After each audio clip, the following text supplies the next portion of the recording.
Why? Lo, thy enemies make a tumult. Okay, they're making a noise.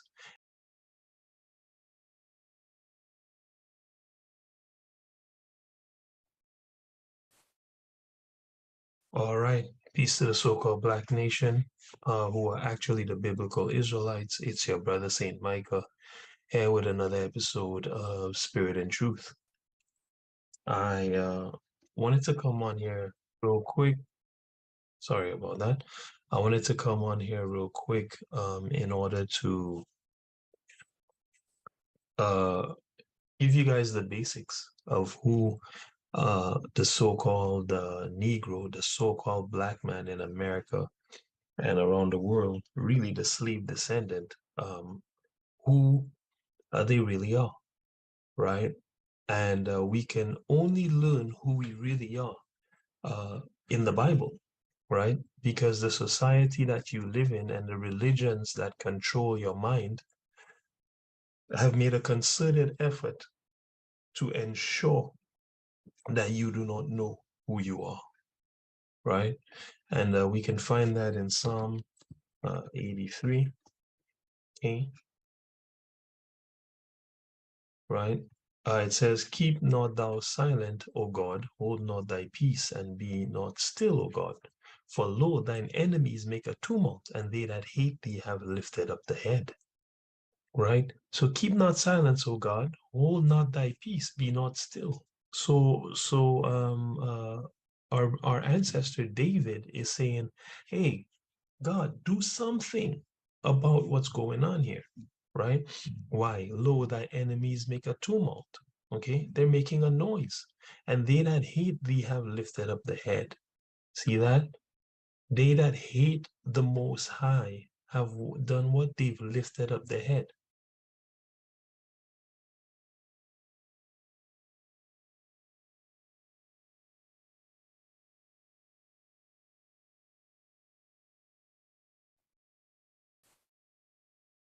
All right. Peace to the so-called Black nation, who are actually the biblical Israelites. It's your brother Saint Micah here with another episode of Spirit and Truth. I wanted to come on here real quick. Sorry about that.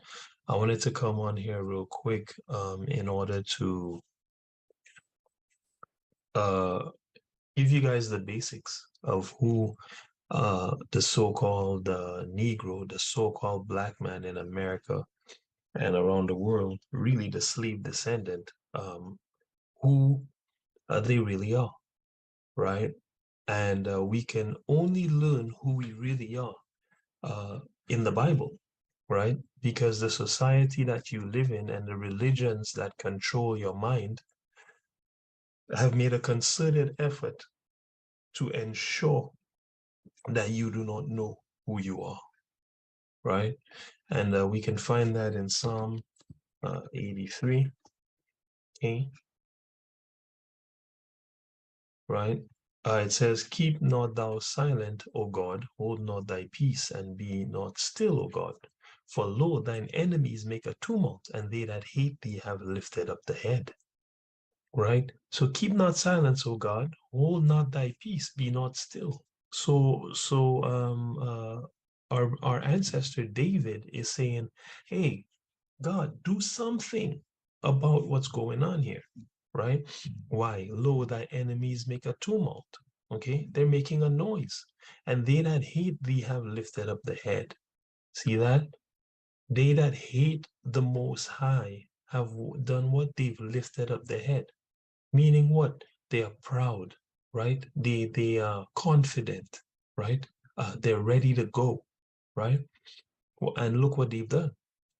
They have taken crafty counsel against thy people and consulted against thy hidden ones, right? So the people on this planet that hate God, the enemies of God, right? These elites that run your countries, they have taken crafty counsel against God's people, right? They have said, come and let us cut them off from being a nation. You see that? So the counsel was to cut off the Most High's people, the Israelites, from being a nation, right? To stop them from being a nation.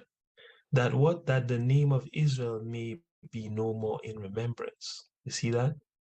So the elites of your countries plotted together in order to ensure that the Israelites were no longer a nation and that their name would be forgotten, right? For they have consulted together with one consent, they are confederate against thee. All right. So God said all of them are working together against him, right? That's why they want to make us forget that we are a people, right? Or make the real Israelites forget that they are the Israelites. And it worked, right? And who did it?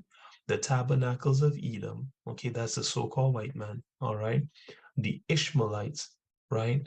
Those are the so-called Arabs. And you know, this is easy to decipher because the Arabs tell you that they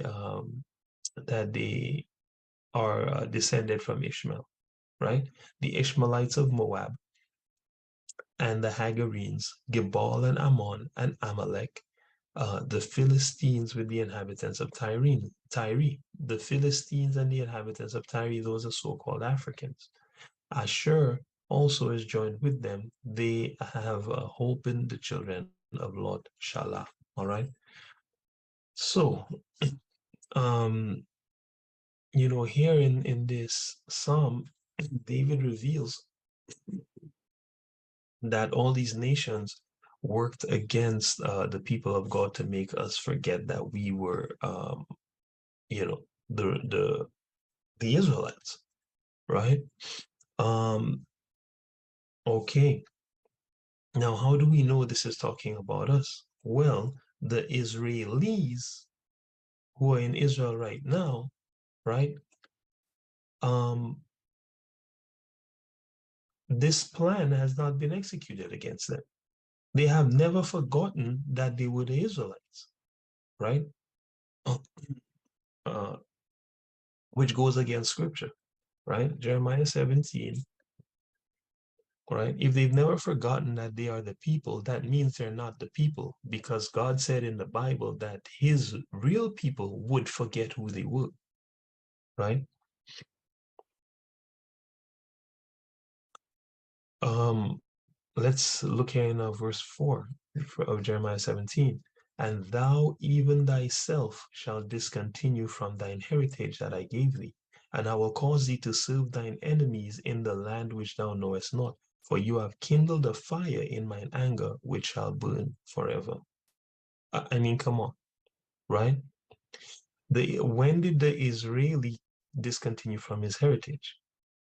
When did the Israeli serve his enemy in a land which he knows not? Right? It never happened. The Israeli never had to serve no enemy. You understand? It did not happen, right? Let's go to Luke 21:24. They shall fall by the edge of the sword and shall be led away captive into all nations, and Jerusalem shall be trodden down of the Gentiles until the times of the Gentiles be fulfilled. These are the words of Christ. Christ said, the Israelites shall fall by the edge of the sword, meaning by war, and shall be led away captive into all nations. When was the Israeli led captive into all nations? When did the Israeli go into all nations as a slave? It never happened. You understand? But the people who went into all nations as slaves, these are the Israelites, according to the words of Christ, which are the words of God, right? And it says, what? And Jerusalem shall be trodden down of the Gentiles. So who's in Jerusalem right now, according to the scriptures? Gentiles. Until what? The times of the Gentiles be fulfilled, right? And the times of the Gentiles will be fulfilled, um, you know, uh, when the Most High destroys them by war, right? This is Isaiah chapter 34 from verse 1. Come near, ye nations, to hear, and hearken, ye people. Let the earth hear and all that is therein, the world and all things that come forth of it. For the indignation of Yahweh is upon who? All nations, and his fury upon all their armies. Now, this is timely because the Third World War has started right there in Israel, while the Gentiles trod down the land of the Most High, right? He have utterly destroyed them, these armies. He have delivered them to what? The slaughter. Okay, so this is what's going to happen over there, right? But that's besides the point. The point being, the Most High was going to take revenge uh, uh, on these nations. So the time of the Gentiles would be fulfilled at a certain time, right? Go down to verse 8. For it is the day of Yahweh's vengeance and the year of recompense for the controversy of Zion, right?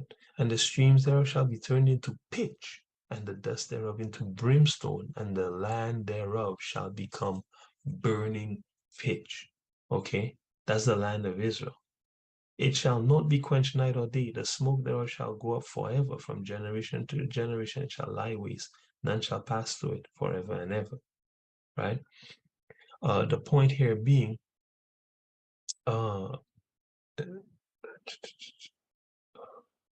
sorry. The point here being,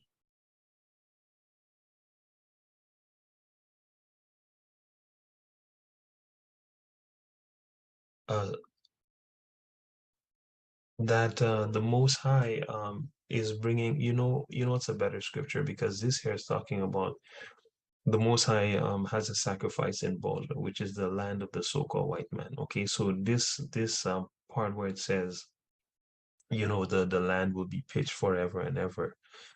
That's talking about Babylon the Great, okay, which is the United States of America. All right. Uh, um, uh, So the Most High says, hey, listen, he's going to pay them back for the controversy of Zion. What is the controversy of Zion? Right? The controversy of Zion is them taking his people into slavery. Right? That is the controversy of Zion. You understand? Um, let's prove that. Right? Let's go to, where do I want to go?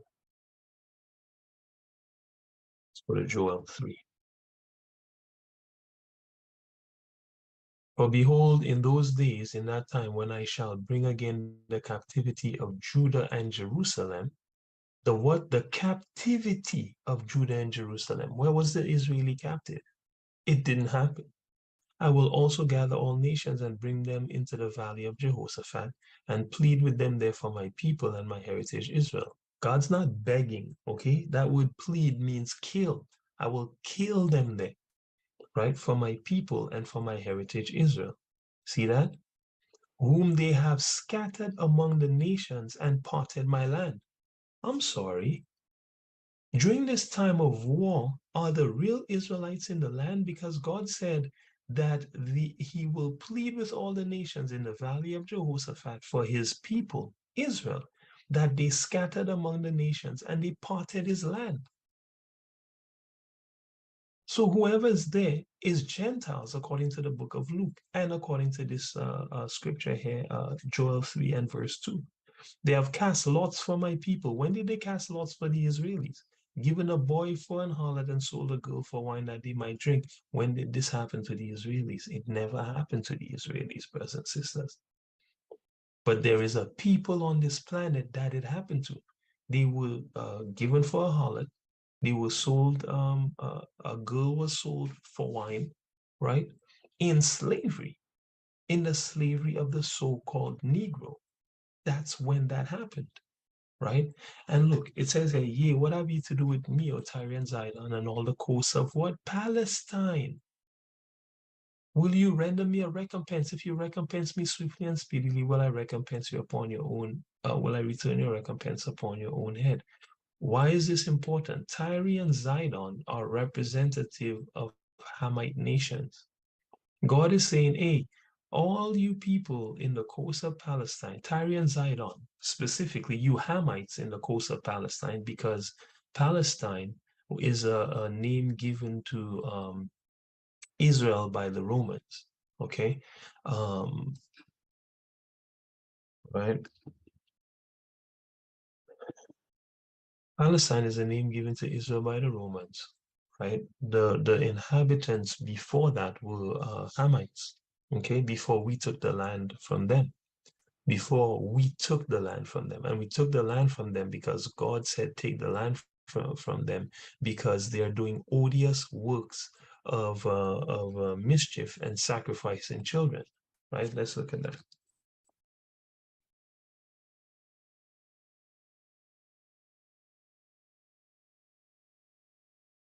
This is in Wisdom of Solomon, the 12th chapter, verse 4. Therefore, let's see, for it was thy will, verse 3, to destroy by the hands of our fathers both those old inhabitants of thy holy land. Who were the old inhabitants of the holy land? They were Philistines, okay, Hamites, right? And you can get that in Genesis 10, right? Philistines, Tyrians, Zidonians, okay? Their root is Ham, okay? The so-called African. For it was thy will to destroy by the hands of our fathers both those old inhabitants of thy holy land, whom thou hatest for doing most odious works of witchcraft and wicked sacrifices, right? That's why the Most High hated them. That's why the Most High kicked them out of our holy land, right? And also these merciless murderers of children. You see that? That's what they were doing there. What else were they doing? Devourers of man's flesh. They were eating people. Feasts of blood, okay? Drinking blood with their priests out of the midst of the idolatrous crew. So they even had priests as well to do all these things. And the parents that killed with their own hands, souls destitute of help. Okay? Parents killing their own children. That's what was happening. That the land which thou esteemest above all other might receive a worthy colony of God's children. Right? So the people that were there were not worthy of the land. Right? So God said, hey, go in, kill all these people, and you guys take the land because you are worthy of the Holy Land. Right? Okay, so this is why he says, "Hey, are you trying to pay me back for taking the land from you and giving it to worthy people? Well, if you're trying to pay me back, I'm going to return your recompense on your own head, right?" And then he says to the Hamites, the so-called Africans, "Because you have taken my silver and my gold and have carried into your temples my goodly pleasant things," okay, which we had silver, gold, and many jewels and hidden treasures, and we had all these things. The children also of Judah and the children of Jerusalem have you sold unto who? The Grecians. So the Hamite sold the nation unto the Grecian.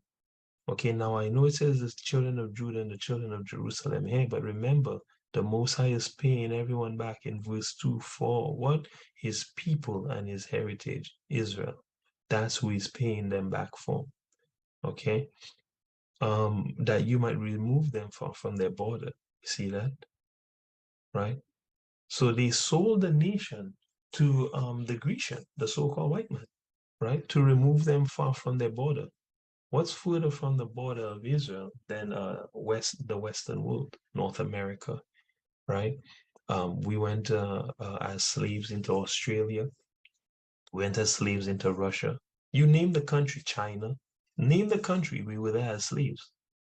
Name the country, we were there as slaves, the so-called Negro, but the Israeli hasn't been a slave to no man. They are Gentiles, devils to be specific, right? Because God says that those that say they are Jews and are not Jews are the synagogue of Satan. Revelation 2 and 9. I know thy works and thy tribulation and poverty, but thou art rich. So Yahushua is talking about the Jew, the real Jew. And he say, hey, listen, I know you're poor, but don't worry, you're rich. The real, the Jewish in this time is not a poor man. You understand? He owns the media. He owns the banks. Right? He rules the CDC. Right? Right? Damn near every member that sat on the CDC at the time of, the virus, right? What was Jewish, an Israeli, not an Israelite. There's a difference. One is the real people, one is an impostor. I know thy works and tribulation and poverty, but thou art rich. And I know the blasphemy, okay? I know the blasphemy of them which say they are Jews and are not, but are the synagogue of Satan.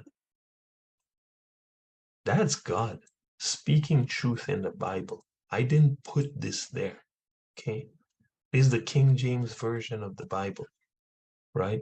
Some of these scriptures I'm bringing out to you guys, they've changed after the 1611 King James Version of the Bible. They have changed in order to hide their identity. The 14 books of the Bible are called the Apocrypha that were taken out of the Bible and said to not be canon because they don't agree with the scriptures were taken out because they fully show the identity of the so-called white man, right? As the devil, Satan, the synagogue of Satan, the people of Satan, the enemy of the so-called Negro, who is the biblical Israelite, right? So they took those books away. What is a blasphemy? The act of offense, speaking sacrilegious about God, profane talk. It's not what we want. Profaneness, irreverence, swearing, cursing, impiety, desecration, disrespect, imprecation, ungodliness. Here's what we want. The origin, slander. We know the slander. What is a slander? Is a slander true? No, it's not. We know the slander or the lie of them which say they are Jews and are not, but are the synagogue of Satan. Okay? And when you go to the third chapter, in the 9th verse, it tells you the same thing. Behold, I will make them of the synagogue of Satan, which say they are Jews and are not, but do lie. Behold, I will make them to come and worship before thy feet and to know that I have loved thee. Okay? So the Most High is going to make all these people and that are lying and saying that they are Jews but are not, he's going to make them come and bow before our feet and to know that he's loved us. Not everybody, us. Okay?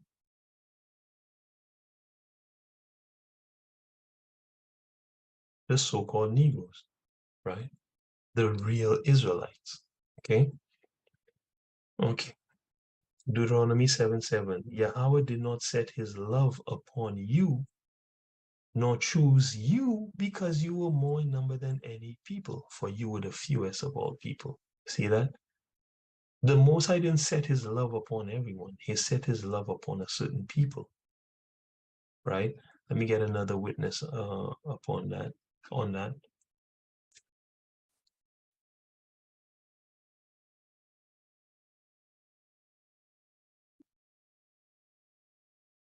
This is 2nd Ezra 9, right? From 18, and now when I prepared the world which was not yet made, even for them to dwell in that now live, no man spoke against me, for then everyone obeyed.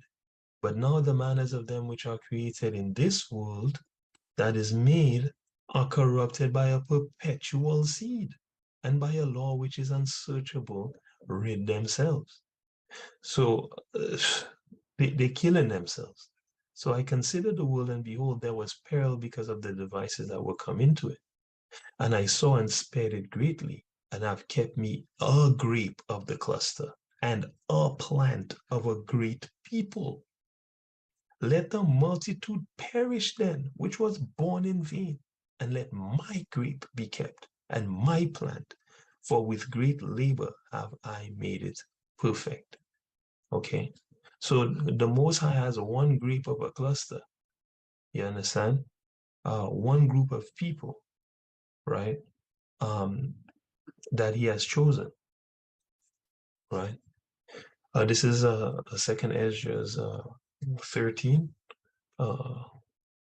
from verse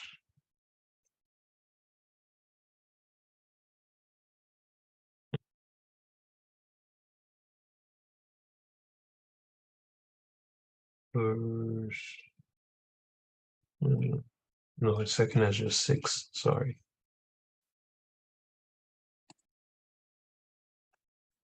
Second Ezra 6. It says from verse 53, upon the 6th day thou gavest commandment unto the earth that before thee it should bring forth beasts, cattle, creeping things. And after these, Adam also, whom thou madest Lord of all thy creatures. Of him come we all, of Adam come we all, and the people also whom thou hast chosen. Everyone comes from Adam, and also the chosen people. All this have I spoken before thee, O Lord, because thou madest the world for everybody's sake? No, for our sake. As for the other people which also came of Adam, thou hast said that they are nothing. That's why he says, let the multitude perish. Thou was born in vain. Thou hast said that they are nothing, but be like unto spittle, which is spit, and has likened the abundance of them unto a drop that falleth from a vessel. So the Most High has no regard for anybody except his people. That's what's going on, right? That's the height of importance that the Israelite has in the mind of the Most High, right? Um,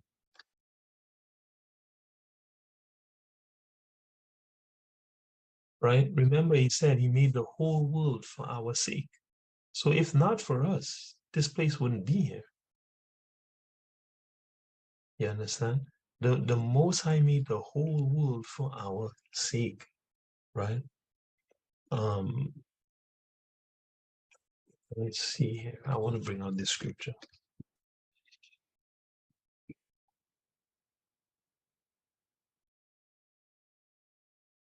Romans 8:28. And we know that all things work together for good to them that love the Most High, to them that are called according to his purpose. And that's his people. He called his people according to his purpose, right? If you read Romans 9, verse 1 to 4, it tells you everything in the scriptures only has to do with God's people, right? He didn't make this gospel for everyone, okay? I tell the truth in Christ, I'm not lying. My conscience also bear me witness in the Holy Spirit that I have great sorrow and continual grief in my heart. For I could wish that myself were accursed from Christ for my brethren, my countrymen, according to the flesh. This is Paul talking, who are Israelites. Okay, so Paul was an Israelite, to whom pertain the adoption. You see that? Pertain mean belong. So the Israelites are the one to whom belong the adoption into the kingdom, the glory of the kingdom, the covenants of the kingdom, the giving of the law of God, the service of God belongs to the Israelite. So you cannot step over the Israelite. You must bow down to and be subjugated to the Israelite. It's the only way for peace for you. You must learn under the Israelite. You cannot try to teach and vaunt yourself over the princes of God, the gods of the earth, right? That's why Christ said, I have said ye are gods, right? And the promises are also for the Israelites, of whom are the fathers, right? Of whom are the fathers, right? From whom, according to the flesh, uh, they say from whom. Let's go to the King James, man. Not the New King James. Trying to stir up the pot and tell people a bag of stupidness, right? It says, whose are the fathers and of whom, as concerning the flesh, Christ came. So Christ came for everyone? No. Christ came for the Israelite, who is overall, God bless forever. Amen. Right? And let's get another thing in Matthew 15. Christ himself tell you he came for the Israelite. He answered and said, I am not sent but unto the lost sheep of the house of Israel. That's who Christ came for. Right? Let's go to Luke 1, right? And prove that further. Luke 1 from 67, and it's from 69. Let's go from 68. Blessed be Yahweh, God of everyone? No, the God of Israel. We have the only real God. There's only one real God. And he says that he is our God and we are his people.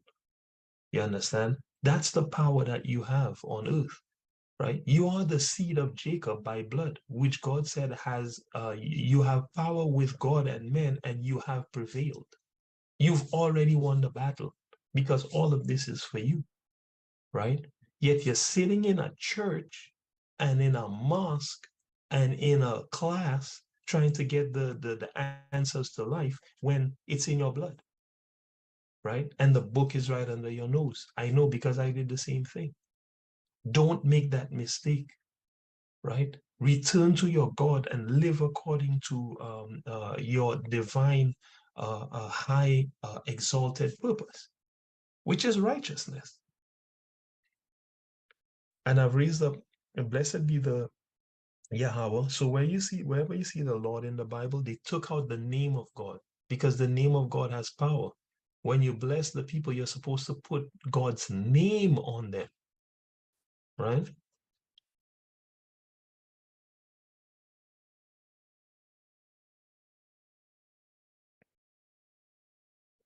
Number 6 from 27, they shall put my name upon the children of Israel, and I will bless them.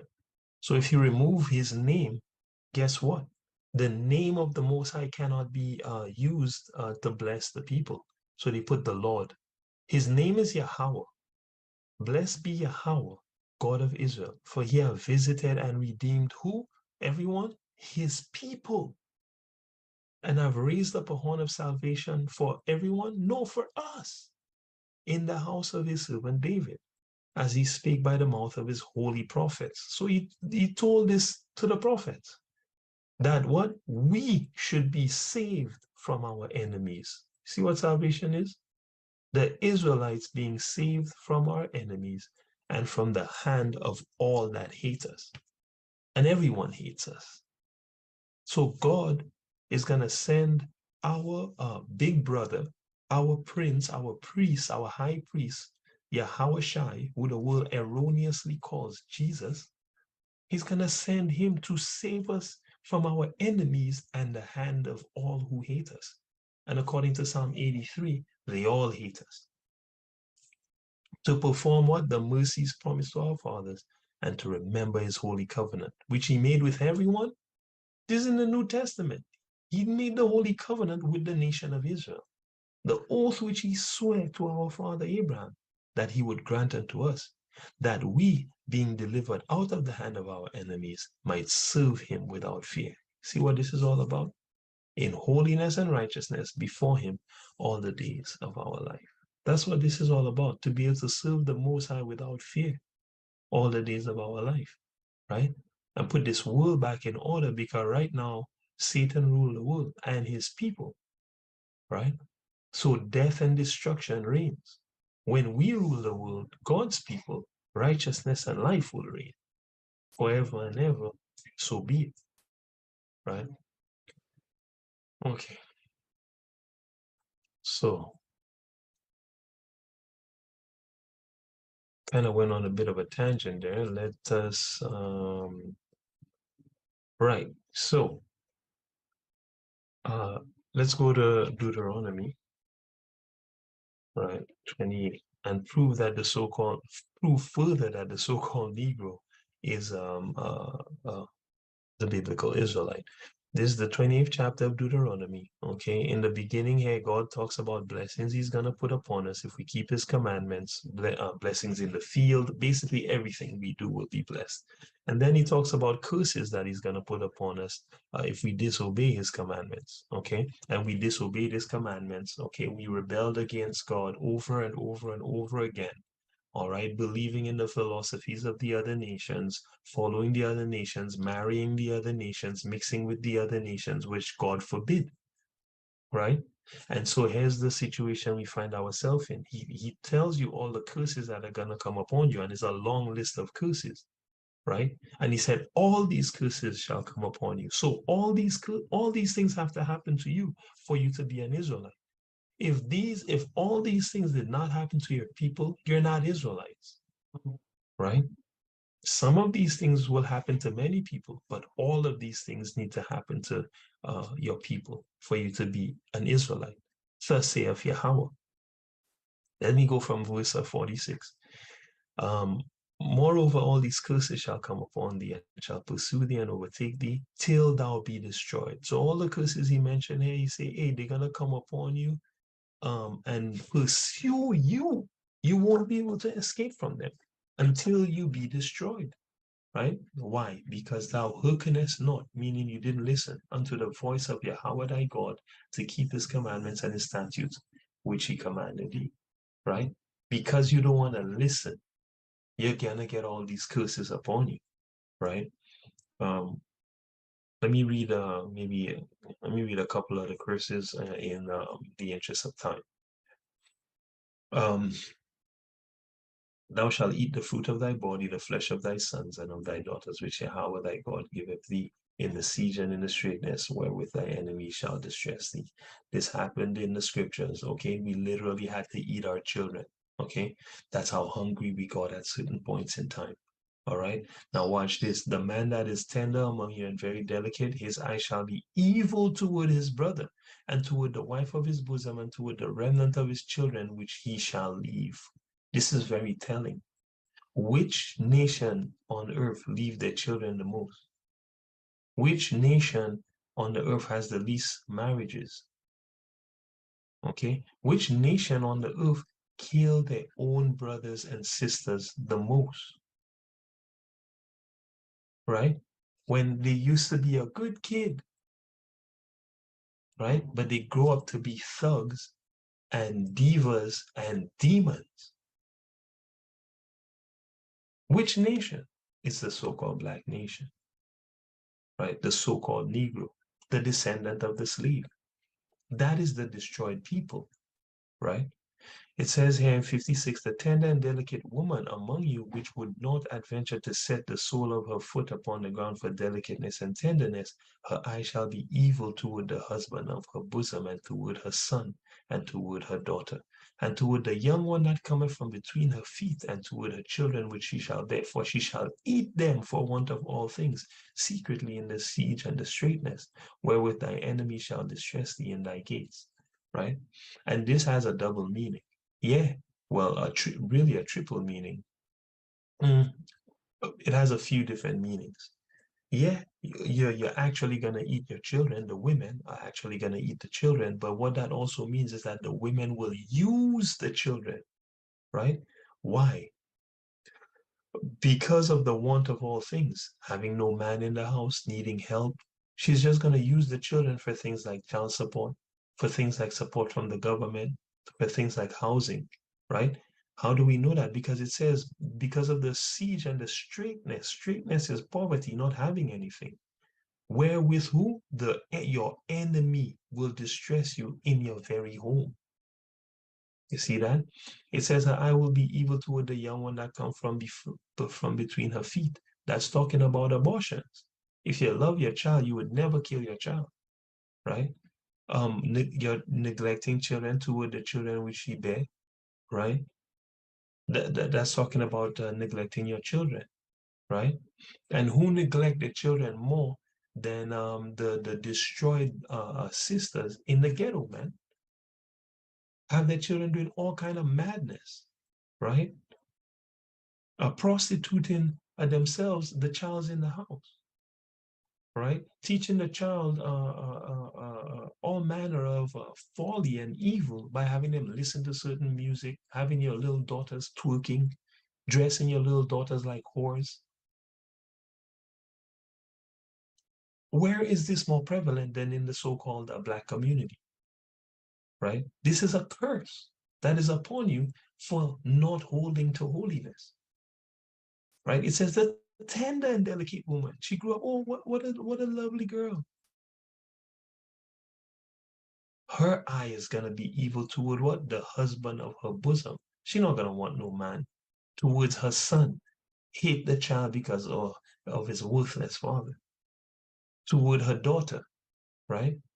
Hate her daughter because maybe her daughter is more beautiful than her, smarter than her, doing better than her. All these things we've seen rampant in our community, right? So these are just a few of the curses, right? Now, do the Israelis suffer with any of these things? It's not happening, brothers and sisters. So how could these be the people? Okay, let's go to 46. Here's the kicker, all right? Remember, the whole point of this is that the so-called Negro, the true identity of the so-called Negro, right? The slave descendant. Your true identity is that you are the children of Israel, God's chosen people. That's who you really are. This is the thing that has been hidden for thousands of years to prevent you from ruling the world in righteousness, to keep you in sin, right? And to prolong the kingdom of Satan, which is this kingdom, right? How do we know this is the kingdom of Satan? Remember, Satan told Christ um, that this kingdom is given to him, and he give it into the hand of anyone he feel like, but they must bow down and worship him. So this kingdom is owned by Satan, and whoever has the kingdom in their possession, guess what they did? They bowed down and worshiped Satan, the spiritual demon, to get it, because there's a spiritual demon, Satan, right? And there is a people of Satan, pursuant to Daniel 9 and verse 26, right? And Revelation chapter 12 from verse 1 to verse 10, right? There is a man of sin pursuant to, what is it, Second Thessalonians 2, verse 3? Yeah, Second Thessalonians 2, verse 3 and 4, right? Mm. Let no man deceive you by any means that they shall not come except they come of falling away first, and the man of sin be revealed, the son of perdition. So there is a man of sin, right? And his number is 666, which stands for destruction, destruction, destruction. Six trumpet, bowl, and vial. Destruction, right?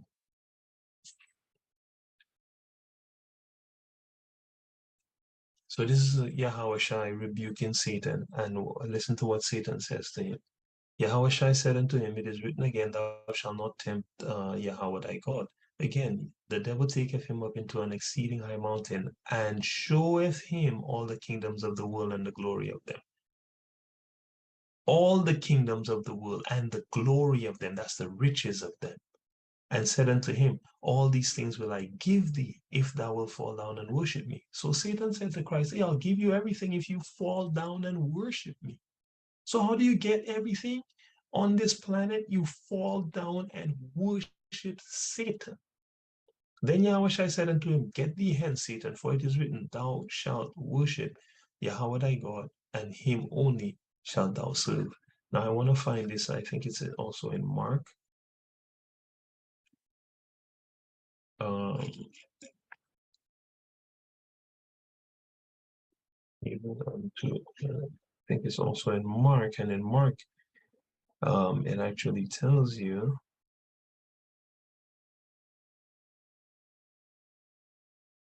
um,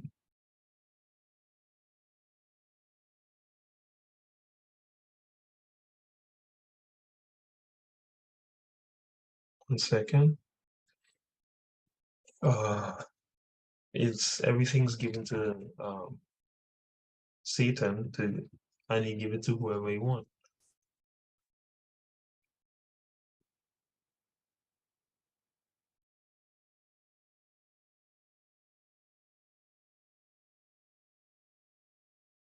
Let's see if we can find this here. It's in the book of Luke. Okay, Luke, the 4th chapter and the 6th verse. I will give you authority over all these kingdoms and all their glory. Let's go to King James. And the devil said unto him, all this power will I give thee, and the glory of them, for that is delivered unto me. See that? God gave Satan all the power and authority in this kingdom, right? He said, for that is delivered unto me, and to whomsoever I will, I give it. How do we know it's God gave it to him? But the Christian church teach you a bag of nonsense about how Satan fights God and this, that, and the other. Yeah, right. Satan works for God. Okay. God does all good and evil on the planet. That's the truth. I form the light, says Yahweh, and create the darkness. I form the light and create the darkness. I bring prosperity and create calamity. I, Yahweh, do all these things. Okay. So it's the Most High that bring prosperity and calamity. In the King James, he says, I, Yahweh, I make peace and create evil. See that? Right? I, Yahweh, do all these things. So all good and bad happening in the world is controlled by God. That's why he can tell you the end from the beginning. That's why he can declare the end from the beginning. He wrote the script for the movie, and you can't change it. You have to just get in line. Understand? So here's the kicker. All right, to show that to prove that we are the people out of the scriptures. And perhaps I'll have a minute to show you a few historical, what do you call it, proofs that we are these people. From verse 46, from verse 45, moreover, all these curses shall come upon thee and shall pursue thee and overtake thee, till thou be destroyed, because thou hearkenest not unto the voice of Yahweh thy God, to keep his commandments and his statutes which he commanded thee. And thus, and they, the curses, shall be upon thee for what? A sign and for a wonder, and upon thy seed forever. I'm sorry. Last time I checked, the biggest homosexual festival is in Israel, right? So are they supposed to be being cursed, right? Because they disobeyed God's law? They're not facing no curses, man. They're not facing no slavery, no destruction, right?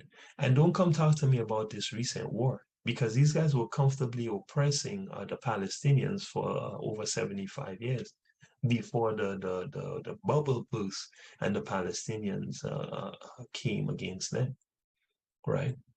And massacred their people, right? They've been massacring the Palestinians for over 75 years.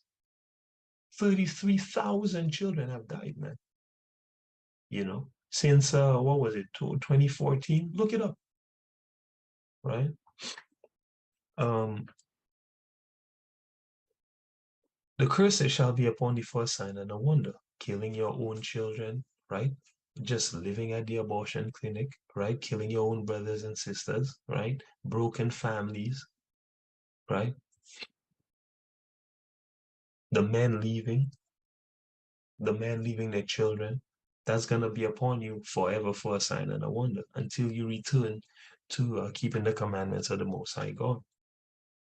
Because thou servest not Yahweh thy God with joyfulness and with gladness of heart for the abundance of all things, therefore shalt thou serve thine enemies, which Yahweh shall send against thee. So the Most High send the enemy against you in hunger and in thirst, in nakedness and in want of all things. So you want food, you want water, you want juice, you want clothing, you want education, you want medication. You have to serve your enemy to get it. You want money, you have to serve your enemy to get it. Right? And watch what the enemy is going to do. He shall put a yoke of iron upon thy neck until he have destroyed thee. Okay? And this cannot be denied by any human being. Right? When did the Israeli get a yoke of iron placed upon his neck until he was destroyed? It never happened. But when did the so-called Negro get a yoke of iron put upon his neck until he was destroyed? Right? We know the exact dates. Right?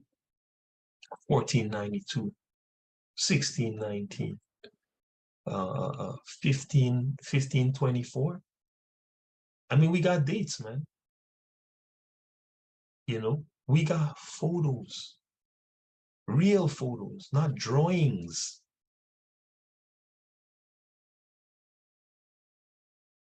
You get me?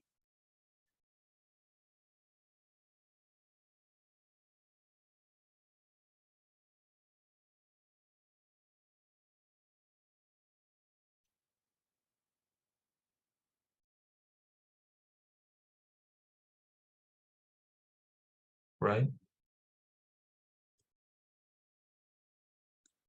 As we see in this photo here, let's look at this scripture.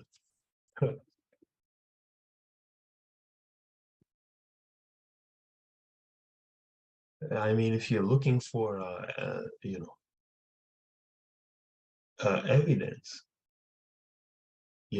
and this is a deep scripture, right?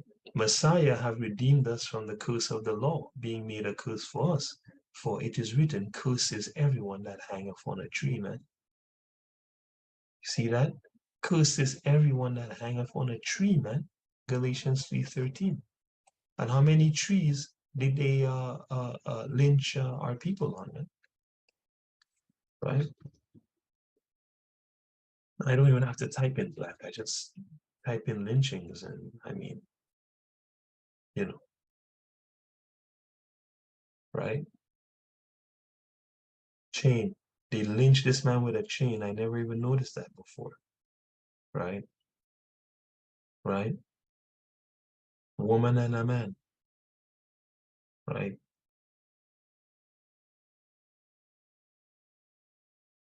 Where's the one from the bridge? Yeah, this is the one. Yeah. What's up? The truth cannot be stopped, man. Right? This is it.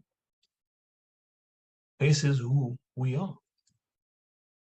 He shall put a yoke of iron upon thy neck until he have destroyed thee. And who is a more destroyed people than the so-called Negroes, man? The slave descendants. Completely destroyed, right? Look at here's the role models now for uh the the young women, right? This is what the hell? This is their role models now, right? Right? Just ratchet, worthless fiends filled with demons.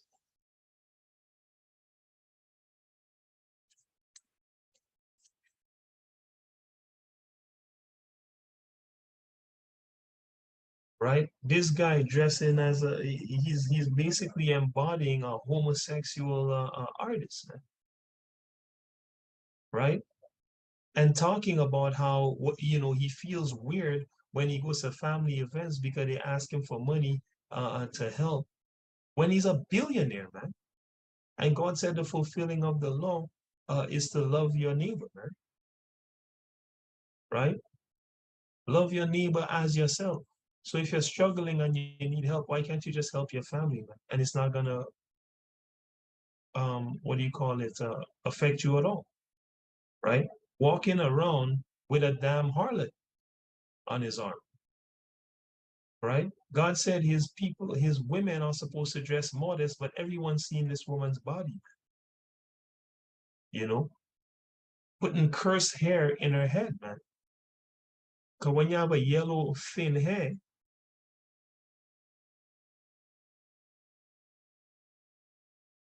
it's a leprosy.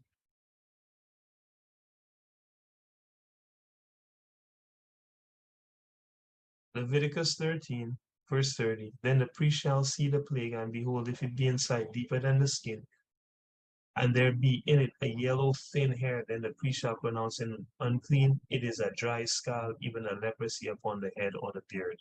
So yellow thin hair is a leprosy, okay, upon the hair and the beard, right? So I mean, it's just complete destruction going on. The mind of the so-called Negro is utterly destroyed, right? And that is why our community is utterly destroyed. Please excuse the noise. I didn't know they were going to be doing this. If you hear any noise, okay? Bear with me for only a few more minutes. Be not conformed to this world, but be ye transformed. Be not conformed to this world, which is Satan's world, but be ye transformed by the renewing of your mind, that you might prove, meaning test, what is the good and acceptable and perfect will of the Most High. That's what you're supposed to be doing with your time, man. Not looking up celebrities, man, and wishing you were rich. You came here as punishment. Find yourself. That's what you're supposed to be doing. And be yourself. That's what you're supposed to be doing with your time. Right? And watch as God gloriously burns down the world's armies to dust. Right? Hands you immortality and sets you up as rulership over this planet forever, as it's supposed to have been since the very beginning. Let me read on. Yahweh shall bring a nation against thee from far, from the end of the earth, as swift as what? The eagle flieth.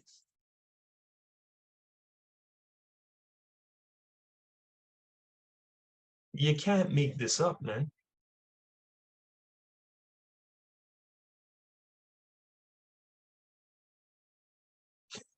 A nation whose tongue thou shalt not understand, because we were not speaking English. A nation of fierce countenance which shall not regard the person of the old, nor show favor to the young. Right? They're not gonna show favor to the young or the old.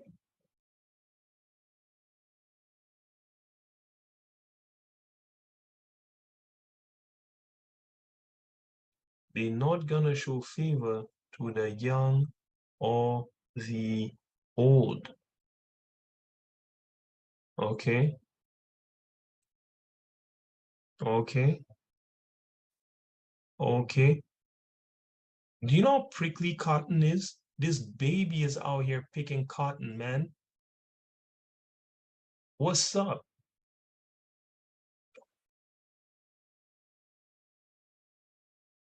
No favor shown to the young or the old. This is reality, brothers and sisters. This is not religion. God deal with a people, not with any religion. When the heavenly kingdom is here, it's a people coming in, not religions. And at a wall, Revelation 21, he carried me away in the spirit to a great and high mountain and showed me that great city, the holy Jerusalem, descending out of heaven from God. Now, this is not actually descending, the man seeing the vision. So there's an interpretation to the vision. Having the glory of God, her light was like unto a stone most precious, even like a jasper stone clear as crystal. It had a wall great and high and had 12 gates, and at the gates 12 angels, and the names written on the 12 gates. Right thereon, which are the names of the 12 tribes of the children of Israel. That's who's going into the kingdom of the Most High. On the east, 3 gates, north, south, and west. And when you go into the Old Testament, that's the same way that we were set up as a nation around the tabernacle of the Most High. North, 3 north, east, west, and south. That's who's going into the kingdom of the Most High. So these people, nation of fierce countenance, which shall not regard the person of the old, nor show favor to the young. This is the so-called white man's nation. The so-called European, who are Edomites, according to the scriptures. Right? It says, he shall eat the fruit of your cattle, the fruit of your land, until you be destroyed, which also shall not leave thee either corn, wine, or oil, or the increase of your kind, your flock of sheep, until he have destroyed thee. The man gonna bring you to nothing. And I want to skip down here. You can read this all yourself. I want to skip down here to 68. Yahweh shall bring thee into Egypt again with ships. By the way whereof I speak unto thee, thou shalt see it no more again. Right? In Exodus 13:14, if I remember correctly, God says you'll never see Egypt again, the physical Egypt. So when he says he's bringing you into Egypt again, it's not the same place. It's spiritual Egypt, which is found in the book of Revelation, the 11th chapter, I believe the 8th verse. In the days to come, when your sons ask, nope, let's see, 14:13. Exodus 14:13. Moses said unto the people, fear ye not, stand still and see the salvation of Yahweh, which he will show you today. For the Egyptians whom you have seen today, you shall see them again no more forever. Right? So these Egyptians, you would see them no more again forever, but you would see spiritual Egypt again. The dead body shall lie in the street of the great city, which spiritually is called Sodom and Egypt, where our Lord was also crucified. And this is talking about Babylon the Great. Okay? Really the whole Western world, but principally Babylon the Great, which is America. Our dead body's gonna lie in that street. Nobody gonna give a damn about us, right? Even Christmas is a celebration of our destruction, but that's a lesson for a whole other video. I don't want to make the video too long, right? But if I can just read you maybe the verse here.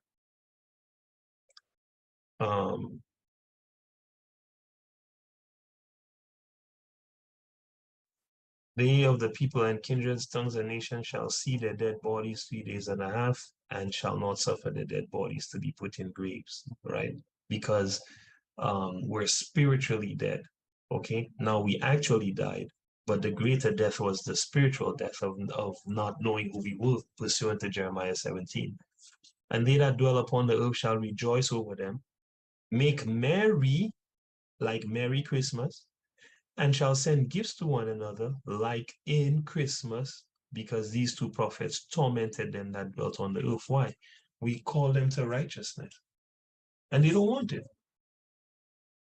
So they plotted against us, destroyed us, and now they have a holiday, giving each other gifts, celebrating our spiritual death. And nobody celebrates this holiday.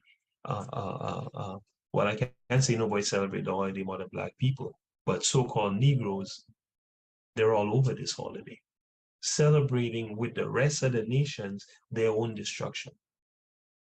It's absolute madness, right? The Lord shall bring thee into Egypt again with ships, by the way whereof I spoke unto thee. So you're going to spiritual Egypt with ships. Which people came here by ship, brothers and sisters, got yokes of iron put upon their neck until they were destroyed. Only the so-called Negro. This is absolute proof that you are the children of the Most High God, the biblical Israelite. Thou shalt see it no more again, and there you shall be sold unto your enemies for bondmen and bondwomen, and no man shall buy you. Okay? There you shall be sold unto your enemies. When you got into America, is your friends bought you? No. You were bought by your enemies as male and female slaves, which are bondmen and bondwomen, and no man shall buy you. This word buy is really redeem. This is a deception here in the translation, because the word is really kana. Okay? To get, acquire. Okay? No one will be able to get, acquire, or where is the redeem? Of God victoriously redeeming his people. See that?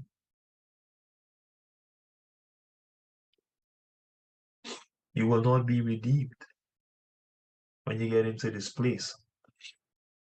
No man shall be able to redeem you. No man shall be able to redeem you. Malcolm X tried, can't redeem us. Martin Luther King tried, can't redeem us. What's our sister name there? I love this sister. I can't remember her name. She tried to save many of us, couldn't redeem us. No one can redeem you from this captivity. Reparations will not redeem you. Political action will not redeem you. Education, wealth, none of these things will redeem you. Only God can redeem you. If you want to be redeemed from this captivity, you must return to your God. For you are these people, thus saith Yahweh. Okay. Now, I believe this video has gone on probably a bit too long. Um, let's see if I can show maybe 2 proofs, because the most I see by the mouth of 2 or 3 witnesses shall every word be established. So this is out of the book, A Treatise on Physical Geography, comprising hydrology, geodesy, geology, etc. It's talking about who the Jews really are, okay? History book, all right? So we finished with the scriptures, proved that already. Now let's look at a couple witnesses in the history books. We need to go no further than the Jews of southern Spain and compare them with those of Holland and northern Germany to perceive a very striking difference. There's a difference between the Jews of southern Spain and Holland and northern Germany. Okay, the Spanish Jew is always dark complexion, his hair uniformly black, while the German Jew is often, as far as any German, has light or red hair with blue eyes. The various shades of color observable among the Negro or African race tends to the same conclusion. Okay, along the coast of Guinea, which is low, marshy, and hot, we find jet black complexion. This is the very country from which the American Negro had been derived. All right. Let's see here. Detachments of the Arabian family migrated 11 or 1200 years ago into northern Africa. Detachments of the Arabian family migrated into northern Africa, where they have founded states of some importance. And in some instances, they have passed into a perfectly black complexion. Although improved in form and stature, and notwithstanding that they reside in the north of the Negro countries. They reside in the north of what? The Negro countries. Where did they take us from? Central and West Africa. A remarkable fact in the history of Luongo in the Empire of Congo is that the country, according to a statement which was fully credited by Alden Dorp himself, a writer of most correct judgment and of unimpeachable veracity, contains many Jews settled in it. Many Jews settled in what? The Empire Luongo, okay, who retained their religious rights and distinct habits, which kept them isolated from other nations.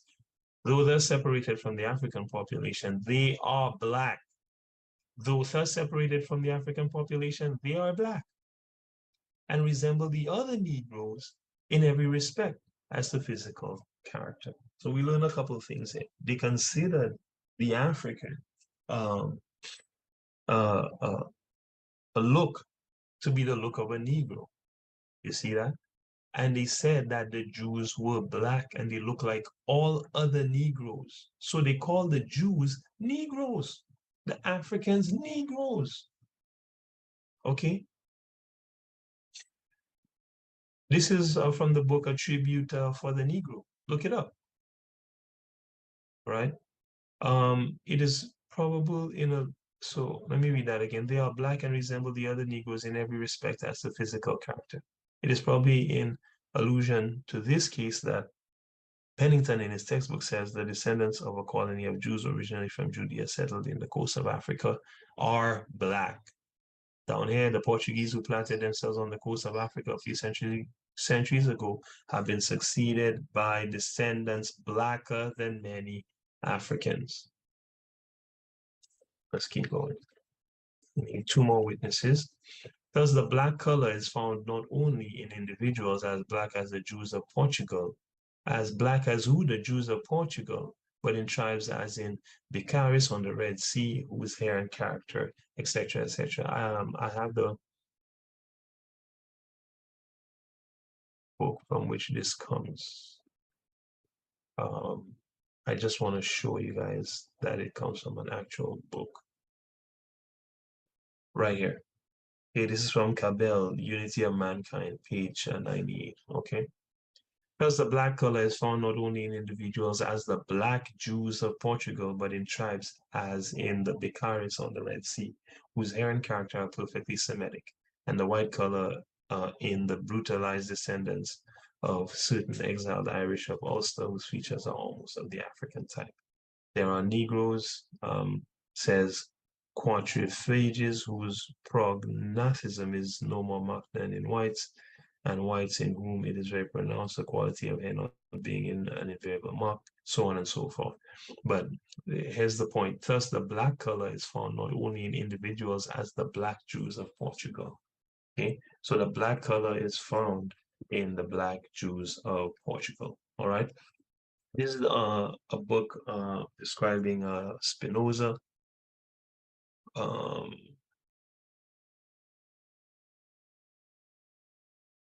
Here's on the classification and geographical distribution of mammalia. We read here, with reference to the characteristics of color, which are extreme, we have now opportunities of knowing how much that character is the result of the influence of climate. We know it more particularly by that most valuable mode of testing such influences which we derive from the peculiarity of the Jewish race, okay? Testing the influence we derive from the peculiarity of the Jewish race. So the Jewish race has a certain peculiarity, okay? This is a white man writing this, okay? So-called white man.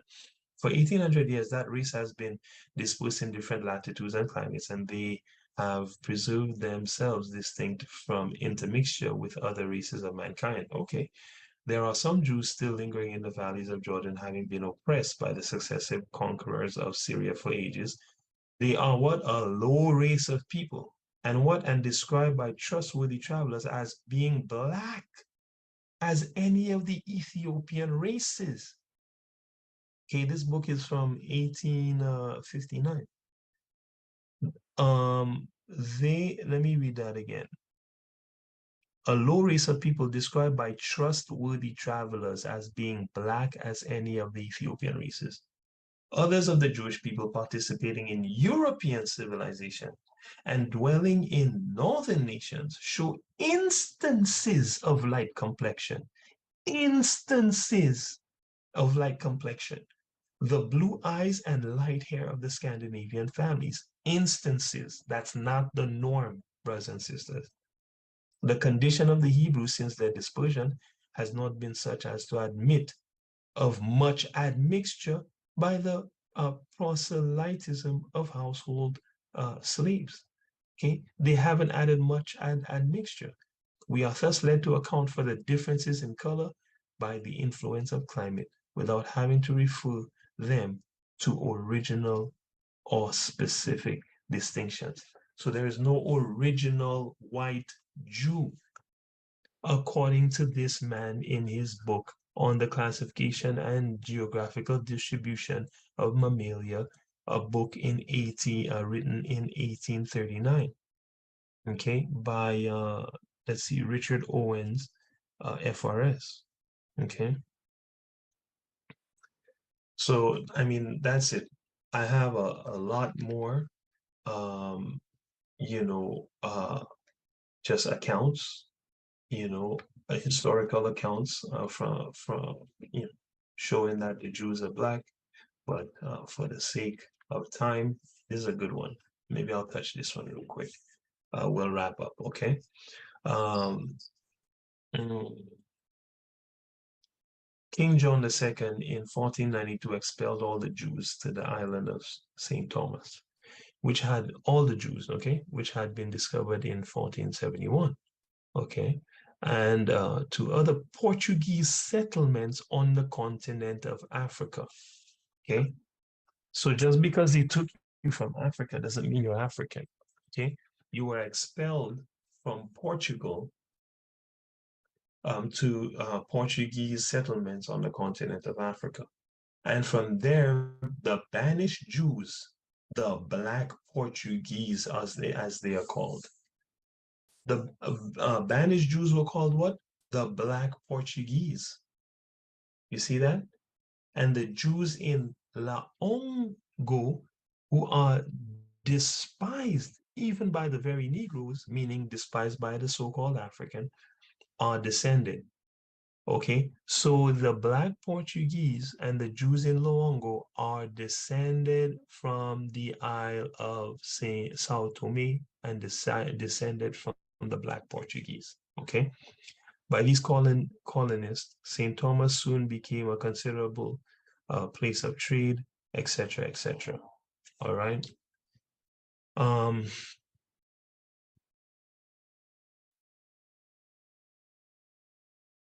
there's one where they talk about um, a cross being forced to be worn on the arm.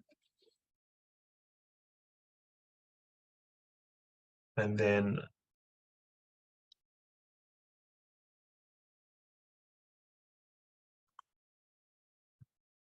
where is it?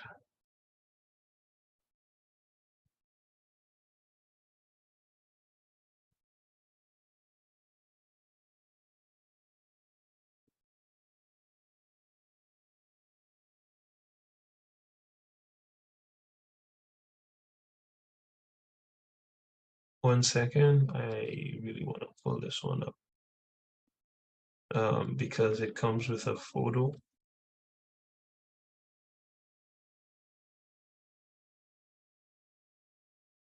Man, this is good.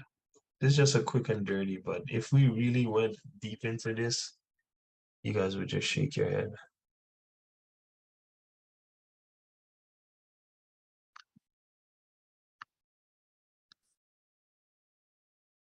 There it is. Oh, okay. This is from the History of the Jews, from the Destruction of Jerusalem to Present Time by Hannah Adams, published in 1840. It says here, 2,000 of this miserable people.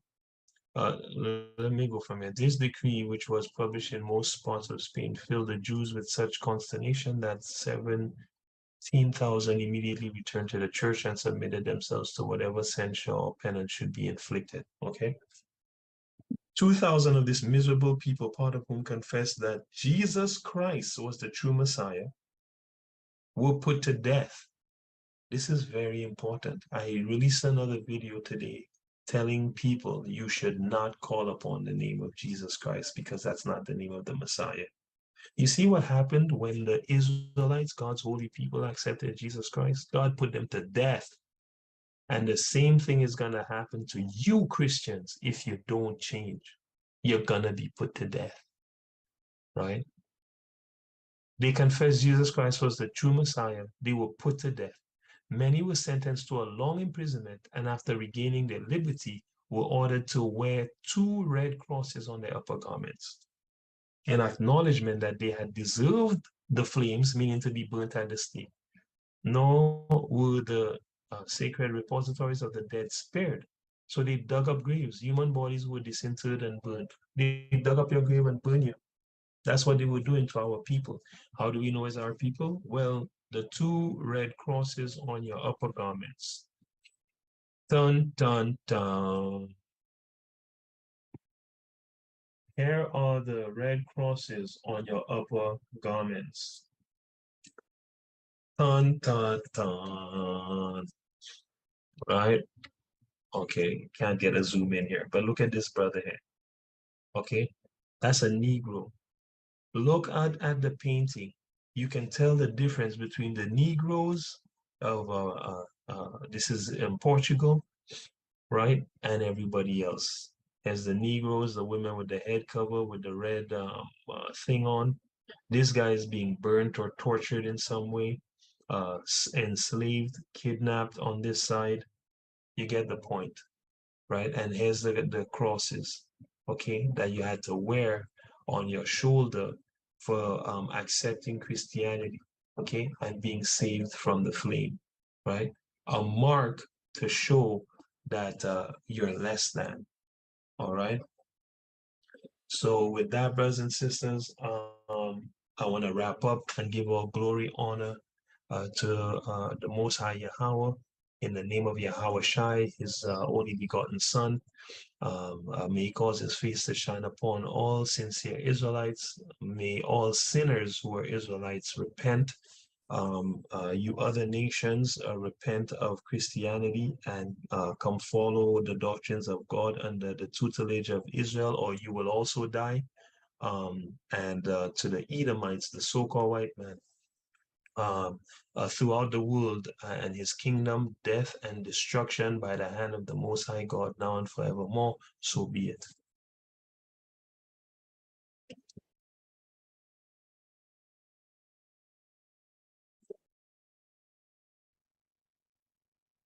There we go. All praise to the Most High. Yeah, so I was saying, we Israelites, we already know what's going on. We know, the true origin of Esau, right? Today we'll get a chance to get, a lot of the scriptures on the true origins of Esau. So we can put that in our notes and transfer it to our Bibles or our memories, and our memories, so we know these scriptures. And we're also going to get a lot of historical records, man. Because what you'll find is because this man is a liar, he can't keep up the lie, like just like any regular liar, right? And this guy, the Most High says all he does is speak lies. So if a regular liar can't keep up his lies, eventually you see through it. What about a man that all he does is lie? Right? That man, definitely will have begin to have major holes in his stories, man, and you'll be able to see the truth through the chinks in his armor, right? So today, that's what we're doing. We're examining all the chinks in this guy's armor, and you're gonna see some major, major chinks in this guy's armor. That's just gonna, wow. Yeah. I was in disbelief when I saw some of the stuff, right? And this is not even all the information. This will probably be a two-part lesson. This is just, the first part. We're gonna see a lot of stuff through the scriptures and the documents, and then in the second part, we're gonna see even more stuff, and we're gonna see basically how he tried to put up certain smoke screens so nobody would know his origin, man. You know, why are you trying to hide your origin, right? You can tell everyone else where they're from. You can tell a Chinese man where he's from and what year he was born, and you know when the dinosaurs were here and the cavemen and the this and the that. Now we don't ascribe to these things. My point is Esau knows everything. Esau knows how many stars in the universe. He knows the speed of planet Xenon, which is 300,000 light years away. He knows it all, man. You know, that's how he goes. Like he knows everything. So how do you not know where you're from, man? How do you not know for sure the beginning of Rome? How do you not know for sure the beginning of Greece? Hmm? Why do you have written in your history books, oh, the legend goes, and the legend goes? Well, you have that written in your history books because you don't want people to know your actual origin, right? But we're going to reveal it today. So let's uh let's get started here in pre-1836 BC. Okay, 1836 BC, this date is up here because that's when Esau was born. Okay, according to their own calculations, Esau would have been born about 836 BC. Now you're gonna see today that we're gonna go through a bunch of dates. These dates are obviously based on, you know, the so-called scholars calculated times. So we'll just use it for fun, okay? Because we know their dates are not right. How do we know their dates are not right? In the scriptures, the Most High told one of our brothers um, that 10 and a half parts of the world already passed.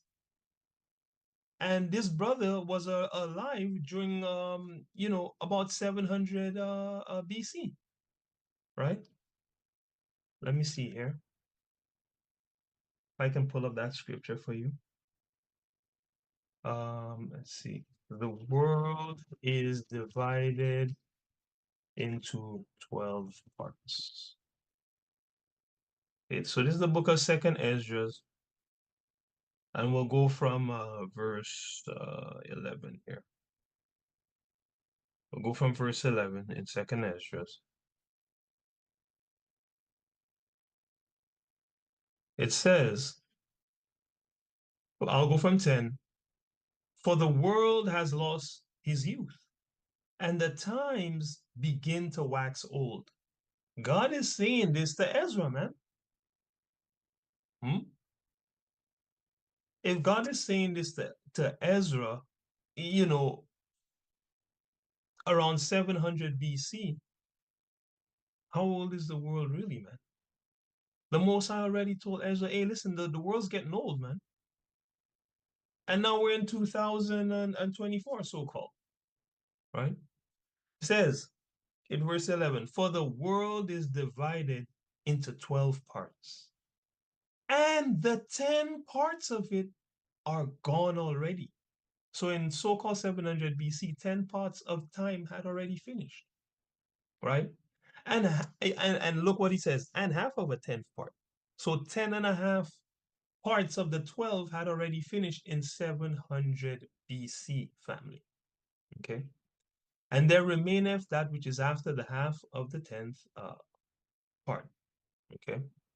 So at the end of the day, we know these times are not um, uh, based on truth, but we're gonna work with the relative time, okay? Because again, they're counting this time before and after the birth of Christ, starting in the middle, not really starting at the beginning, because they really don't know the beginning.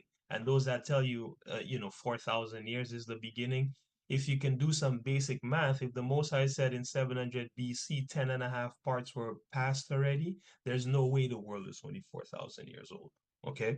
Or 6,000 years old either, okay? So that's not true. But I digress. So we're first going to look at pre-1836 BC, which according to them is when Esau would have been born. Okay. So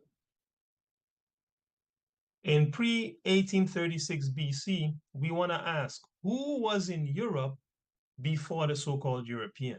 That's the first question that we're going to ask. All right. So to answer that question, we're going to look here at a great scholar um, who I've gotten a lot of good receipts from, because this guy pulls up ancient books that cost 20 G's, 5 G's, 30 G's, 40 G's. Okay. He pulls up these books, finds these receipts, and puts them together. Okay. And so the brother gives us an accurate picture of who was in Europe before the European. So we're gonna have a look at a part of his video here to sort of get that overview as to who was there before the so-called European.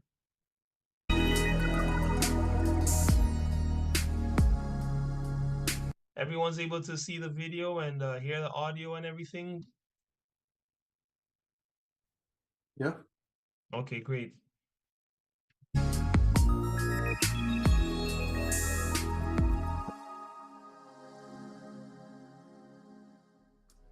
And it says here, The Races of Europe, a Sociological Study.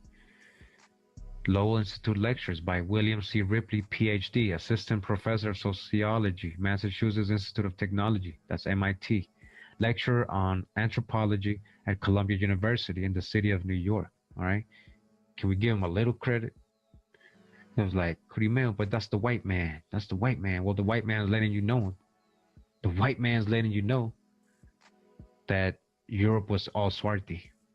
A new phase of the matter was presented by Broca's celebrated researches concerning the physical characteristics of the French people in the decade following 1860, especially those among the peasants in Brittany. Here were the only Celtic-speaking people on the continent, and they were of a brunette and short race. Then in 1865 came the monumental work of Davis Interment, the Crania Britannia, with added proof that a large part of the Celtic-speaking population of the British Isles, particularly the Welsh, were equally short and of a dark complexion, short and dark. Broca and Beddoe Among anthropologists at once grasped the situation, they perceived the inconvenience attendant upon the use of the term. Nevertheless, the advocates of the old view of tall blond Celts still counted eminent authority among their number, such as von Baer with his and Ruffmeyer. All right, again another source letting us know, right? Dark complexion Europeans. As early as 1868, Durand de Grosse noted that in Aveyron, one of the southern departments lying along the borders of mountainous area, the populations of the region thereabout were strongly differentiated. On the Callernous plains, the people were taller, of light complexion, with blue or grayish blue eyes, and having fine teeth. In the upland areas of the granitic formation, the people were stunned, dark in complexion, with very poor teeth. The hypothesis of an Iberian substratum of population in Britain proved that long before the advent of the Saxons, several distinct physical types coexisted in Roman Britain. One of these, he tells us in the 11th chapter of his Agricola, was the Caledonian, red-haired and tall. That of the Silures in southern Wales, with a dark complexion and curly hair. He also notes the similarity in appearance between the southern Britons and the Gauls, and suggests a Germanic origin for the Caledonians, and Iberian ones for the Welsh, and a Gallic one for the English. This is possibly all that he said upon the subject, never having been in the country. Then Jornandes, an early Italian commentator, added fuel to the flame by amending Tacitus' words concerning the Silures of Wales, giving them not only dark complexion but black curly hair. Such were the humble beginnings of the Iberian hypothesis, notwithstanding which it has passed current for generations, as it is founded upon the broadest array of facts. What if we should conclude that the assumption is correct in the light of modern research?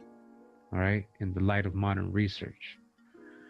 One more facial type needs to be mentioned.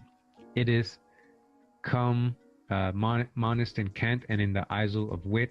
It is generally ascribed to Jutish ancestry from Jutland, that's Jutish from Jutland, Denmark. Our two upper portraits of page 316 represent this adequately enough. These people are darkish in complexion. The principal peculiarity in their convexity of profile from chin to forehead. The lips are rather thick. The nose is difficult to describe, unless we can agree to call it Jewish. What explanation can be offered for the curiously?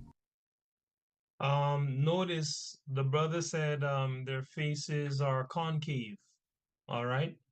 And he said I can't explain it no other way than to call it Jewish. Okay. And at that time, everybody understood that the Jew was a Negro. Okay. So he's saying these people in Europe, they look like Jews, man. Which means they what? They had dark complexion. So that's what the brother means there. Curiously, unteutonic population which seems to fringe the coast of Norway, especially central in the southwest.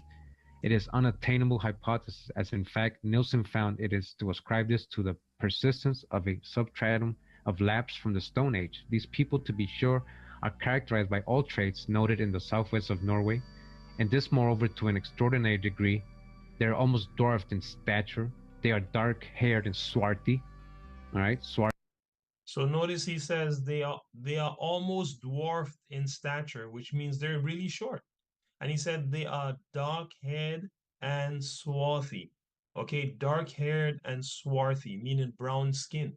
And these are the people of Norway. All right. And if anybody knows where Norway is, that's so-called Europe. That's in so-called Europe as well. All right. In fact, let me see if I can pull it up real quick.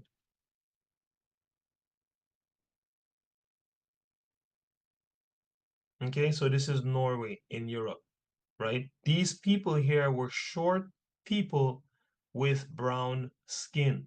All right, and you're gonna start to see why that is as we go through this study, right?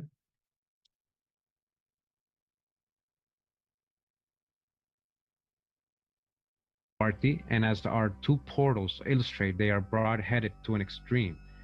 Our second physical type of the right. This is also very important. He said they are broad-headed to the extreme, meaning they have like a large face. Okay. Now start to think about who you know that has broad faces. All right, on the planet.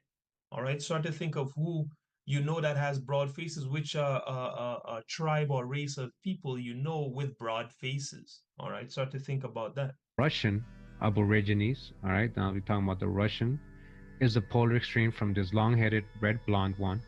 We may follow it in our map of the black tints indicating a prevalent broad headedness. This is best exemplified at the two extremes of Russia, in the lap of the northwest and the Kalmuk and Kursk hordes of the Caspian steppes.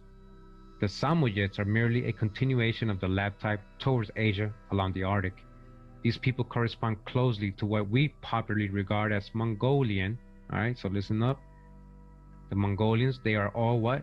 All dark or black haired with swarthy skins. So this man said the Russians look like the people that we would call Mongolians. The brother said the Russians, the original Russians, look like the people that we would call Mongolians. Okay. How do I open this? Let's see. Open image in new tab. All right. Okay. He said this is what the original Russians look like, family. All right. So hopefully you're starting to get a sense for who was in so-called Europe before what do you call it? The Edomite, man. You know, the so-called European, right? Let's get this one as well. All right. All right. This is what you're looking for, man. This is what the people looked like in Russia, the brother just said. Okay, and showed the receipts, right? All right, the Aborigines, the Russians, because the Mongolians are really Russians. They're Russian Aborigines. Genghis Khan's real name is Georgy Danilovich. He was Russian. These hordes, these Mongolian hordes with these golden hordes, these Russian armies that were invading. All right, and this guy Georgy or Genghis united these Russian armies or these kingdoms, what they call it, the story they call it. But these Mongolians, even Genghis Khan was very swarthy, very dark skinned. We are strengthened in this assumption that the earliest Europeans were not only long-headed but also dark-complexioned. By various points in our inquiry thus far, we have proved the prehistoric antiquity of the living Cro-Magnon type in southwestern France, and we saw that among these peasants, the prevalence of black hair and eyes is very striking. In comparing types in the British Isles, we saw that everything tended to show that the brunette populations of Wales, Ireland, and Scotland constituted the most primitive stratum of population in Britain. Furthermore, in that curious spot in Garfagnana, where a survival of the ancient Ligurian population of northern Italy is indicated, there are also the people characteristically dark. Judge The brother said in northern Italy, there are also people that were characteristically dark in northern Italy. Now, whether or not you know where Italy is, I mean, everybody knows, you know, or rather the what people have heard about Italy is that, you know, it's a European country, right? Um, here's a good map. This is Italy, man. Here's the Mediterranean Sea. This is Italy, man. Dark complexion. So how did all these light skin, sharp nose, sharp feature uh people get there, man? If the original people were dark skinned people, right? With broad heads and faces, man, right? This is the question you need to begin to ask yourself. Let me type Italians and see. I mean, come on, you know.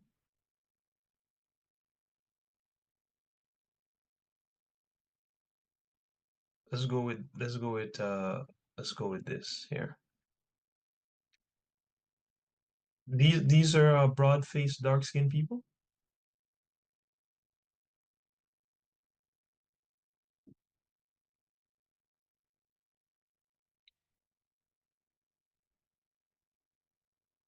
Let's open this here. Broad-faced, dark-skinned people.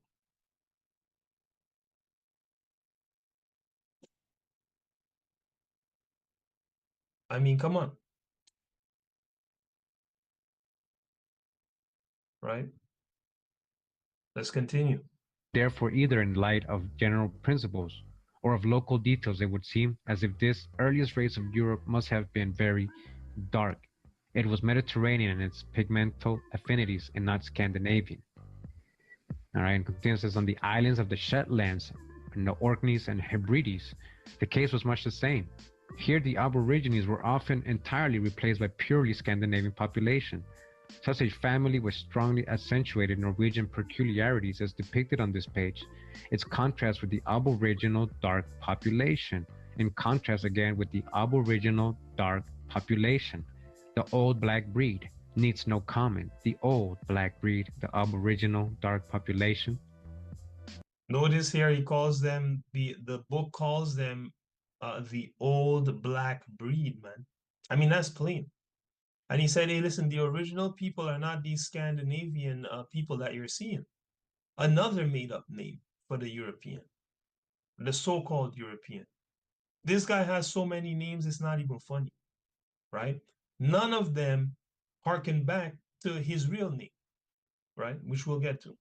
All right, it says here, Pfitzner observed the same phenomenon in Alsace, whereas in Britain, a dark population has been overrun by a Teutonic one. So striking was the contrast here that even ascribes it to real sexual peculiarity. Let's see the meaning of this word Teutonic, if you can find it.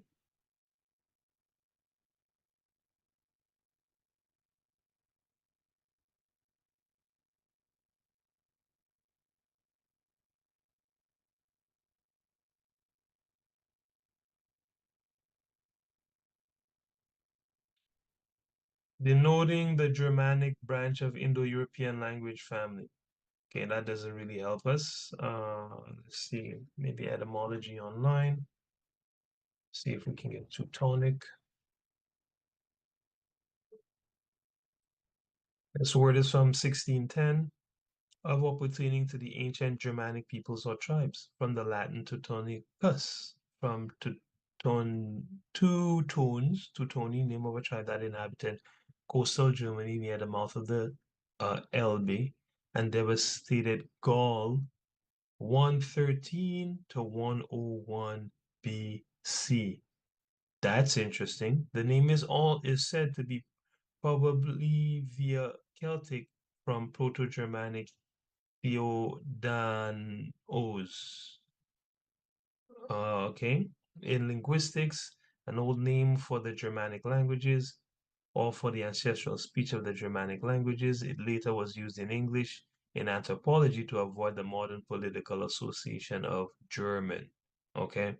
But in this anthropological sense, French uses Germanique and German uses Germanisch, as neither one uses its form of German for the narrower national meaning. Compare French so and so, Dutch, okay. Earlier adjective in English was Germanic, okay. See, and when they say Germanic here, they're not speaking of the Aboriginal people who were dark-skinned, broad-faced, short people. That's not who they're talking about, and that's what I wanted to pull out here. Um, but you know, we're not finding it. Let's just have a little bit longer of a gander and see. We won't spend the whole time on this. Natives of let's see, Teuton, a German from 1833 in modern use, in reference to residents in or natives of German states. So this is a bit of a clue. Before there were German states, there were actual German people, right?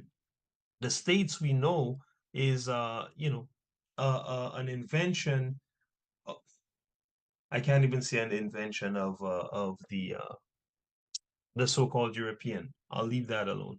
Sometimes in contrast with Celt, said to be probably a back formation of Teutonic. Hence, 19C, political and newspaper coinage, 1630s of Germany or Germans from Latin Germanicus, of the Teutonic race. All right. Again, referring to not the Aborigines, but rather the so-called white people that were in that particular area. So, I mean, that you might have to spend a little more time looking that up yourself. Okay. Um, let's see if I see anything here. Yeah, of course. Of course not. Right? Because what Esau likes to do is class people by language so he doesn't have to tell you what they look like. You understand? Or who they really are, right? That's like, today he would tell you if Esau were writing, or if the so-called European were writing about us today, and he didn't want anybody to know, for example, that we were the Israelites, he would say the Canadian people, or rather the speakers of the Canadian dialect of English. So in the reader's mind, you're not thinking of, well, there's Jews here, there's uh, uh, Ishmaelites here, there's Elamites here, there's Japhites here. You're not thinking that. As the reader, you're like, oh, okay, speakers of Canadian English, or these were all so-called white people, right? Your race would be erased in his historical record, right? And this is the technique that he has used throughout time to hide who people are. But praise the Most High God, we have artifacts, right? And we have receipts like this where people are actually noting people's complexion so that we can actually begin to decipher who is who, right? So let's keep going. One detail of our map confirms us in this opinion that a primitive dark population in these islands, now mainly of Celtic speech, has been overlaid by a lighter one. Notice the strongly marked island of brunettes just north of London. Two counties, Herefordshire and Buckinghamshire, are as dark as Wales, and others north of them are nearly as unique. Alright, it says the three main physical types in Scotland are well represented by our portraits at page 324. The upper pair, raw-boned and red-headed, is familiar enough, as also the equally tall, heavily built but dark type illustrated in our Moray and Inverness subjects. The middle pair, the little dark men, are representative of probably the oldest element of all in Scotland. Alright, who? The little dark man in Scotland. This corresponds closely to Silures of Wales or the small dark Firbolgs west of Shannon in Ireland. The curly hair shown in both our examples is, I am informed by Dr. Beto, very common among men of this type. All right, so here's Ireland.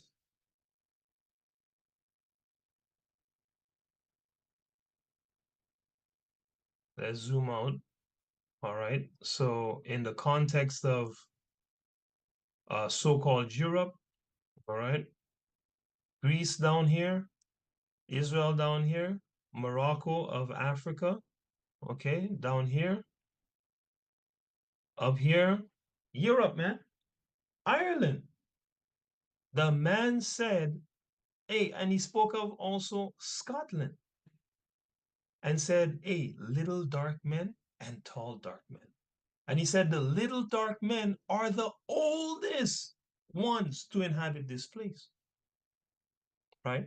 And when we go in the scriptures, we're going to see why. curly little dark men. The presence among the Russian people themselves of a medium stature, dark complexioned, and broad-headed majority is acknowledged by all, that this represents the original Slavic stock. Slavic was dark complexion. You're talking about Slavs, slaves started with white. No, you gotta understand there was also dark-skinned Slavs. Let's pull up the Slavic people. So Slovenia, Mm, I was on the map. Was I on the map already? Yes, I was. Let me just open this. It's Slovenia. Okay. All right. Slovenia. Just by Italy. Okay. The Slavs also short dark men, man, with broad faces. The Danes he spoke of, call them another name, Jutland. Okay, when you do your research, Jutland is the Danes or the Danish, right? Short dark men. So what are these short dark people doing all over Europe, man? Italy, Slovenia, Denmark. He probably is gonna talk about the Swedes, Ireland, Scotland. Why are these people here? Right? Gonna find out. Originally, the original Slavics were dark complexion. All right, it's certainly the most logical direct inference. It is, in the opinion, tacitly at least accepted by most of the English writers. All right, that's what is accepted by almost all English writers. All right. All right. So, that's all I want from that particular video. All right. So all praises to the Most High for that. So, um, the Slavs, the Britons, the Scottish, the Irish, who was it? The Italians, short, dark, broad-faced men. Some medium build dark men, some tall dark men.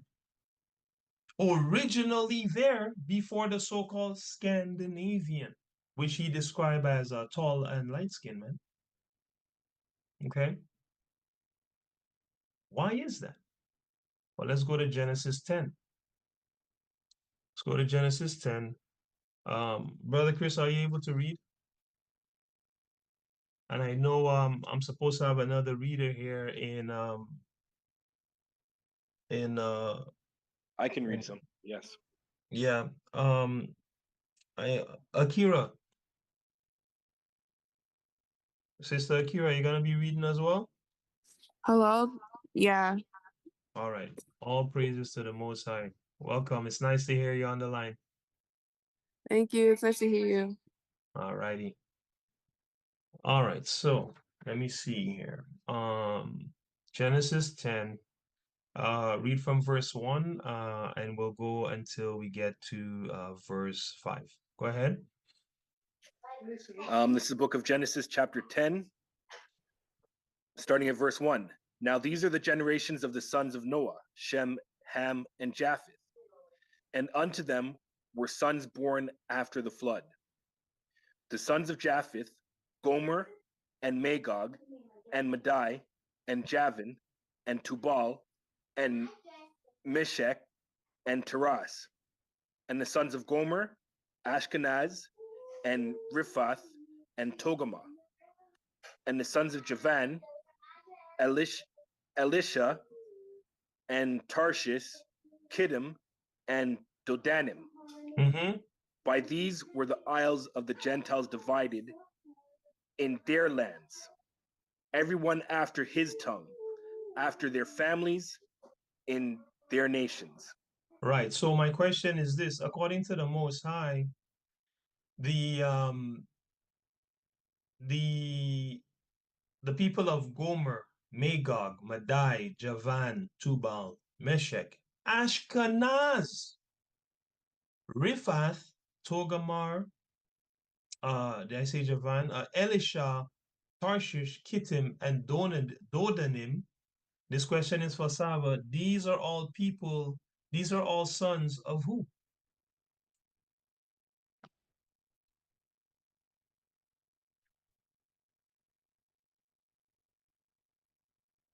Saba.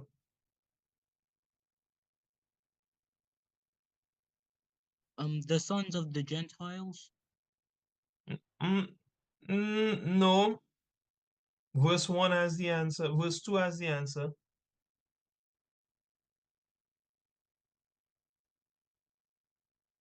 These were the sons of all these people I mentioned. Gomer, Magog, Madai, Javan, Tubal, Meshach, and the rest are all sons of, Japheth. they're all sons of Japheth, man. Okay? And then the Most I said, hey, by these people were the isles of the Gentiles divided, right? This is a very big clue. So you're looking for places that definitely have islands, divided by islands, man. Or have islands as a part of their landmass, right? Said by these were the isles of the Gentiles divided, right? So if we can find out where was Gomer, Magog, Madai, Javan, some of these places, who are these people? Where were those places? We can start to put together who these people were. Now we already saw the historical receipts describing these people as short, dark-skinned, broad-faced people, right? When you think about short, dark-skinned, broad-faced people, what kind of people come to mind, Akira?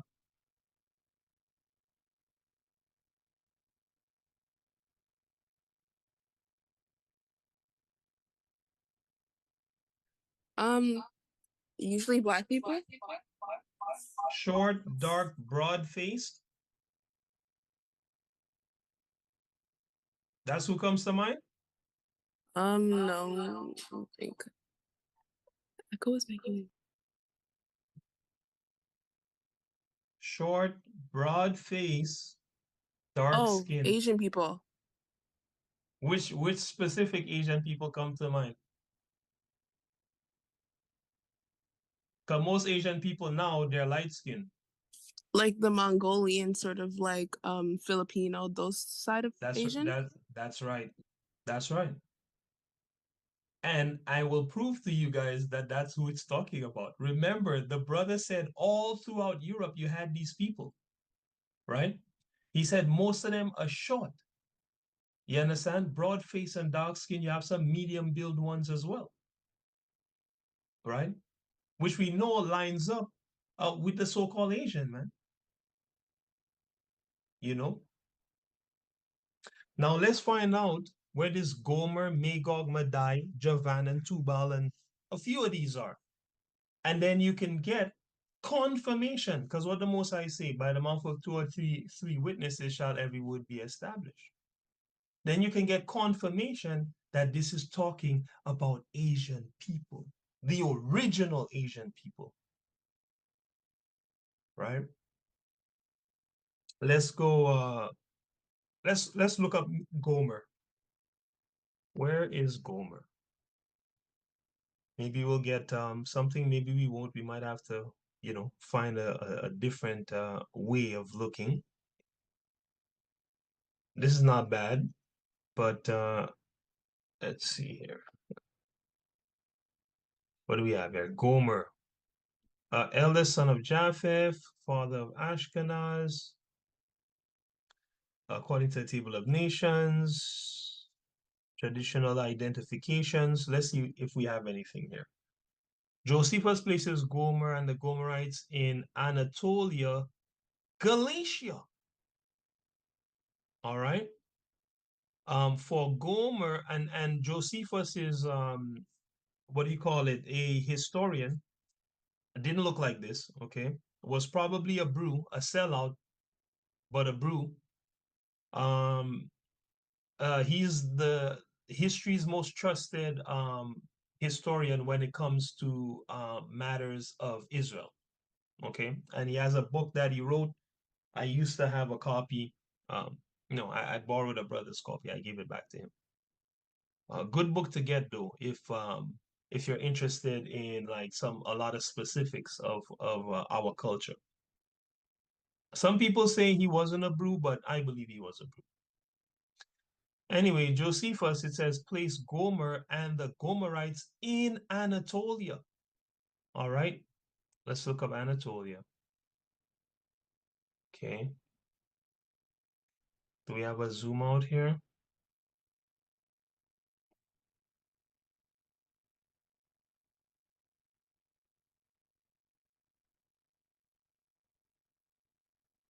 Let's see what we got here.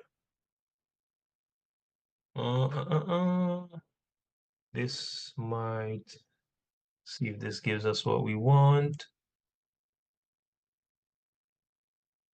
Let's see if this gives us what we want.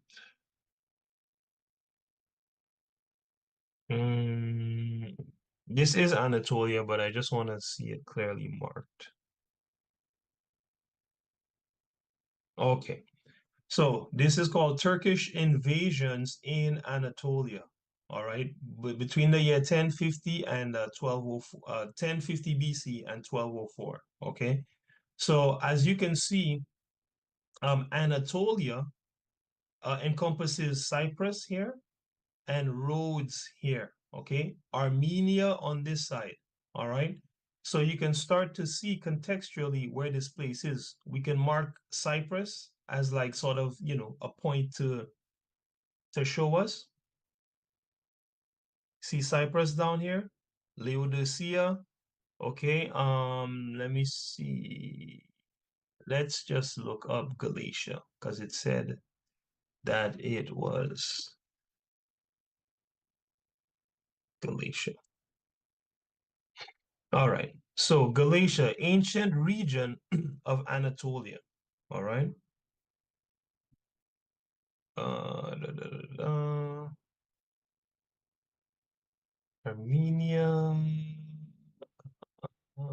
There we go. Galatia. All right. Galatia right here. All right. Galatia. All right. Let's see if this has anything else we're looking for while we're here, so we don't have to keep looking. Okay, so this is circa 332 BC to 395 AD. All right. So Galatia. All right. So this would have been the same area it was talking about where the Church of the Galatians would have been. All right. So here in Galatia. So it says Gomer is placed in Anatolia, Galatia specifically. All right. For Gomer founded those whom the Greeks now called Galatians. All right. But were then called Gomerites. All right. So where is Gomer? Gomer is in so-called Europe, man. Gomer is in so-called Europe. Let's see if we can find another. Where will we? Genesis 10. Let's look for Magog. All right. Let's look for Magog. We got Gomer. Let's see. Where is Magog?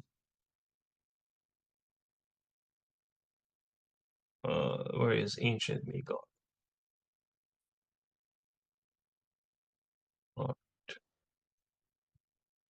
It says here in the map of Sharif Idrisi, the land of Gog and Magog is drawn in the northeast corner beyond Northeast Asia and enclosed. Some medieval European world maps also show the location of the lands of Gog and Magog in the far northeast of Asia. All right, let's see what we get here. Okay, far northeast of Asia and the northeast corner of the world. What do we have? A copper engraved world map from 1430, Gog and Magog identified as confined. Confined Jews? Okay, are on the left to represent the Far East. Let's see what's going on here. Can't read this map at all. Yeah, no clue what's going on this map here. 1 second. 1 second. In fact, Gog and Magog were held by the Mongol to be their ancestors. What did this just say, family?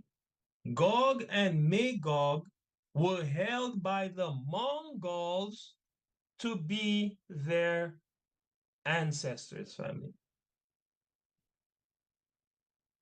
Right? And it says at least some section of the population says this, man. Okay? Let's see if we can get a map.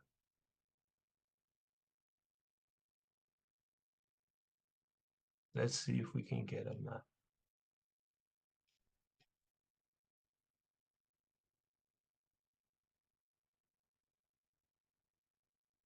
Where is ancient Magog? Okay, let's see. We will go with something that is what's the word? See if we can find a reputable source. Okay.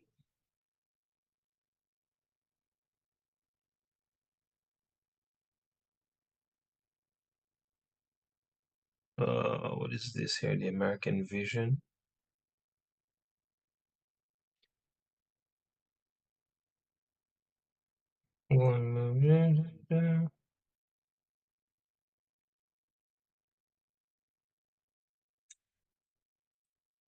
Second. Mhm.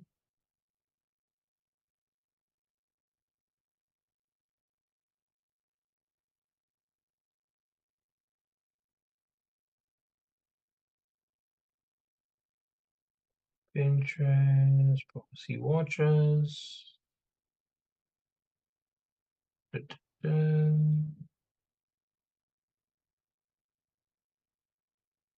Mm-mm-mm. All right, let's read the entries since it's pretty difficult to find a map. Okay, what is this? Code X.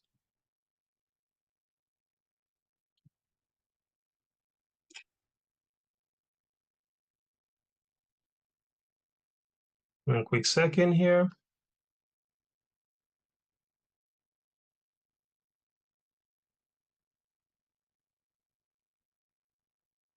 In medieval world maps, the land of Gog and Magog is generally shown as a region in the far north or northeast of Asia, enclosed by mountains or fortifications and often featuring a gate. Okay. According to historical sources, Gog is the land north of the Black Sea. There we go, which is reference to modern Russia, or at least parts of it in this area north of the Black Sea. Magog was an ancient land of the Scythians, which we looked at in another lesson, being ancient people, which is now what we call Central Asia. See that? And possibly includes parts or all of Afghanistan. Magog is also modern Turkey, modern day Turkey, Europe, Russia, and maybe China. Remember, who was in Europe? Who was in Turkey? Who was in Russia? These short, dark-skinned, broad-faced people. Okay? So now we have two witnesses showing, hey, listen, Gog was in, the children of Japheth were in what is known as Europe. Turkey, Europe. Russia, Europe. Right now we know that's Eastern Europe, or the Eastern Roman Empire as they call themselves, right? And then you have Europe, which is the western portion, including Turkey, which is on the east side of Europe. Okay, let's go to Turkey here. All right, so this is Turkey. Nice one, nice one, Google. All right, so this is Turkey, okay, which is still in Europe. And it said Magog is what? North of the Black Sea, okay, and approaches what? Or in what? Russia, man, okay? So the Most High is showing you all of these lands up here. Mongolia, come on.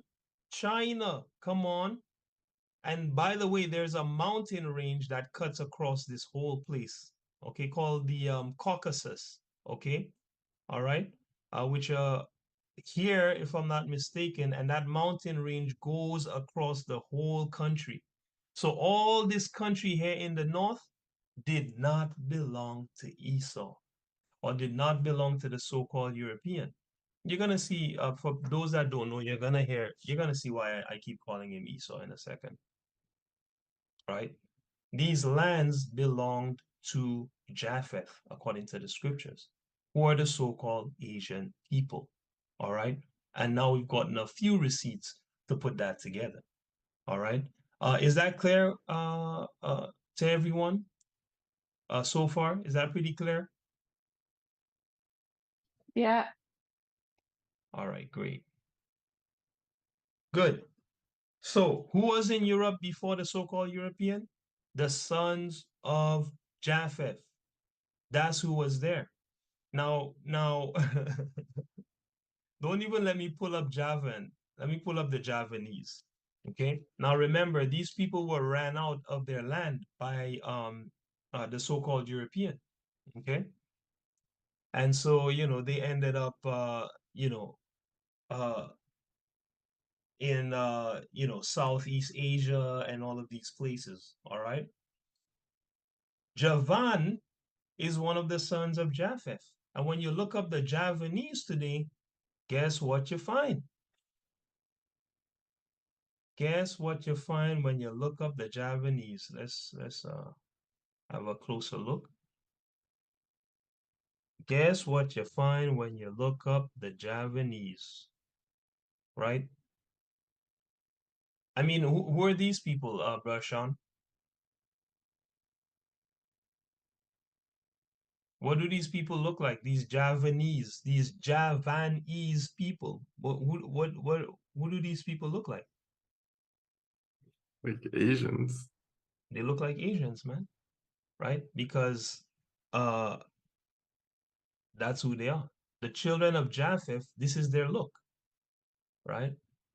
This is the look of the children of Japheth. These people are literally still called by their forefathers' name. Let me see if I can find a couple more shots, right? Man, all these pictures are small.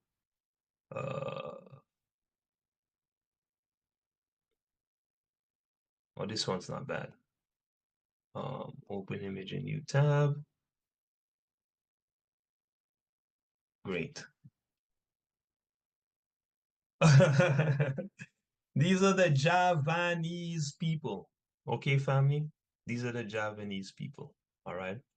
All sons of Japheth. Okay. That should be pretty clear. Okay, so pre-1836, who was in Europe? It was the sons of Japheth. All right. So 1836 to present, we're going to move down a bit in the timeline. What is the true identity now of the so-called European? Since we know he came in and took that land from the sons of Japheth. Well, who is this man?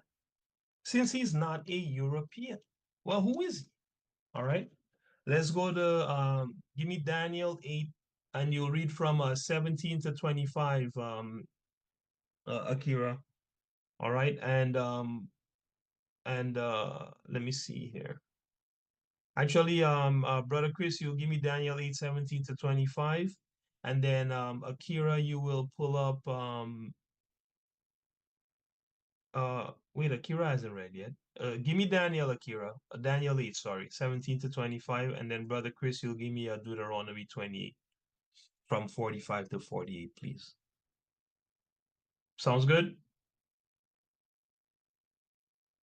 Okay. Okay, so give me Daniel 8. Daniel 8 from 17. Now, you have a little echo on your thing there. You might, if you have the option to, you can turn off the extra speaker that's on your Zoom.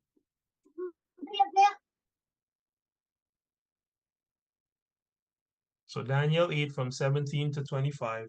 Let's go. Okay, sorry. Let me read. You wanted me to get it. 8 from Daniel 8. Yeah, from let Akira get that, and then I want you to grab Deuteronomy 28 from 45. Okay, can you hear me? Yeah, I can hear you. Okay. Sorry, just give me a second. All right. So he came near where I stood, and when he came, I was afraid and fell upon my face. But he said unto me, Understand, O Son of Man, for at the time of the end shall be the vision.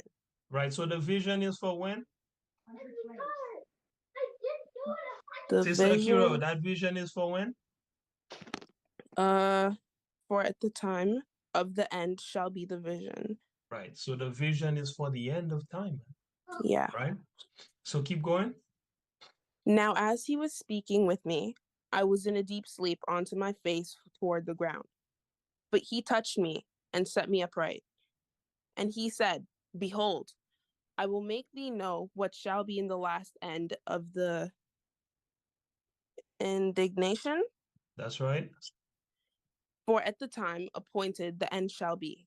So stop right there. So this is for those who don't know, this is Daniel speaking with an angel after he had a horrible vision, and the angel said, Hey, listen, I'm gonna break down this vision to you. And he tells him a second time, at the end, okay, at the end of the world, this is when this vision is gonna come to pass, right? Go ahead. Right. 20. The 20. ram which thou sawest having two horns are the kings of Media and Persia. Right. And the rough goat is the king of Great Grecia. Mm-hmm. And the great horn that is between his eyes is the first king. All right. So Now, this is very, hold on, this is very important. Okay. It said the rough goat that you saw, right? In your vision, metaphorically, that rough goat stood for the king of Grecia. All right, which is the king of Greece. All right, Grecia. Let's just look up the word here right quick. Okay. Yavan. Listen to this. Yavan. Grecia. Yavan is the original word for Grecia. Why is this important? Javan comes from Yavan. Yavan comes from Yawan because this letter here is Yod or Yad in ancient Hebrew. This is the Waw and this is the Nan. So you put this together, this would be Ya, this Ya, Wa, and then the final N, Yawan.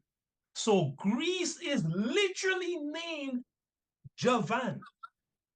This is where the Javanese people originally came from. Greece, Yawan, that's their land, right? Anyway, but Grisha, as it tells you here, when you look right here, it literally says proper name of a people, and it's talking about Greece. All right. Hopefully everybody sees that. Go ahead. continue. Yep, the rough goat. Yep, go ahead. Now that being broken, whereas four stood up for it, four kingdoms shall stand up out of the nation, and not in his power. And in the latter of time, their kingdom, when the transgressors are come to the full, a king of fierce countenance and understanding dark sentences shall stand up. So hold on. So when is the king of fierce countenance and understanding dark sentences gonna stand up? Dark sentences just mean secrets, okay? And the king is a metaphor for the ruler. So when is this person gonna stand up out of Greece? In the latter of time of their kingdom, In the latter time of whose kingdom? the hold on, not in his power. The Grecia. Yep. In the latter time of the Greek kingdom, God said a king is going to stand up understanding dark sentences, man. Right? So go ahead. Shall stand up, and his power shall be mighty, but not by his own power. Oh, yeah. And he shall destroy wonderfully, and shall prosper in practice, and shall destroy the mighty and the holy people. And through his policy also he shall cause craft to prosper in his hand. Mm-hmm. And he shall magnify himself in his heart, and Mm-hmm. by peace shall he destroy many. Mm-hmm. He shall also stand up against the prince of princes, but he shall be broken without hand. Right. So according to verse 25, the king of where was gonna stand up against the prince of princes? The king of, Or rather the king of who? Because it's not just a where, it's a who. The king of, again, there's only one place this place talks about oh, this is it Grisha again? that's right. Yeah.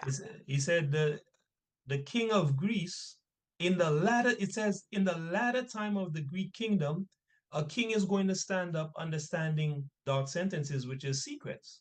And it said this king is going to do a couple of things.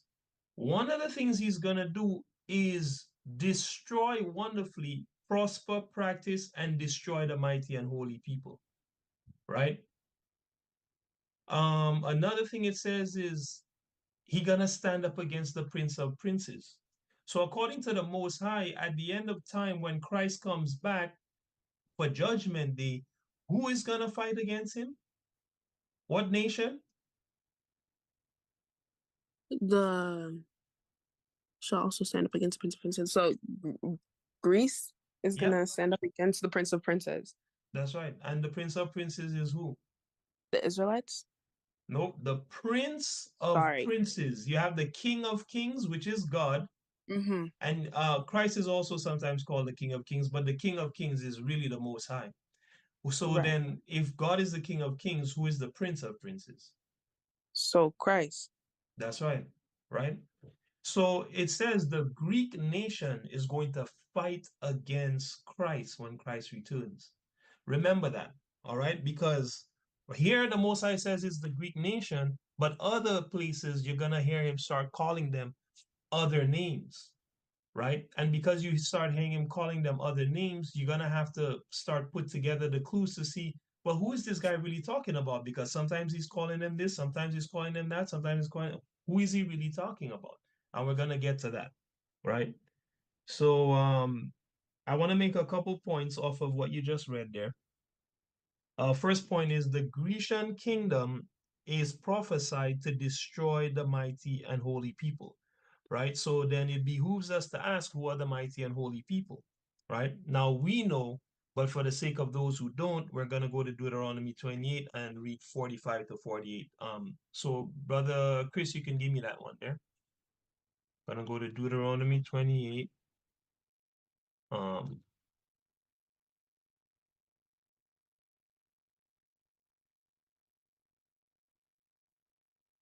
45 to 48. Okay, this is the book of Deuteronomy, chapter 28 and verse number 45.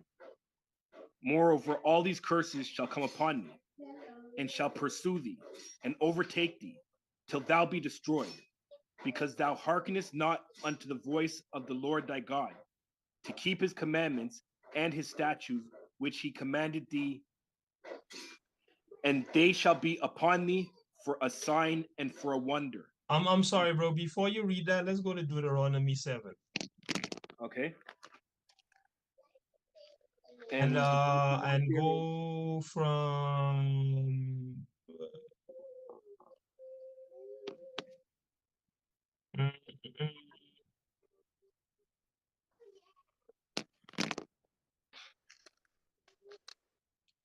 go from mm, let's just read verse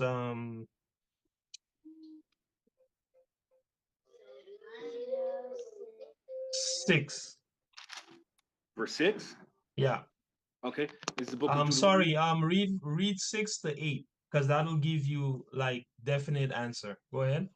Okay. It's the book of Deuteronomy, chapter 7 and verse number 6. For thou art an holy people unto the Lord thy God. the Lord thy God hath So chosen. sorry, before you read on, remember Daniel said that the Grecian would destroy the mighty and holy people. So now you're getting a clue as to who are these holy people. Go ahead. Right. For thou art an holy people unto the Lord thy God. The Lord thy God hath chosen thee to be a special people unto himself, above all people that are upon the face of the earth. Right? The Lord did not set his love upon you, nor choose you, because you are more in number than any people. For ye were the fewest of all people. Right? But because the Lord loved you, and because he would keep the oath which he had sworn unto your fathers, hath the Lord brought you out with a mighty hand, and redeemed you out of the house of bondage, from the hand of the Pharaoh, king of Egypt. All right. So who did the Most High redeem out of the house of bondmen from the hand of Pharaoh, Brother Sean? Who did the Most High redeem out of the hand of Pharaoh, right? Out of the house of bondage? The Israelites. The Israelites. So who are the mighty and holy people that were being spoken about in Daniel 8? The Israelites. It would be the Israelites, right? All right, so we can, I think that's all I wanted on that one. So let's go back to Deuteronomy 28. So since we know the mighty and holy people are the Israelites, okay, here's a couple more witnesses showing you how exactly the so-called Grecian would destroy the mighty and holy people. Go ahead. Or the Israelites. How the Grecian, the so-called Grecian, would destroy the Israelites. Go ahead. Okay, this is Deuteronomy chapter 28 and verse 45. Right? Moreover, all these curses shall come upon thee, and shall pursue thee, and overtake thee, till thou be destroyed, because thou hearkenest not unto the voice of the Lord thy God, to keep his commandments and his statutes which he commanded thee. And they shall be upon thee for a sign and for a wonder, and upon thy seed forever. Because thou servest not the Lord thy God with joyfulness and with gladness of heart, for the abundance of all things. The 48. Therefore shalt thou serve thine enemies, which the Lord shall send against thee, in hunger and in thirst, and in nakedness, and in want of all things. And he shall put a yoke of iron upon thy neck until he hath destroyed thee. Until he have what? Destroyed thee. Right. So the Most High said, hey, listen, because you didn't serve him, he's going to make you serve your enemy. Your enemy is going to put a yoke of iron, which is an iron, a collar around your neck until you've been destroyed. Now, Sister Akira, who did the Most High say was going to destroy the mighty and holy people?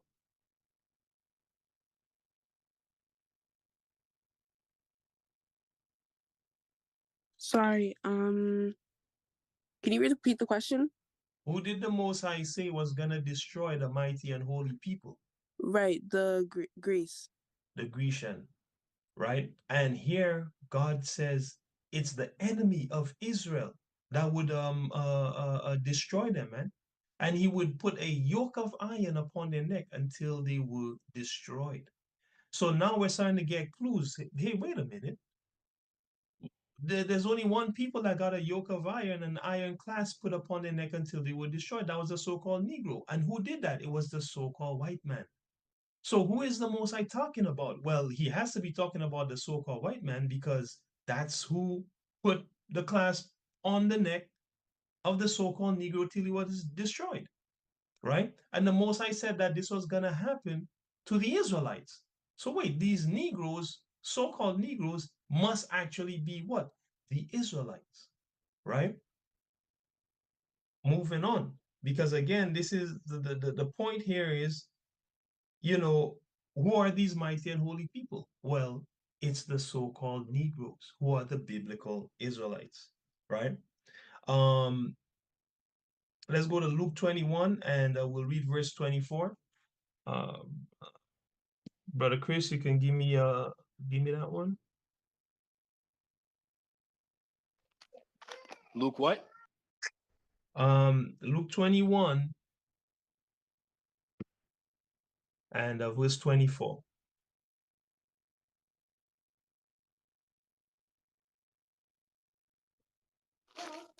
Okay. This is the book of Luke, chapter 21, and verse number 24. Right? And they shall fall by the edge of the sword, and shall be led away captive into all nations, and Jerusalem shall be trodden down of the Gentiles, until the times of the Gentiles be fulfilled. See that? The Most High said that his people would fall by the edge of the sword, meaning war, and be led away captive into all nations. And Jerusalem would be trodden down, meaning trampled by Gentiles until the time of the Gentiles be fulfilled. That time of the Gentiles is talking about back in Daniel where it says, when the transgressors are come to the full. So who is in Israel according to the Most High right now, Sava? Is it Jews in Israel right now, or is it Gentiles trodden down the land of Israel? Gentiles. It's Gentiles. Because the real people would fall by the edge of the sword and be led captive into all nations, right? And we know that happened in 70 CE when the Romans sacked Jerusalem, okay, and sold the Jews for slaves, man, right? And killed a whole bunch of them, right? And we know that process repeated during the transatlantic and the trans-Saharan slave trades, you know?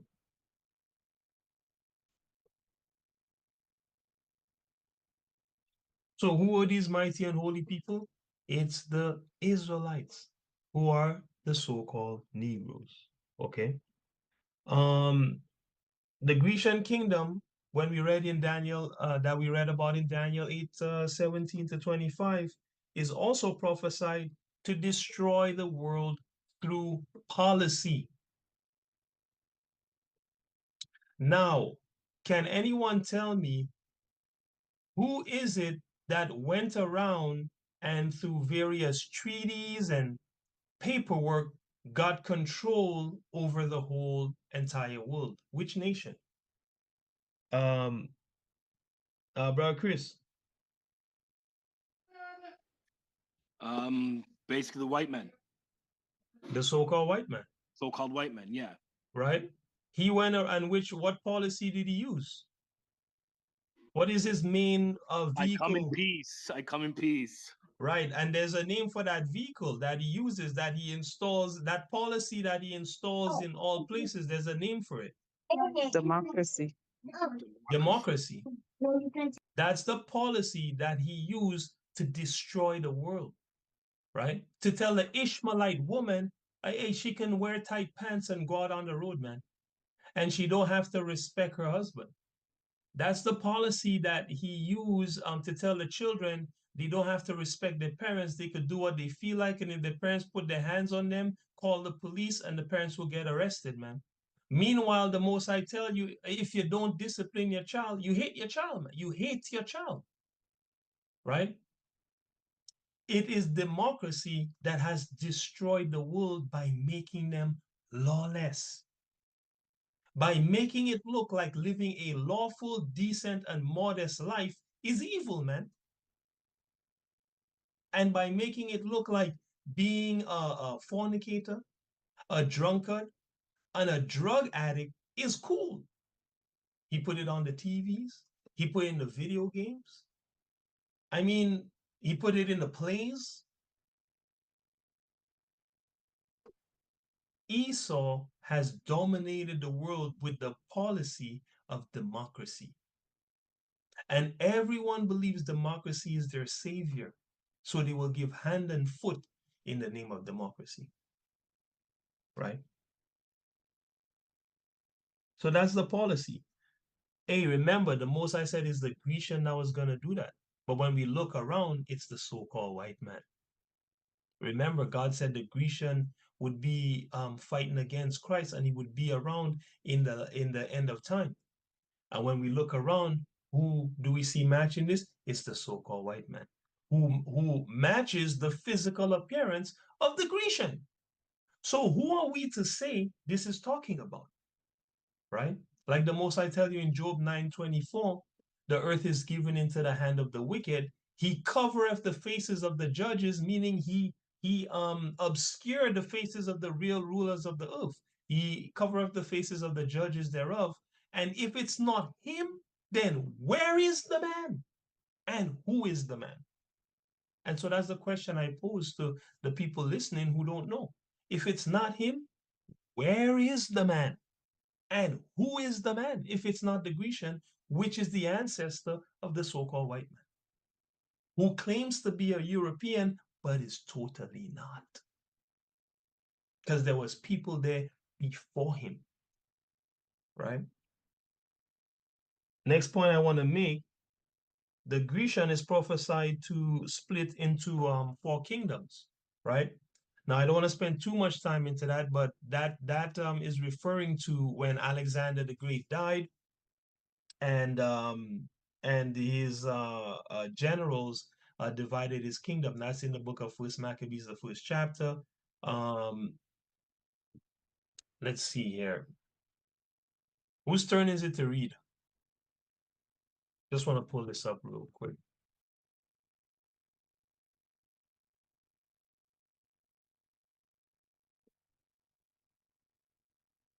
Whose turn is it to read? Is it you, Akira? I Yeah, think I it's can. you, you know. First Maccabees chapter 1, give me verse 7 and 8, please. All right, let me pull it up real quick. We looked at this in detail in a study that we did before. I'm pretty sure I have it recorded. If I do, I'll put it in the link. I'll put the link in the description of this video so you can see exactly who this was talking about. Right. But go ahead. Is this the Old Testament or the New Testament? I can't find it. It's in the Apocrypha. You have an Apocrypha with you or no? No, I don't right now. Do you have internet access? Yes. Well, just read it off the screen if you can. If you can't, you can Okay. just type in First Maccabees. I'll You read just it type in the off the scripture. Okay. screen. Okay. Starting from 5? 7 and 8. Okay. 7, 8, and 9. Okay. So Alexander regained 12 years and then died. Wait. Alexander did what? Reigned. Sorry. Right. Reigned 12 years and then died. Right. And his servants bare rule, every one in his place. Right. And after his death, they all put crowns upon themselves. So did their sons after them many years. And evils were multiplied in the earth. Right. So the Most I tell you, Alexander reigned 12 years, which Alexander, read verse 1. And it happened after that Alexander, son of Philip, the Macedonian, who came out of the land of Shittim, and had smitten Darius the king of the Persians and Medes, Yep. Medes, that he regained his steed. Nope, that he reigned uh-huh in his steed, the in his first stead, over in his stead, the right? first over. Right. So it's telling you Philip, Alexander, son of Philip the Macedonian, after he killed Darius, the king of the Persians and the Medes. This is breaking down what was happening in Daniel 8. He said that Alexander, he reigned instead of Darius, okay? And then he was the first king over Greece, all right? And later on it tells you, when he reigned 12 years, okay? And then he died. And then what happened after? His servants bear rule, everyone in his place. Okay. And after his death, they all put crowns upon themselves. So did their sons after them many years. All right. So not only did Alexander die, his servants, they ruled after him. During the wars of the Diadochi, okay, they used That's the wars that they fought to split up the kingdom. It was Cassander, Antigonus, Ptolemy, and one other guy, Seleucus. Okay, these guys fought over Alexander's kingdom, even though he had given it to a dude, I can't remember the guy's name. They killed that guy, and then fought over his kingdom, and then they all put crowns upon themselves. So after the Greek, the first king of Greece died, his kingdom essentially split into four. And then he said, those people, they all put crowns upon themselves, right? For many years after, right? So did their sons after them many years, the Most High says, right? And then what happened? Evil was multiplied in the earth once these people, these generals of Alexander the Great, right, who were also so-called Greeks, okay? They put crowns upon their heads, and he says once they started ruling, evil was multiplied in the earth. All right. So that's pretty plain. What's going on here? There's a certain people that this mess keeps going back to, right? So far we're seeing, hey, these kingdoms or these countries that exist today, right? Think about places ruled by so-called white men, right? Especially ones that had kings before. These kings are the descendants of the so-called Greeks. And then their countries are the policy that they used to infect the entire world after they stopped with kingdoms. Okay, they still have a kingdom now. They just call it democracies now, right? So we go from democracies back to crowns, back to Alexander the Great. And there's an even further back that we got to go, right? To really pinpoint who these people are. So,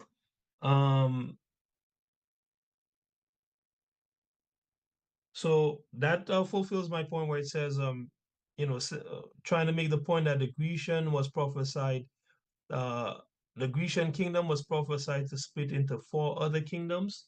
And when we look in other places in the Bible, it definitely split up into more than four kingdoms, because the scriptures on the eagle with the eagle's feathers and the wings in Esdras is talking about the so-called white man. The beast and the seven heads is also talking about the so-called white man. Okay, it all goes back to him. So moving on from that, it also says that the Grecian kingdom in Daniel 8, between verse 17 and 25, it says he was prophesied to fight the Messiah and be destroyed without hand. Okay.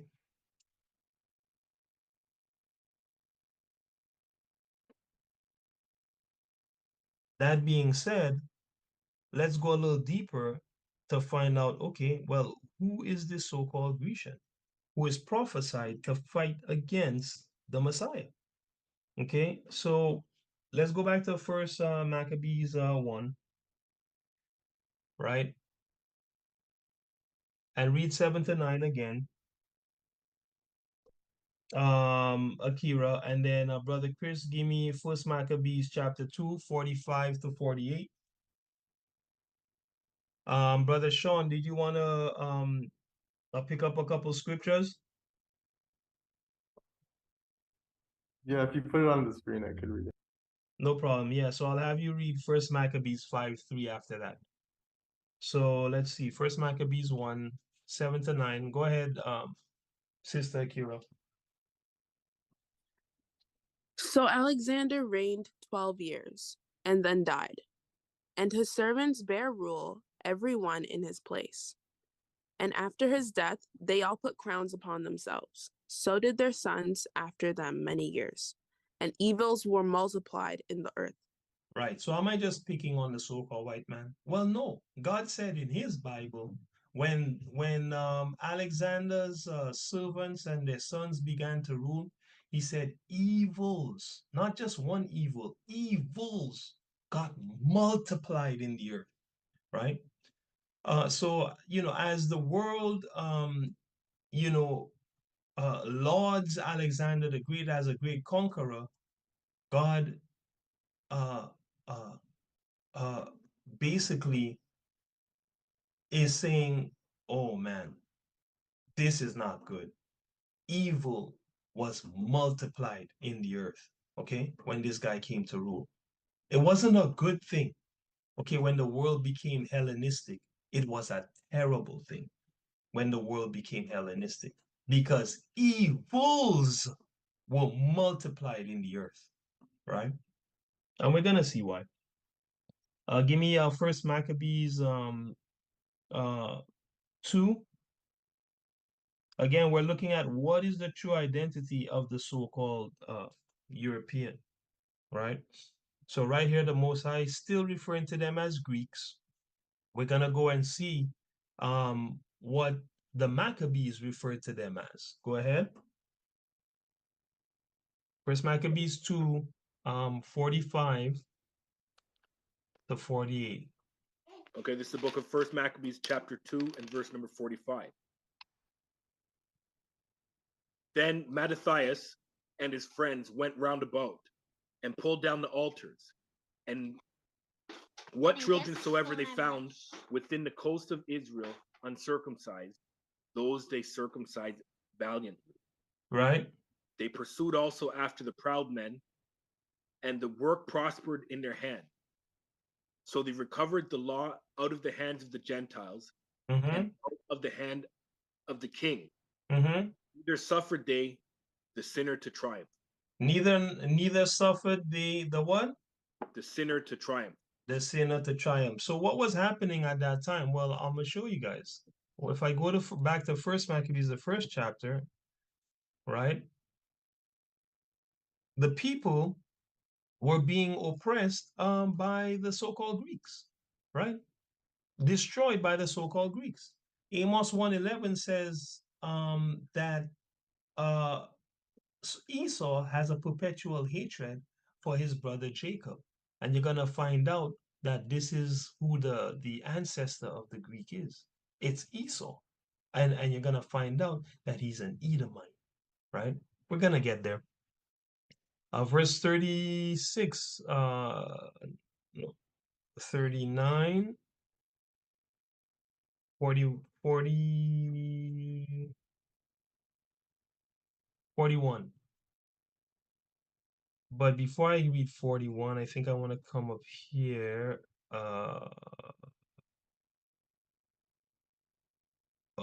There we go. And read verse 10, right?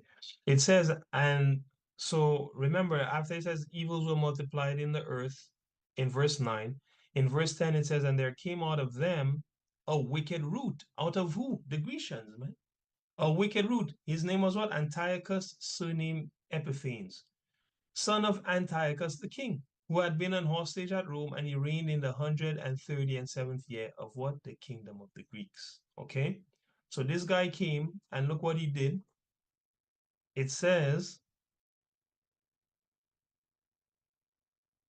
here that, let's see, in 39 and 40, sorry, sorry, in 41, moreover, King Antiochus wrote to his whole kingdom that all should be one people. All right. Remember, this guy's multiplying evil on the earth, you know. What he come with? The all for one doctrine, which is still used today to destroy people unawares. It's still a Trojan horse to destroy the minds of people. And it works perfectly, right? Only God can wake you up from the deception that Esau puts upon the world. That's why it says he chose you from before you came in your mother's stomach, man. Right? And that's why Christ says, hey, the Most High has to draw you first before he can work on you. Right? So it says, moreover, King Antiochus wrote to his whole kingdom that all should be one people, and everyone should leave his laws. So all the heathen agreed according to the commandment of the king. All right. Now watch what starts happening. It says in 44, for the king had sent letters by messengers unto Jerusalem that the cities and the cities of Judah, that they should follow the strange laws of the land. Now, Israelites know that this is you can't do this. Okay, this is against the law. We keep the laws of our God when it comes to righteousness. Okay, watch what Antiochus did, the Greek. It says he forbid burnt offerings and sacrifices and drink offerings in the temple, and that they should profane the Sabbaths and festival days. So he made it a law. He made laws to forbid burnt offerings, forbid sacrifices, forbid drink offerings, our whole culture, man, in the temple, right? And he put in laws for us to profane the Sabbaths and the festival days. Don't keep them. Laws to force us to break God's laws. That's what the Greek did, right? He said, and pollute the sanctuary and the holy people. We already established the holy people with the Israelites, right? He said, he set up laws to have us set up altars and groves and chapels of idols and sacrifice swine's flesh, which is pig's flesh, and unclean beasts, right? And we know we are not to eat these things based on the dietary laws of Leviticus, I believe it's chapter 15, right? It says that they should also leave their children uncircumcised and make their souls abominable with all manner of uncleanness and profanation. Why? To the end that they might forget the law and change all the ordinances. So this guy wanted us to stop keeping the law, statutes, and commandments of the Most High. And John 14:15 tells you, if you love me, keep my commandments. So this guy put laws in place to force us to break God's laws, which is to sin, right? You know. Now, Kara, you there? Babe, get Kara for me because I wanna. Yeah, what scripture tells you, what sin is? What scripture? Yeah, Kara, not Akira. Oh, Kara. sorry. Yeah. Kara, what scripture tells you what sin is? You wrote it down. Um,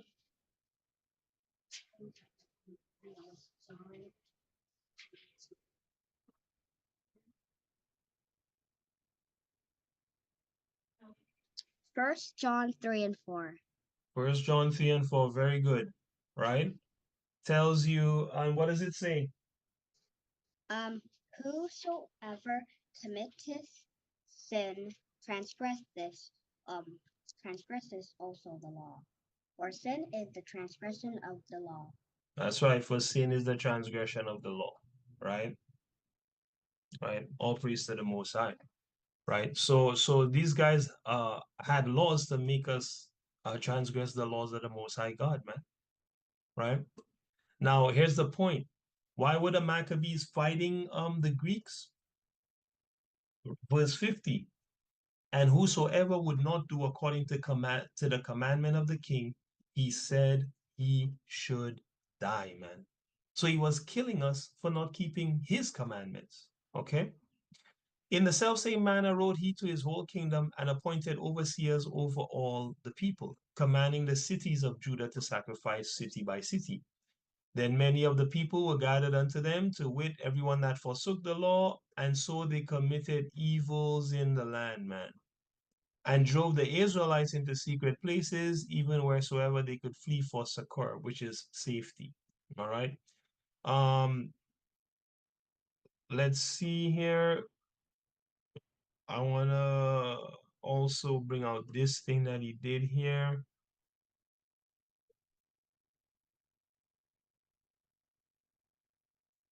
Verse 59, now the 25th day of the month, they did sacrifice upon the idol altar, which was upon the altar of God. So you see, this Greek just profaned all the Most High things, right? He put an idol altar on the altar of the Most High, at which time, according to the commandment, they put to death certain women that had caused their children to be circumcised, man. So the Jews that were rebelling, hey, he put them to death, man, right? Watch what else they did. They hanged the infants about their necks and rifled their houses and slew them that had circumcised them, man. So they hanged the babies. Then they went through our houses and took our stuff. And they slew the women that had circumcised the babies, man. you know. And 64 says, and there was very great wrath upon Israel. So that's why when we go to Second Maccabees now and read verse 45 to 48, we're going to see that this family called the Maccabees started fighting against these Greeks. So go ahead and read that again for me, brother Chris. This is First Maccabees chapter 2 and verse number 45. Then Mattathias and his friends went round about and pulled down the altars, and what children soever they found within the coasts of Israel uncircumcised, those they circumcised valiantly. Right. They pursued also the proud men, and the work prospered in their hand. So they recovered the law out of the hand of the Gentiles and out of the hand of the kings. Neither suffered they the sinner to triumph. You see that? Right. So they went around fighting back, man. Fighting back against the Grecian, right? Now we're gonna go to First Maccabees chapter 5 and verse 3 to see what other name these the brothers call these Grecians. Go ahead. This is the book of First Maccabees chapter 5 and verse number 3. That was for brother Sean, but we'll have him read the next scripture. Go ahead. No, go ahead, and we'll have brother Sean read the next scripture. Okay. Then Judas fought against the children of Esau in Idumea at Arabatim, because they besieged Gaal, and he gave them a great overthrow, and abated their courage, and took their spoils. So Judah was fighting against who? The Maccabees were fighting against who?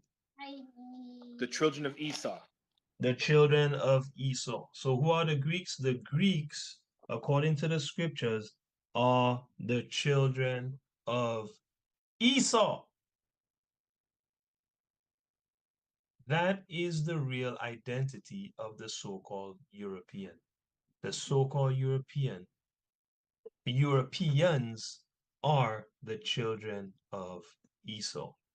Give me First Maccabees 4:61 as well, brother Chris, and then we'll have brother Sean give us Daniel 9.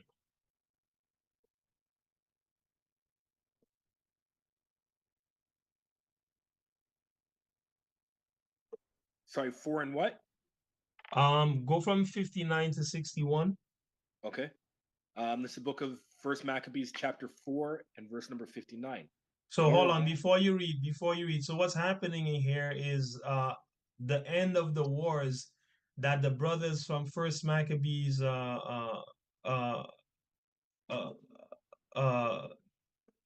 chapter 5. In First Maccabees chapter 5, it tells you, that they fought against the children of Esau. And here it's telling you when they first recaptured the temple, what they did. Okay, so go ahead. Okay. First Maccabees chapter 4 and verse number 59. Moreover, Judah and his brethren, with the whole congregation of Israel, ordained that the day of the dedication of the altar should be kept in their season from year to year by the space of 8 days, from the 25th day of the month Caslu, with mirth and gladness. Mm-hmm. At that time also, they built up the Mount Zion with high walls and strong towers round about, lest the Gentiles should come and tread it down as they had done before. Right. And they set there a garrison against it, and fortified Bethsura to preserve it, that the people might have a defense against Idumea. That the people might have a defense against Idumea. All right. So the brothers again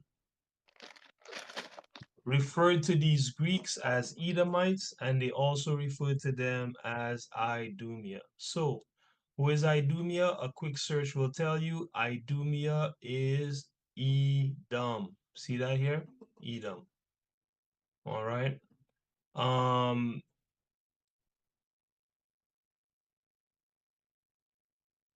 And who is Edom?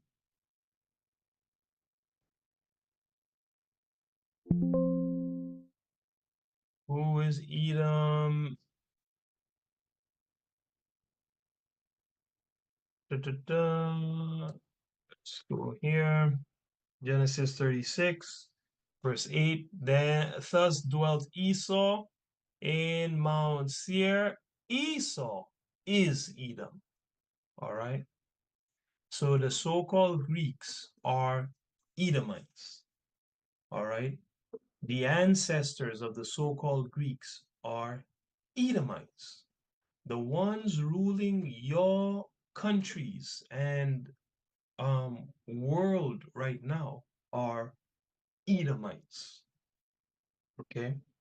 Thus saith Yahweh, right? God of Abraham, Isaac, and Jacob, right? If not, where and who is he, right? Okay, let's go to Daniel 9 and we'll hit verse 26,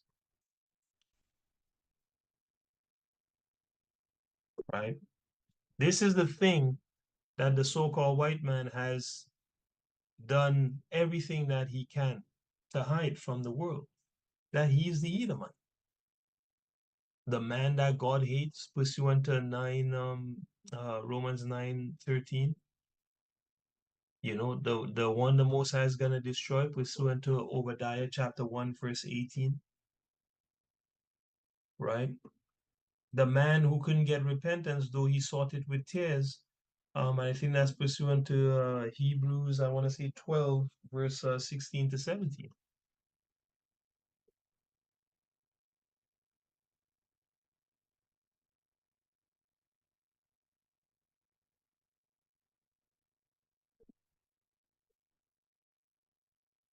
Lest there be any fornicator or profane person as the Greek man, Esau, who for one morsel of meat sold his birthright, man. The so-called white man sold his birthright for one morsel of meat. For you know how that afterward, when he would have inherited the blessing, which is to rule the world forever, he was rejected. The man was rejected, according to the Most High. For he found what? A place of repentance? The man found no place of repentance, okay, though he sought it carefully with tears. So there is one man that cannot repent, one man that the Most High promised utter destruction in the book of Obadiah. Read the whole book if you haven't, and that's Esau, which is the so-called white man. That's why he's going to fight Christ at the end of time, because he doesn't stand a chance. He cannot, he can't be saved. Well, what else? There's nothing else to say, right? Romans 9:13 says, Jacob have I loved, but Esau have I hated. Now, if God hates you, that's it for you, man. That's the creator of the universe. If the man hates you, that's it. You're done for, right? Okay. Daniel 9:26. Let me get that, Brother Sean.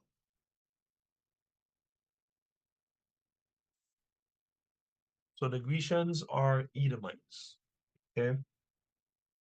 There's further proof.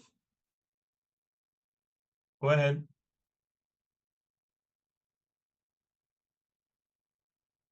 Go ahead, Brother Sean. Sorry, I was on mute. And after 62 weeks shall Messiah be cut off, but not for himself.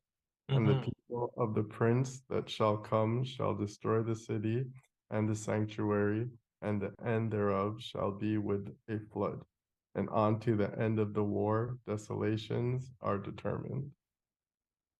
Okay. So the Most High says here, after 62 weeks, which is 62 weeks, shall Messiah be what? Cut off, which is killed, but not for himself. We know he died for his people. That's Luke 1, 68 to 72, and many other scriptures. Um, that's Romans 9, verse 6 on down as well. It says, and the people of the prince, after Messiah dies, the people of the prince will come destroy the city and the sanctuary. Remember, God said it's the Grecian that would destroy the mighty and holy people. However, when you look in the history books at who destroyed the city of Jerusalem after Christ died, it was the Roman. So what's the relation between the Roman and the Greek? They're the same people. The Grecian is the ancestor of the Roman. You understand? I hope people catch that. The Most High say the end thereof shall be with a flood. What does that mean? He breaks it down. Unto the end of the war, desolations are determined. Now, we know if we go look and see who destroyed Jerusalem after Christ died, we see that it was the Romans in 70 CE. And this is from Harvard, okay? The Romans reclaimed Jerusalem and destroyed the Second Temple, man, with only a portion of the Western Wall remaining. The recent archaeological discoveries date portions of the wall to later periods, and so on and so forth. All right. But the Romans destroyed the city, man, and the sanctuary, right? By war. And the Most High say, after the end of the war, desolations are determined. Didn't Daniel say that the Greek would destroy the mighty and holy people? Didn't Amos say that Esau would have a perpetual hatred towards Jacob? It sure did in Amos 1:11. So when we put these clues together, we can see what's going on here, right?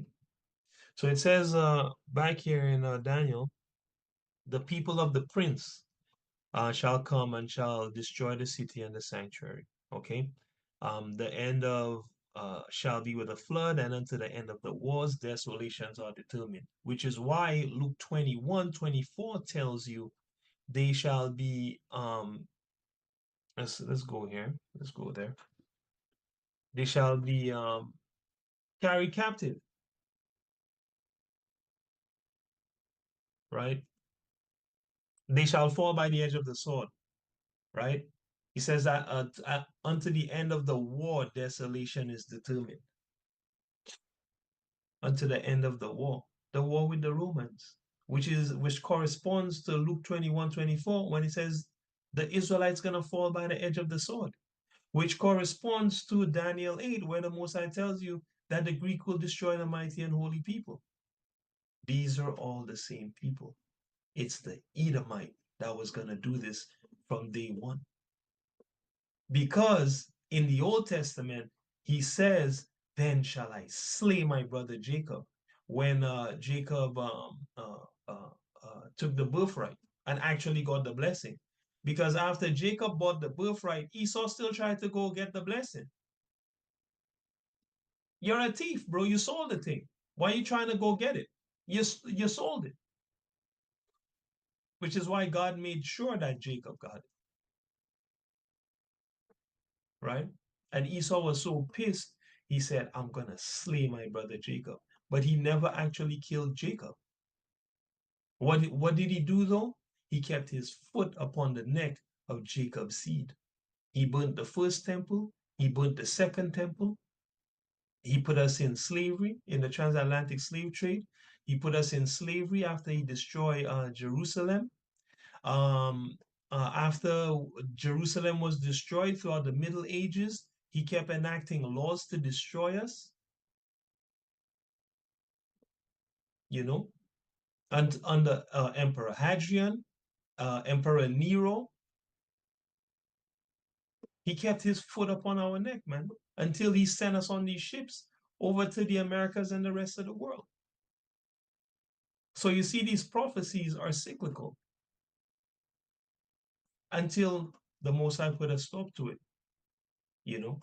And he's going to do that when he gets the number of seeds that he's looking for, right? When the number of seeds are fulfilled in you. Pretty sure we looked at that scripture last week. That's when he's going to end things.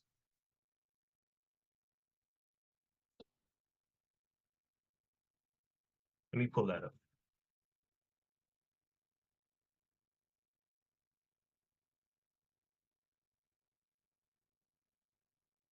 Second Ezra's 436.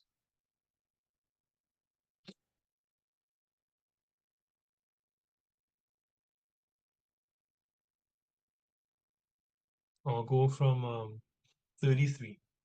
Second Ezra 4 from 33. Then I answered and said, how and when shall these things come to pass? Wherefore are our years few and evil? And he answered me, saying, do not hasten above the Most High, for thy haste is in vain to be above him, for thou hast exceeded much. This is Ezra talking to an angel. Did not the souls, Uriel specifically, did not the souls also of the righteous ask questions of these things in the chambers, saying, how long shall I hope in this fashion? And when cometh the fruit of the floor of our reward? So this reward you keep talking about, Most High, when is this coming? This is what the souls that have already died and are being kept with the Most High are asking. They're being kept in a profound safety. They're asking these questions. Uriel said, you think you're the first man to ask this question? The Most High has this question all the time, bro. And unto these things, Uriel, the archangel, gave them answer and said, even when the number of seeds is fulfilled in you. For ye have weighed the world in the balance. By measure have ye measured the times, by number have ye numbered the times, and he doth not move nor stir them until the said measure be fulfilled. Okay, so when the Most High get his the number of people that he already determined that he's gonna save, the world's done for, right? And not a minute before. Okay.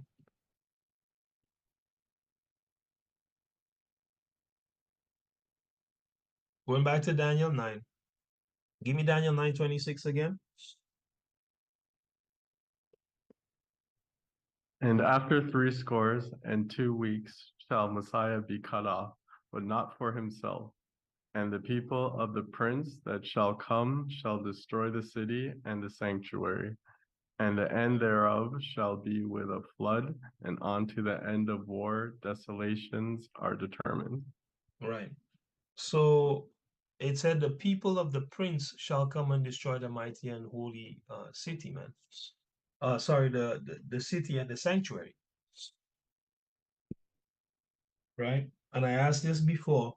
The people of what prince? Which prince is going to destroy the city and the sanctuary? The prince of light or the prince of darkness? The people of the prince of light or the people of the prince of darkness? Brother Sean. Are going to destroy it, or? Who would destroy the city and the sanctuary? Would it be the people of the Prince of Light or the people of the Prince of Darkness that would destroy God's holy temple and his city? The Prince of Darkness. It would definitely be the people of the Prince of Darkness. And we know it was the Romans that did it. So there's another clue showing you who these people hearken back to, man. Who's their real boss? It's not God. That's why he tell you they can't repent, right? They are the people of the Prince of Darkness, man, right? And we'll prove that. We'll prove that, right? Remember, the Most High said in Daniel that Greece would destroy the mighty and holy people. Though he called them Romans, right? Though they are called Romans in history, they're actually Greeks, all right? Which means they're actually Edomites, all right? They are actually Edomites, all right? And I mean, I got evidence like out the wazoo for this, all right? I even have their own documentation letting you know that you know they're Edomites, right? Or sorry, Greeks and Romans are the same people. All right. Let's just take a quick gander. The Greek origins of the Romans, part 1. All right. This is from novoscriptorium.com. It says, here we present selected excerpts from Dionysius of Halicarnassus's book, The Roman Antiquities. Okay. It's from the Louvre Classical Library. Apparently, there have been hardly any doubt for Dionysius and the majority of ancient Greek and Roman historians up to this time, which is 1st century BC, that the Romans were a nation of mostly Greek origin and genealogy. I'm going to say it again. There had been hardly any doubt for Dionysius and the majority of ancient Greek and Roman historians up to the year 100 BC that the Romans were a nation of mostly Greek origin. That's plain. All right. You can read the rest on your own. I'll put up the document once we finish the study as usual. I also want to pull up this other source here.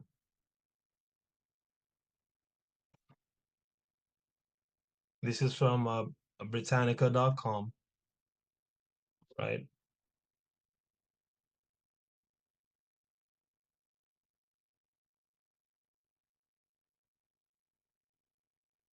It says by 700 BC, several Greek colonies were established along the southern coast.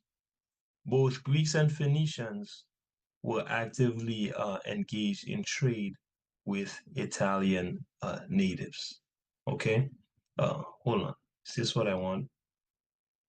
Yep, both Greeks and Phoenicians were actively engaged in trade with the Italian natives. By 700 BC, several Greek colonies were established along the southern coast. Southern coast of where?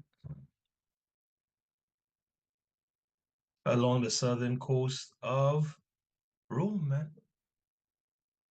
By 700 BC, several Greek colonies were already established along the southern coast of Rome. Both Greeks and Phoenicians were actively engaged in trade with the Italian natives. Okay, by 700 BC, the Greeks were already there, right? Who were they taking over? The Japhites. All right, and this is from their own mouth. Let's move on to 2nd Esdras. Last piece of evidence that the so-called Greeks are Edomites. 2nd Esdras 6 and verse 9. 2nd Esdras 6.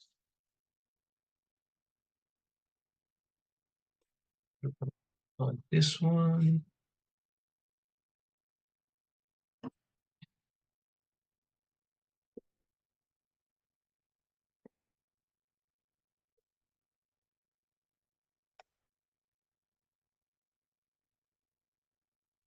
Let me get that, Sister Akira. Verse 9. For Esau is the end of the world, and Jacob is the beginning of it that follow it. So when you read Daniel 8:17 to 25, who did the Most High say was going to fight Christ at the end of the world? Grecia, the But Greeks. that's right. But here, who does he say is the end of the world?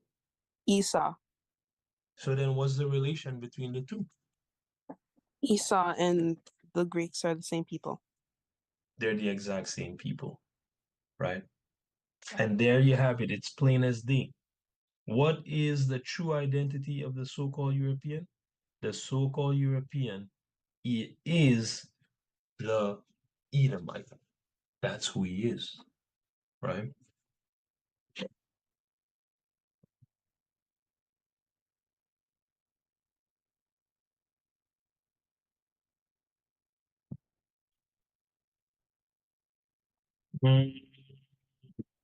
Hmm. Now, do people want to wrap part one here or take another? I think it'll probably be another 20 minutes. I can look at where the so-called European was, where the Edomite was before he was in Europe. I can pull up that, I can look at that point. Um, yeah, and then we can wrap, or I can wrap here and we can look at that in part two. What are people feeling like? You guys okay to go for another 20? Wait, hold on. Mm. Well, it won't be another 20 minutes. Let me see here. Can go forward. No, it'll be longer than that, but you guys will enjoy it, I promise. All right? Okay, well, let's go. All right, so where was the so-called European before he was in Europe? Where was the so-called European before he was in Europe? Let's go to Genesis 36, right? Genesis 36.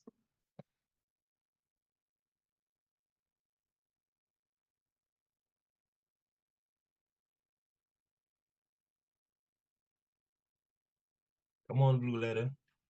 Don't fail me now.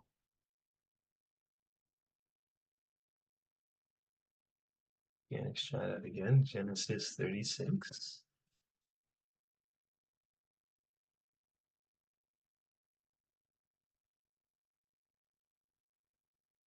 What?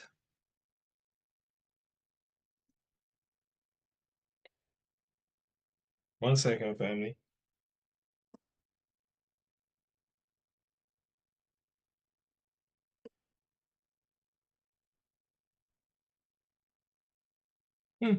I guess that website is getting overwhelmed today. That's interesting. Genesis 36, King James Bible. Work. Yeah, our website is getting destroyed today. Too many Jews on there. Let's see here. Genesis 36, we'll go from verse 1. So, where was the so-called European before he was in Europe? Okay, and this would be happening from 1836 when Esau was purportedly born. Okay, 1836 BC, right? BC to 767 BC. Okay, so where was he before he was in Europe? Okay, so Genesis 36. Uh, brother Chris.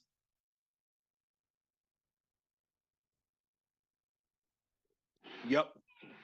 You want me to read? Yeah, Okay, the book one, of Genesis, chapter 36, starting from verse 1. Now these are the generations of Esau, who is Edom. right? Esau took his wives of the daughters of Canaan, Mm-hmm. Adah, the daughter of Elam, Elan, the Hittite, Uh-huh. and Aholibama, the daughter of Anah, the daughter of Zibeon, the Hivite. Right. So And stop right there. Hold on. This is very, very important, family. Watch this. This is very, very important. Remember, the Most High says in Daniel 2:43, right? Because people are like, oh, how you know um Esau is the white man or the so-called white man? Everybody was black at that time, so on and so forth. Okay. Remember, Esau came out red, which means Esau came out without melanin. Okay. And in a few generations, you can actually take melanated people and turn them into non-melanated people if you keep mixing them with a person that don't have no melanin. Okay, and a good example of this is Blake Griffin. Okay, let's pull up Blake Griffin. Okay, so that's Blake Griffin. His dad is Israelite. His mom, there you go, right? His mom is a Edomite. Okay, where's his mom? There's him and with his mom. Okay, his mom and his dad. All right, that's Blake Griffin. Now watch Blake Griffin, children. He also married an Edomite. Okay, he also married an Edomite. Look at Blake Griffin's. Oh man, look at Blake Griffin's kids. Uh, open image in new tab.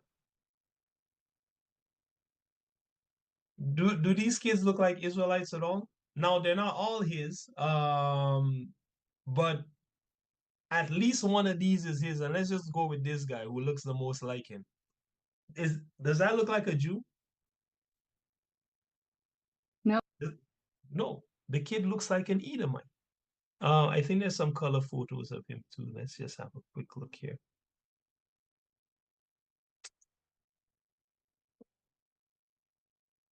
Let's just have a quick look here. Oh, that's a very blurry photo. Blake Griffin's son. Let's put son.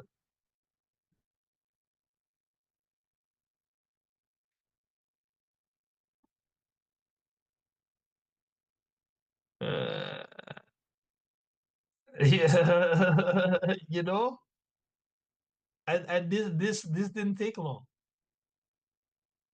This did not take long, right? And the kid looks like an Edomite, man. So why do I bring this up? Remember, Esau, according to God, mixed himself with the seed of men, right? So as this man without melanin starts to mix with people, what happens to them? Their skin starts to lighten. And generation after generation, you may still have certain features from your original race, but you have this melanin that keeps going. Right now, is it possible for him to make a dark skinned person? Yes, man. But more times than not, what happens is the skin lightens. Right? This is the curse of Esau. To lighten you up, man. You know, and take away your melanin because that was his curse. The Most High cursed him without melanin. You know. So it says here, Daniel 2:43. As you saw the iron mixed with clay, so the peoples will mix with one another. The peoples. Okay, let's go to the King James here with the boosting. So this Daniel the second chapter is about Nebuchadnezzar's dream, when Nebuchadnezzar sees a statue, and the statue is made of various metals from the head all the way down to the feet, and that statue is representing the various kingdoms that are going to come upon the earth, right? Give me from 40 to 43, Akira. Read from 40 to 43 there for me in Daniel 2. Okay. What's on your screen, right? Yeah. All right. And the fourth and the fourth king Sorry, go ahead. Yeah. And the fourth kingdom shall be strong as iron. For as much as iron breaketh in pieces and subdueth Yeah, all things. right. And as iron that breaketh all these, shall it break in pieces and bruise. So stop right there, right? Anyway, go ahead. Go ahead. Okay. And whereas thou sawest the feet and toes, part of potter's clay and part of iron, the kingdom shall be divided. Right. There shall be in it the strength of the iron. For as much as thou, sorry, it keeps changing. sawest the iron mixed with the miry clay, Mm-hmm. and as the toes of the feet were part iron were part iron and part of clay, so the kingdom shall be partly strong Sorry. Yeah, go ahead. and partly broken. Right. And whereas thou sawest the iron mixed with the miry clay, they shall mingle themselves with the seed of men. Mm-hmm. They shall not cleave to one another, even Mm-hmm. as iron is not mixed with clay. So the Most High said this feet, the feet portion of the statue, which represents the last kingdom on earth. And when you read 44, you'll see that he said, "They shall mingle themselves with the seed of men, but they themselves shall not cleave one to another, even as iron is not mixed with clay." And at the end of the world, what do we see? Edomite versus Edomite. Even right now, the war in Ukraine, right, is between who? Edomites and Edomites. America versus Russia, Edomite and Edomite, right? This is basically one head of the eagle versus the other head of the eagle, and that's pursuant to the book of Second Esdras, I believe, between chapter 5 and chapter 7, right? Um, so the Most High they're gonna be fighting one another, but more importantly, they're gonna mingle themselves with the seed of men, and that's what we're seeing. Don't believe that that just happened at the end only, and we're seeing the evidence in the scriptures as we're reading in the book of Genesis, because the Most High tell you the first thing Esau did when he left his father's house was go pick up a couple so-called Africans to marry. That's the very first thing he did when he left his father's house, right? Read verse 44 so we can get a clear understanding. Mm. And in the days of these kings shall the God of heaven set up a kingdom, which shall never be destroyed. And the kingdom shall not be left to other people, but it shall break in pieces and consume all these kingdoms, and it shall stand forever. Right. So when would this be happening, Sister Akira? In the it happened before, or would this be happening at the end of the world? And in the days of these kings, maybe at the end of the world. Well, it would definitely be at the end of the world, because when is the Most High going to establish a kingdom that will consume other kingdoms and will stand forever? Right, in the end of the world. In the end of the world, right? So I just want to show you guys here. Hey, the Most High said these guys were gonna mix themselves in verse 43 with the seed of men, but not cleave one to another. Okay. And we see it happening back in Genesis. Okay. Thank you, Akira. Go ahead, brother Chris. Right. So Esau took his wives of who? The daughters of Canaan, man. The Hamites. Right away. He took two Hamites and wife. And guess who else he took to wife? We're gonna look at who he took to wife, because what you're gonna see in I guess part 2, hopefully, of this study is that these are the people that Esau is now going to use as a scapegoat for the inhabitants of Mount Seir, okay, where God says he's from. All right. Let's see here. I want to pull up Genesis 36. Okay, 1 second. Gen 36 in Bible Hub. I want to pull that up in Bible Hub so we can have a look here at a certain verse. Okay, go ahead, brother. Go ahead, brother Chris. Okay. This is Genesis chapter 36 and verse number 3. And Bashmath, Ishmael's daughters, Ishmael's daughter, Who? sister Bashmath, Uh-huh. Ishmael's daughter, Uh-huh.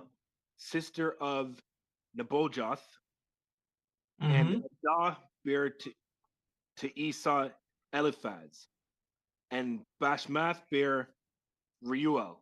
Yeah, so stop right there. It says the man took his wives of the daughters of Canaan, right? And then he also took Bashemath, Ishmael daughter.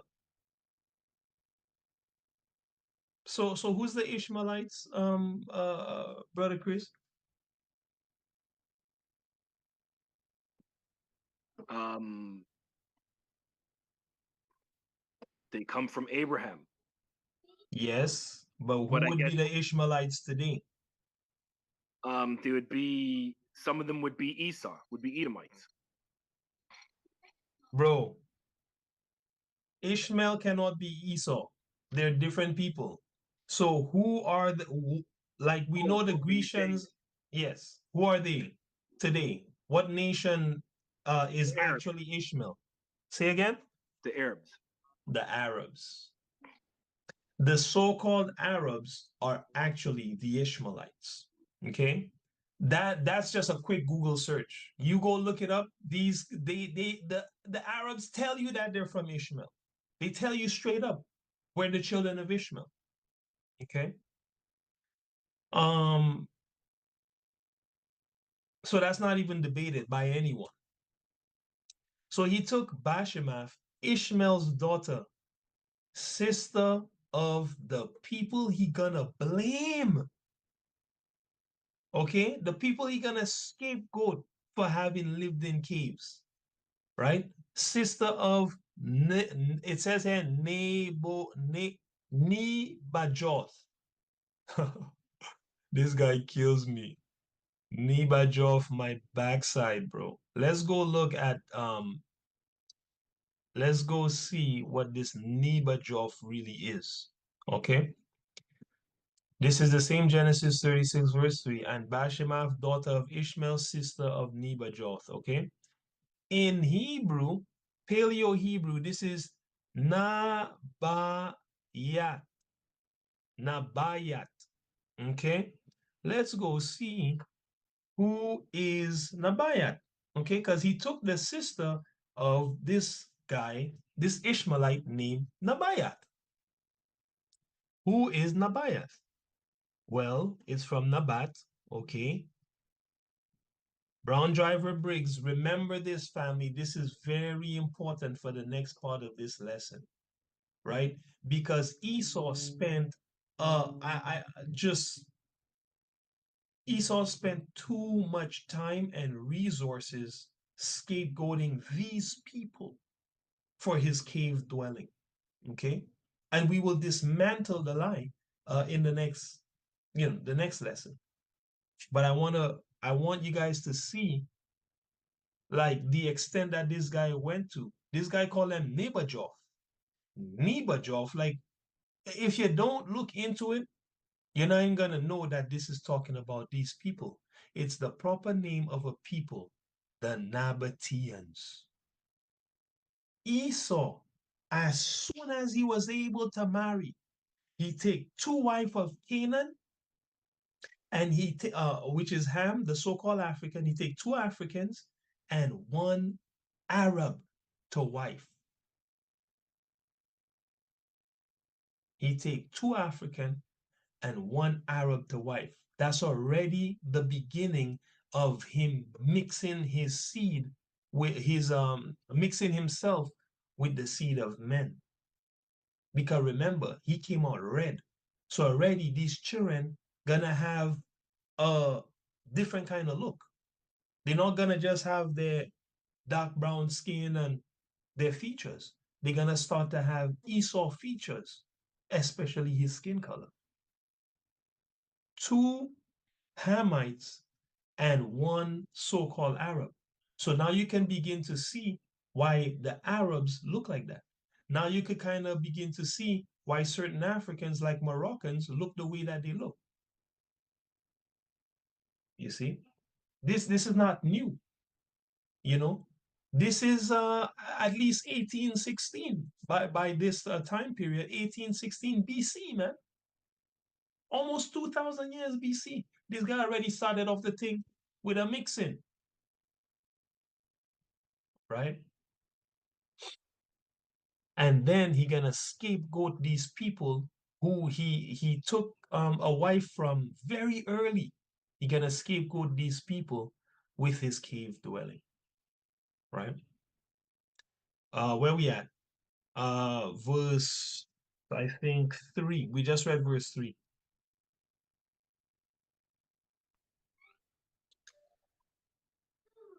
So, Verse number 4.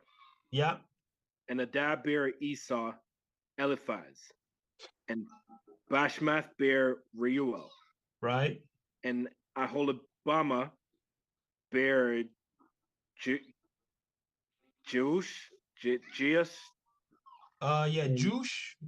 Jush. Yeah, maybe if I look at this thing here, uh you might be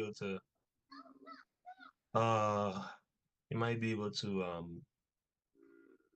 anyway, just read on, bro. It's Yeah, yeah. Jeush or Jeus and Jaalam and Korah. These are the sons of Esau, which were The born brother, unto sorry, him. the brother name was Yayash. That's the brother name, Yayash. Yash. Yeah. Anyway, Yeah, go ahead. And okay, so and Aholibama bare Yayash and Jaalam and Yeah. Korah, Mm-hmm. these are the sons of Esau, Mm-hmm. which were born unto him in the land of Canaan. Okay, so where was Esau? Where was the so-called European before he was in Europe? Well, he was in Canaan. As soon as he was of marriageable age, and before that, he grew up in Canaan because he grew up as what? The brother of Jacob, right? Who is our forefather, right? So Esau was in Canaan, all right? Where else was he? Right? So after Canaan, where did he go? Give me verse 6. Okay. This is Genesis 36 and verse number 6. And Esau took his wives and his sons and his daughters and all the persons of his house and his cattle and all his beasts and all his substance which he had got in the land of Canaan and went into the country from the face of his brother Jacob. Right. So after he left Canaan, he went into the countryside, okay, away from his brother Jacob in the land of Canaan. So where exactly did he go?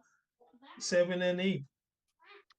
For their riches were more than that that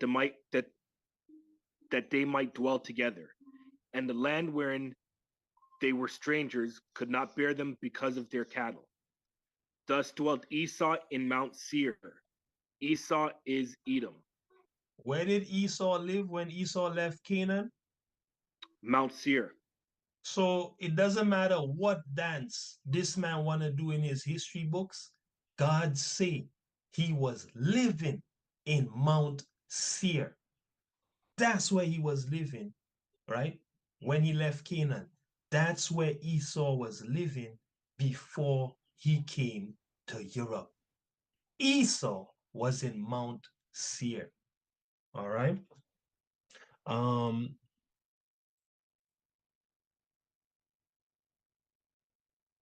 He was there with his 2 Hamite wives and his one Nabatean, which is an Ishmaelite wife.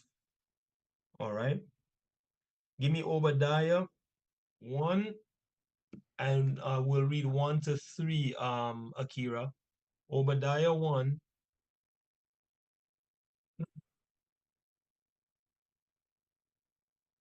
Okay.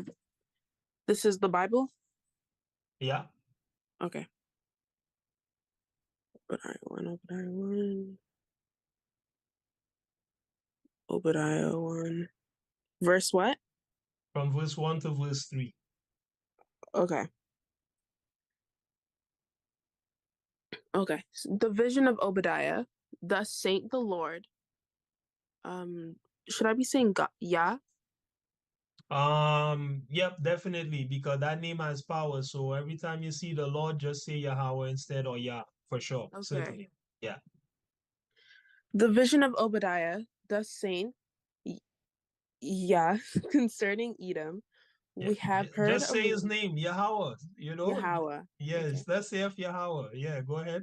Yahweh concerning Edom, We Uh-huh. have heard rumor of Yahweh, Uh-huh. and an ambassador is sent among the heathen. Right. Arise ye, and let us rise up against her in battle. So stop Behold, right there. Obadiah has a vision. He said, thus saith Yahweh concerning Edom.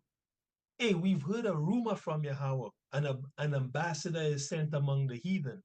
Hey, arise, ambassador, arise against Edom in battle. All right, go ahead. behold, I have made thee small among the heathen. Thou Mhm. art greatly despised. So stop right there. The Most High tell Esau, you're greatly despised, right? Later on in Revelation, it said the pride of his heart has deceived him. Was that in Revelation? The pride of thine heart has deceived thee. 1 second.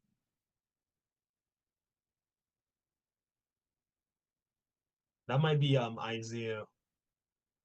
Oh no, it's right here. Oh, oh, very nice. Okay. Um, yeah, because he think everybody like him. And indeed, the most I say the whole world shall worship the beast and his image. But that don't mean they like him. You understand? Because remember, he's using mind tricks on people, right? To get people to believe like he's the best, he's the standard, he's what you should be looking to. You should try and marry one. He's the most valuable. That's the word, right? He's making it look like he's the most valuable. But really, hey, these nations hate Esau, man, right? Because he doesn't allow them to just do their thing. He want to insert demonocracy into all their nations, man, right? And these nations, especially of the East, they're not into democracy. They want to keep their own thing, right? So that's why the Most High is saying, hey, I'm going to make you small among the heathen. You're greatly despised, buddy. Regardless of how you want to think, you're the best. You understand? And this is the sure mark of a what do you call it? A psychopath, man. They think everybody like them, and you know their poop don't stink, man. But really, and they're the scum of the earth, man, according to the Most High. Right? Go ahead. The pride of thine heart hath deceived thee, thou that dwellest in the clefts of rock, whose habitation is high, that saith in his heart, who shall bring me down to the ground? Right. So according to the Most High, where is Esau habitation? Where does he dwell? In the rocks, the cliffs. The clefts of the rock, which mean the spaces in the rock. What's another name for a space in a rock, family? Cave? In a cave. The Most High said Esau dwell in the cave. He's the cave dweller. From since at least 1816. Well, from 18 from around 1816 onward, right? Because he was born 1836. We know you can't get married before 20 as a Hebrew man.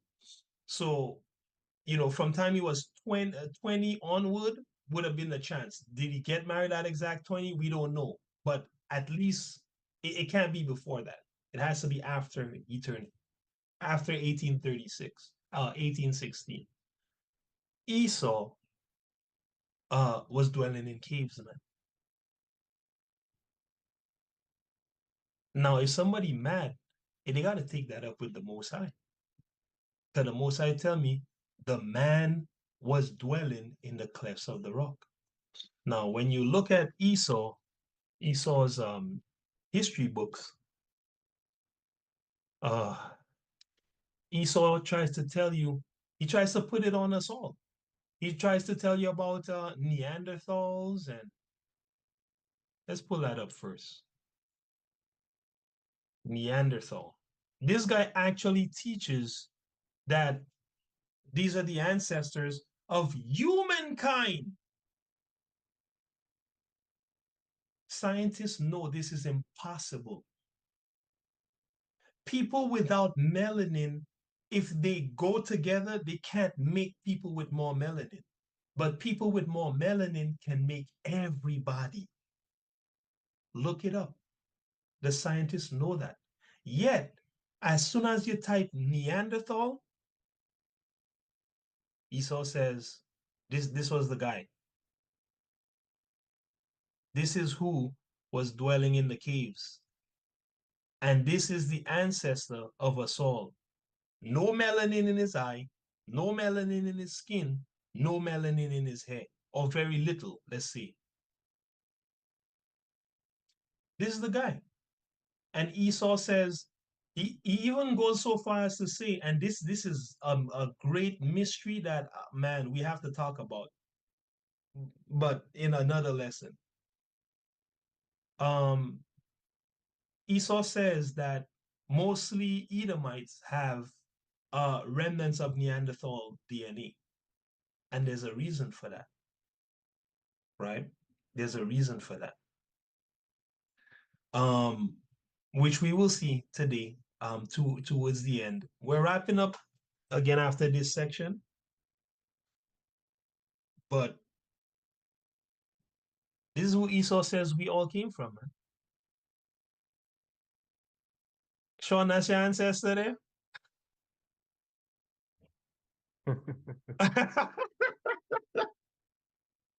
Bro, Sean, that's the guy. That's your forefather. Guy lies about everything. Bro, that man made your curly hair, bro. That man made your tight curls and your dark skin, bro. This guy. Does that add up, family? Right? You know, my wife told me many stories about when they used to try and tell this to ghetto children. And the little ghetto youths used to be like, yo, you must be mad, bro. There's no way we came from apes. The kids, right? The kids would not accept it, right?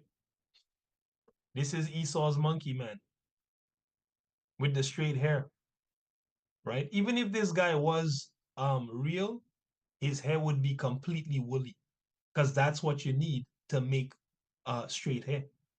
You need the wool, man. And as the thing descend within the human genome, you know, you get the straight. You can get the straight, but it would have had to start with the woolly. Esau say that's you right there, man. Right? I don't want to get too sidetracked. Where was I? Hold on.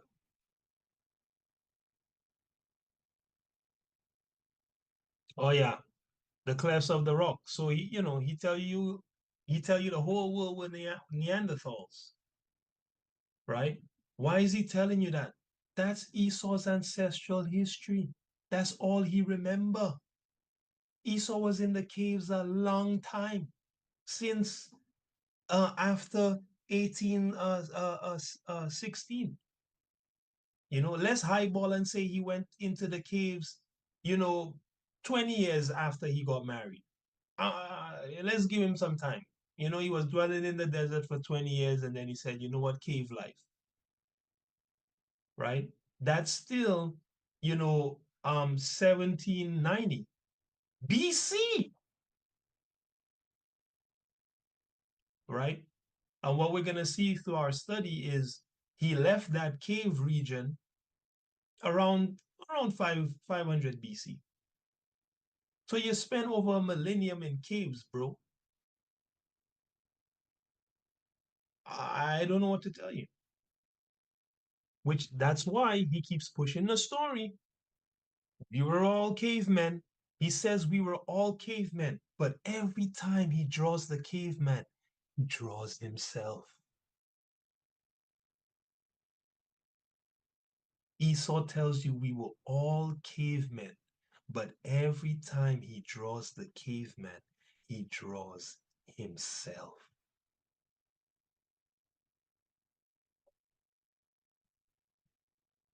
Any other popular media you guys know where Esau shows himself as the caveman, Captain Caveman. I remember that. I don't know if y'all remember that show. Yeah. The Flintstones. Oh my gosh, the Flintstones, right? The Flintstones. Oh The no. cruise. I just pulled up the Croods a second You ago. did? Okay. Yeah, the Flintstones. There he is. Right? Yabba dabba doo. Yabba dabba.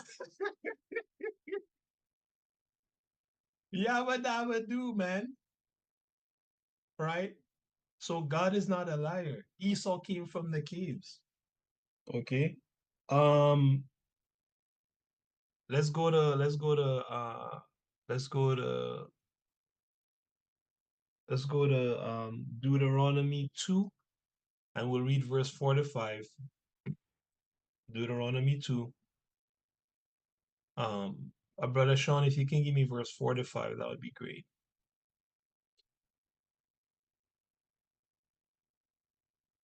Yeah, excuse the kind of weird English. Hopefully you can still make out the words. Go ahead.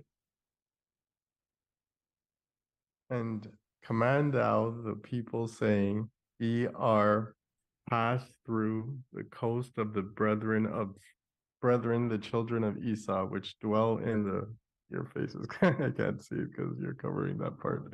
Oh, But my face is covering it? Hold on. Let me see if I can if you scroll it down a bit, then it should be okay. okay, wait. Okay. All right, let me see.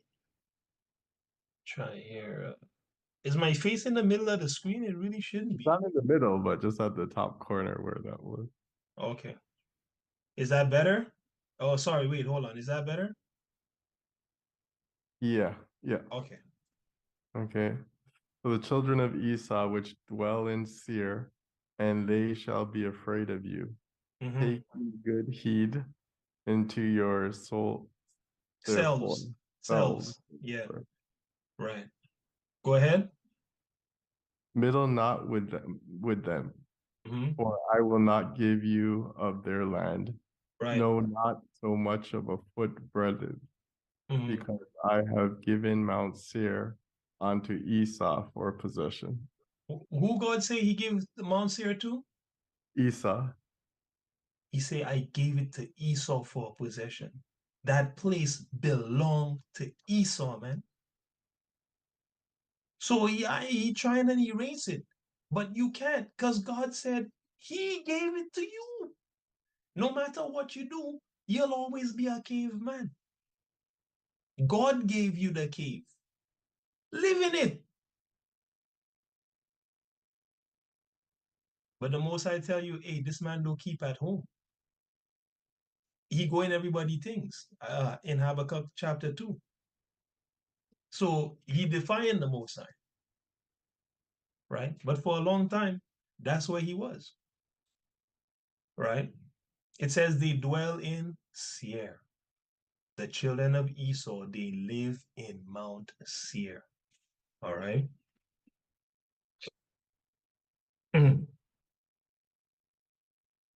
Judges, Judges 5 and 4. Brother Chris, Judges 5 and 4.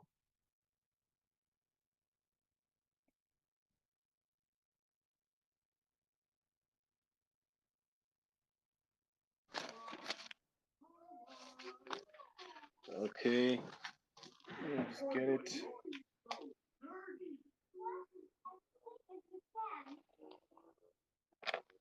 This is the book of Judges, chapter 5, and verse number 4.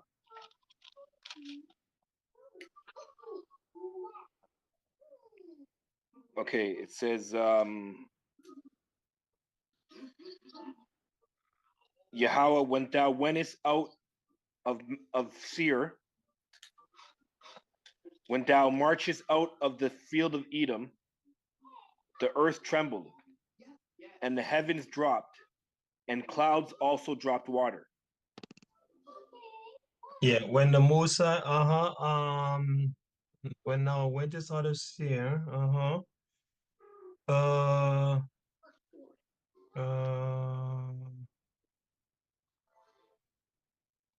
okay, so Seir is the field of Edom.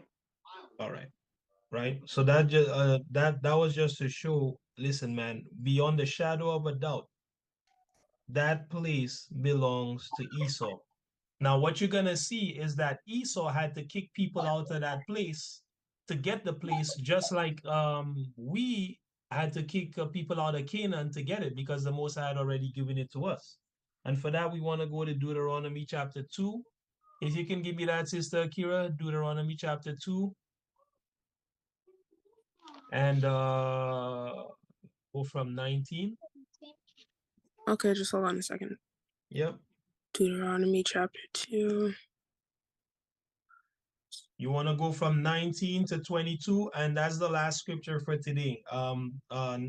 Next Shabbat, Lord willing, we will continue the lesson. 19 to 22? 19 to 22. Okay. And when thou comest nigh over against the children of Ammon, distress them not, nor meddle with them, for I will not give thee of the land of the children of Ammon any possession, because I have given it unto the children of Lot for a possession. So stop right there. So the Most High is in the habit of giving people lands, and that's theirs. Okay, no matter what you do, that's their land. Right? So no matter what you do, they're gonna end up back in that land because God already said that's their land.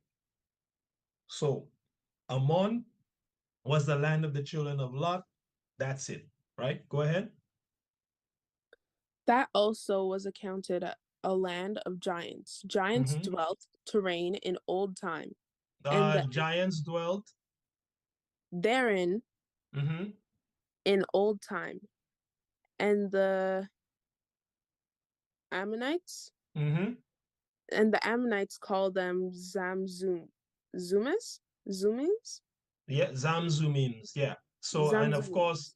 and of course these giants are just big people, okay, really tall people, like your NBA players, basically. All right. There's no 50-foot people. All right. That never happened on Earth. All right. Go ahead. A people great and many and tall, as the Anakims. So stop right there. Wait, and tall as the Anakims. If you look up the Anakims are Hamites. Okay, it's the Hamite that has the giant gene. All right. They kept it, I guess, after the flood. All right. So it's the Hamites that have the giant gene. The Anakims were Hamites. All right. And when you look at some Hamite tribes, for example, I think certain Sudanese, just horribly tall people, just gigantic. They're gigantic people. Who else? Some of the Zulus are pretty gigantic. Hamites, man. They got the giant gene, right? Even my son's family has the giant gene because his uncles are huge, right? And he's gonna be a big one himself, right? So go ahead. But Yahweh destroyed them before them. And they exceeded them and dwelt in their stead. Yeah, they succeeded them and dwelt in their stead, right? Go ahead. As he did to the children of Esau, which dwelt in Seir. When he destroyed the Horims before them, and they exceeded them and dwelt in their stead, even unto this day. And they exceeded or succeeded? And they succeeded them. Right. And dwelt in their stead, even unto this day. Right. So it says, hey, listen, the Most High made sure that the children of Ammon, the children of Lot, all right, have that land for a possession. Okay. Yahweh destroyed the children of Ammon and basically gave it to the children of Lot. All right, that's if I understand that correctly. I believe that that's what's going on there. But the point is this: he said the same way the Most High gave certain land to certain people, and they had to kick out other people to take the land. He's done that for Israel, which we know. He said that's the same way the Most High gave Seir, right, to Esau. He said he destroyed the Horims, right? Um in the face of Esau, which means he allowed Esau to destroy the Horims. Okay, and the Edomites succeeded, which means came after the Horites and dwelt in Mount Seir instead of the Horims unto this day. Now, are you guys ready for this? When I saw this, I didn't know what to think. Okay. Let me pull this up. Deuteronomy 2:22. Oh, Deuteronomy 2:22. This is who the Edomites took the place of in Mount Seir. Blue letter Bible. Is this thing working? No, it's working. Okay. Oh boy. Let's see. So God gave Esau the caves. Remember, he said he gave him the clefts of the rock. He gave him the caves of what they call the Horites. But let's look here at that word, and you will see that it's not Horite at all, but rather when he destroyed the Horims, it says here, okay? This phrase, ha, okay, means the, and this is karai or kari, okay, which mean uh karite, okay, or which mean karite, okay, that's the sound, karite, all right. But in English, they drop all the accent, so you don't have to pronounce the I think it's called a guttural when it comes out of your throat, karite, and they just have it as hor, okay.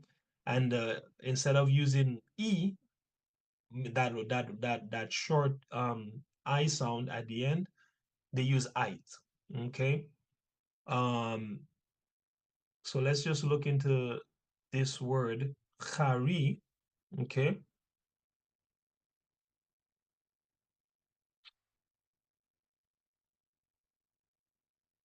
Brown Driver Briggs, usually proper name of a people or person, cave dweller, all right. Cave dweller, that's what kharite mean, okay. Cave dweller. um where is it, what they tell you? Mm-mm-mm. Where is it where they tell you that it is the Klarite? Did I make a note here?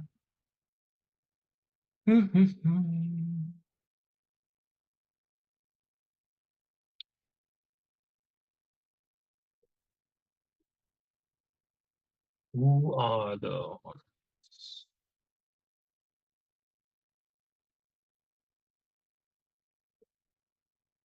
There we go.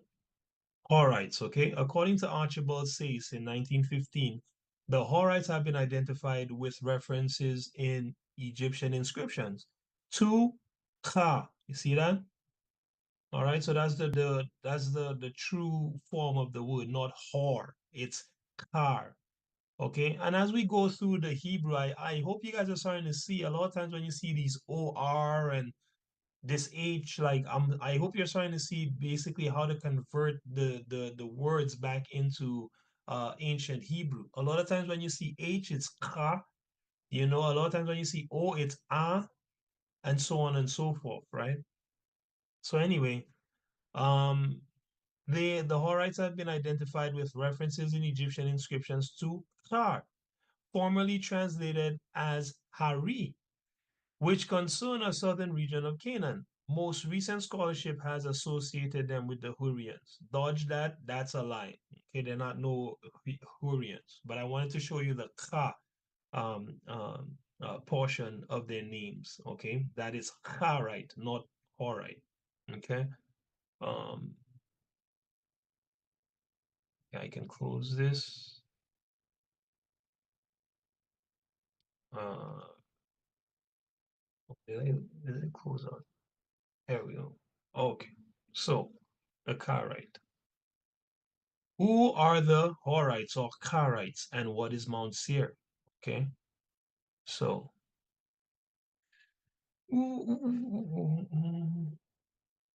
where did I go here?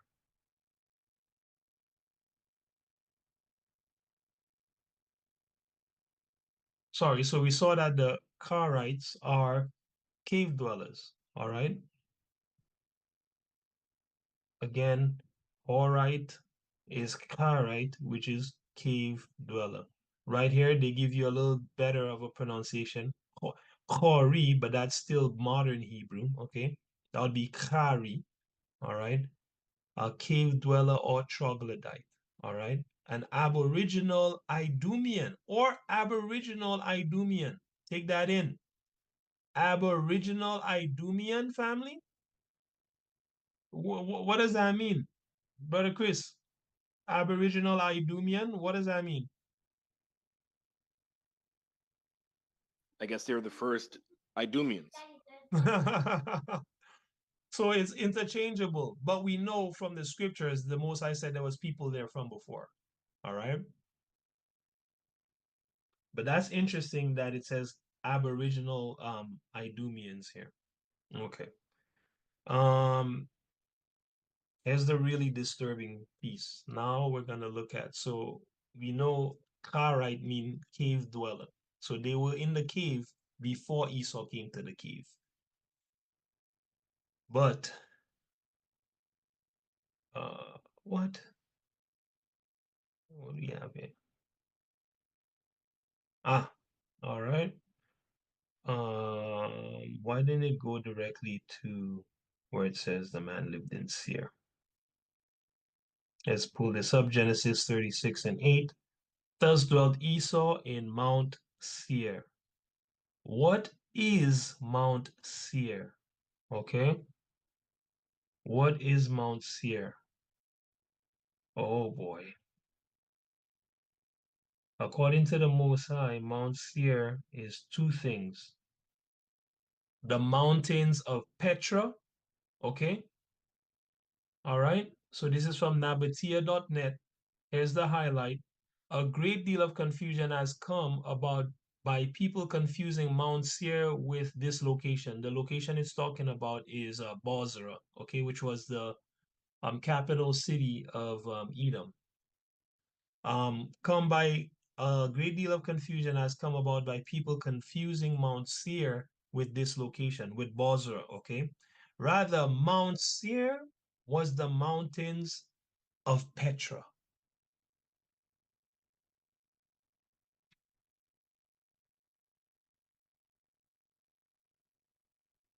Mount Seir was the mountains of Petra. This is Petra, family. Okay?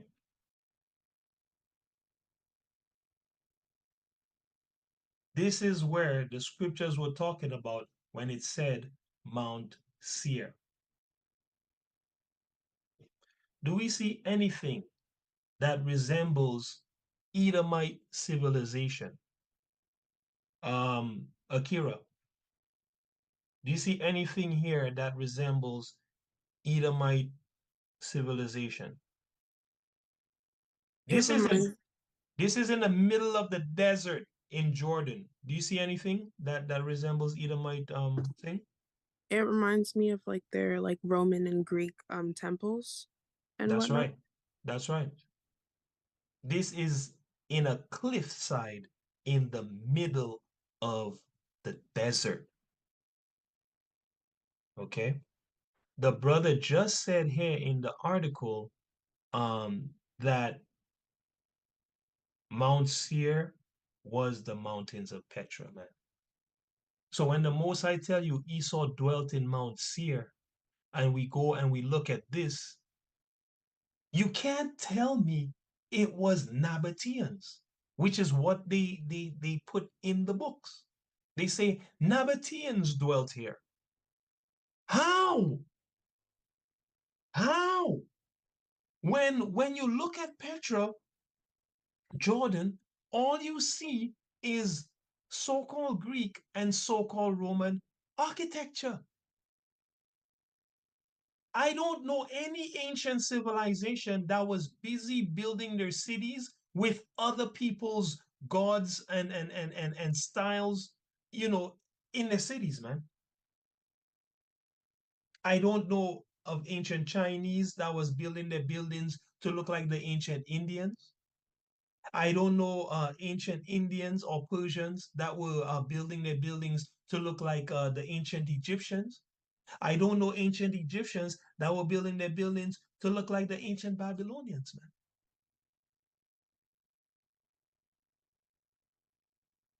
So what is this telling me that this is built by Nabateans, man? But Sean, you think that's true, bro? You think this was built by Nabateans, Arabs? Which is what Nabateans are. Remember, Esau took a wife of Nabatea. She's an Arab. She's an Ishmaelite. Do you think Ishmael built this, brother? No.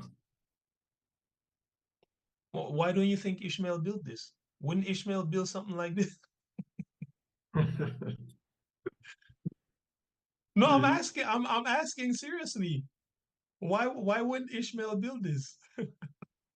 he wouldn't. That's that's a Esau thing from God. Brescia, exactly. This is not Ishmael's style. This is not Ishmael's style.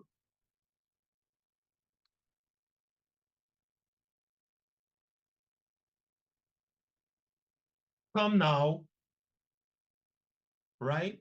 I just looked up Arabian architecture. Come on, family, right? Look at the inside of their stuff, right? Come on, family. That's not what was going on there. That's not what was going on there.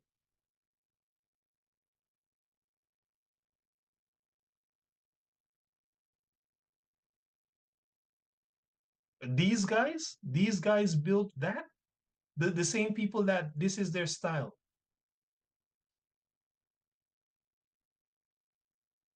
Make it make sense.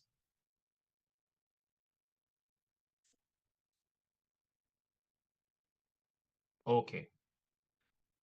One more point. So, um, that was this brother's account telling you Mount Seir is Petra. So that's solid. The caves he was living in, that was the picture of the caves that he was living in. And that place, they try to tell you it's a place of tombs. But as you read more, they start confessing it had tombs and dwellings, family, meaning living spaces. Okay.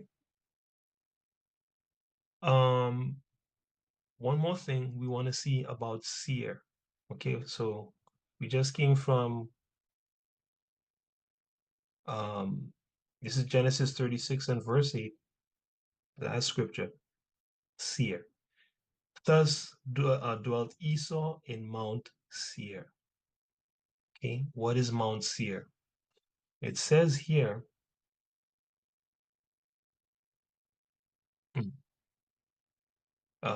Shayar, okay? Proper name, Seir. They said goat, maybe it means goat. They said, according to Arab cognates, which means similar word in Arab, it means the hairy. Mount Seir, right? One of the meaning is Mount Hairy, okay?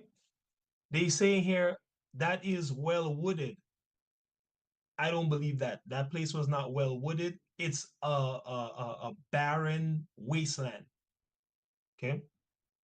Well wooded, proper name of a people, originally proper name of a location. Things originally proper name, yada yada yada. Where's this thing? Hairy, rough, um, leader of the Horites of a mountainous region of Edomites, extended from Where is this thing? Extended from the Dead Sea, so on and so forth.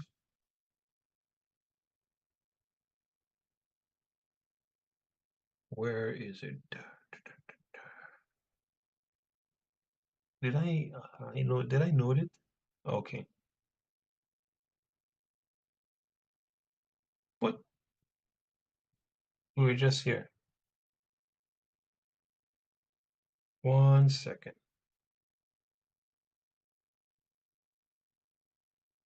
Shayar. Okay. They say here.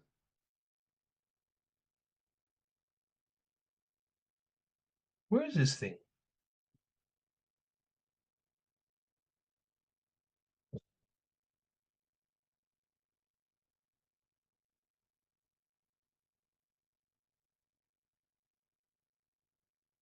Ah, yeah. Okay, so this is it. All right. So this word shayar, it says it's formed the same as this word, right? The word shayar, which mean hairy, is formed the same as this word, H8163. Okay. When we open H8163, it says shayar. All right. You know they're not going to pronounce it the same as us. S is a total different letter, so this is wrong. This is a SH sound. It says KJV translation count. KJV translates Strong's H8163 in the following manner. Kid, 28 times. Goat, 24 times.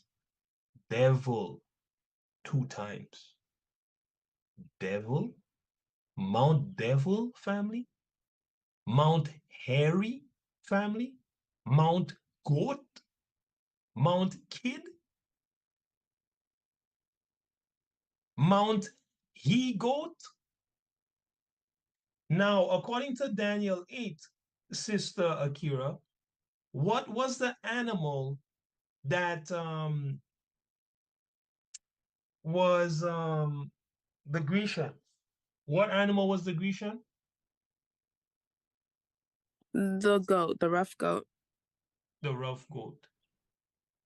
So this go all the way back and tie into Esau, man. The man's literally called the rough goat in prophecy. And when you look up this word shayar, which is the root, the origin of satyr or satire, which is a humanoid with goat legs. Let me show you. I was just like, I don't even know what to say.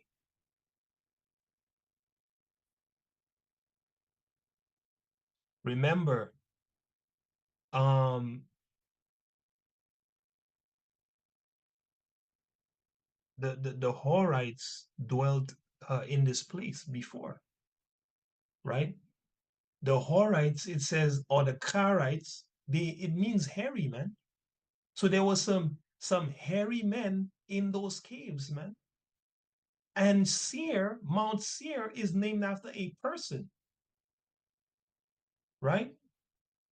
Later on in history, this came to be the image of the satyr, which is made off of the word seer, right? The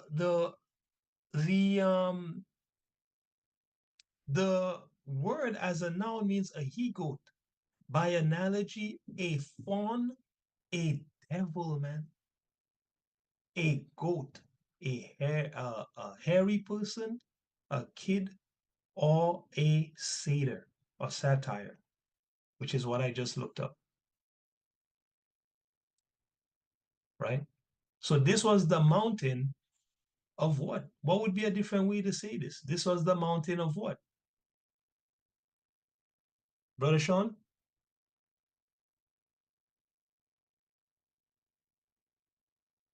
A different way to call this mountain would be a mountain of what? Oh, here's another one. Uh-oh.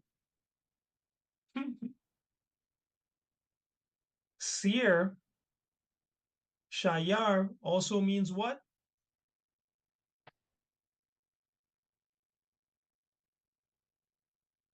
Demon. So Esau was living in the mountain of what? Demons. The man was living in the mountain of demons, man. Like when I seen this, I really didn't know how to take this. I'm just like, I don't even know what to say. Because this is scary. You can trace the man right back. Hey, God say he makes sure that this guy living there, he put Esau in the mountain of demons, and he tell you that's his place. That's crazy. That's crazy to me. That's scary, man. I'm speechless. That's it. That's all I got for today. It's the Rough Goat Mountain. It's the Hairy Mountain. It's the Demon Mountain. That's where Esau was before he came to Europe, right? So we're gonna look at the rest in part two. Um, yeah, we're gonna look at let me see real quick here. We're gonna look at other places that he was in part two, and we're gonna look at like other places that he was throughout time, right? Coming up to the present day. Um, yeah, and yeah, so we're gonna look at that next week. I doubt we'll be able to make it to the third part, which is looking at the cover up that they try to do of this kind of information. And no wonder he wants to cover it up because I mean, history teaches that the man is from the mountain of demons, man. Right? So that's it. All praise to the Most High. Shama Mashiach Yahweh Shai. We'll bust a prayer, blow the trumpet, and and see if people have any questions or comments afterward. I'm just gonna stop the recording real quick.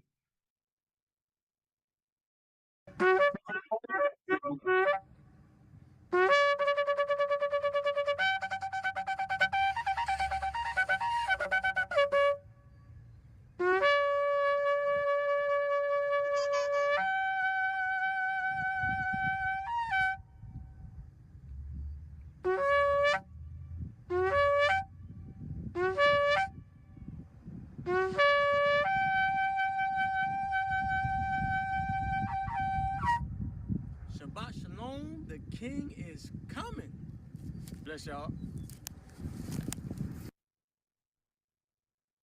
All praises. Shabbat Shalom, the King is coming. All right, let's run a prayer and then we'll get going. Sisters, cover your heads. Brothers, uncover your heads.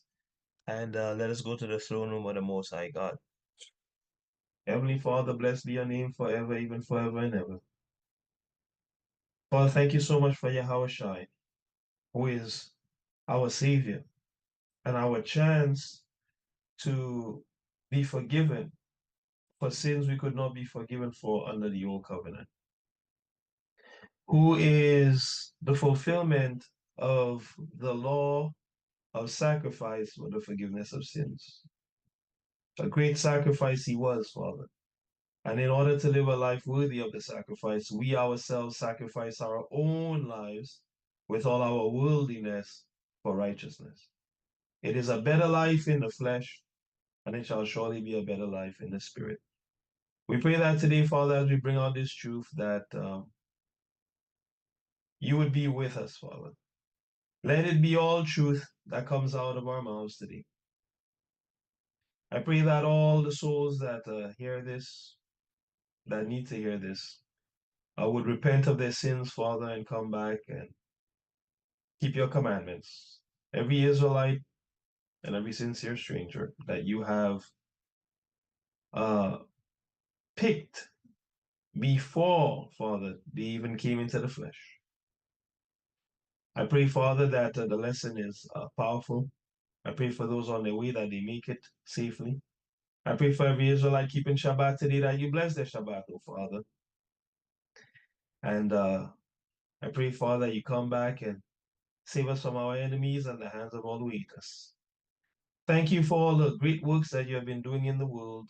There is much war and strife, much repayment for the crushing of us, your people, O Father. And it is glorious.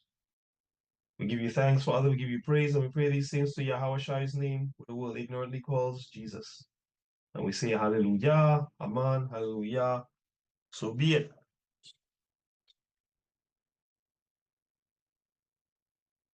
All righty. Ready?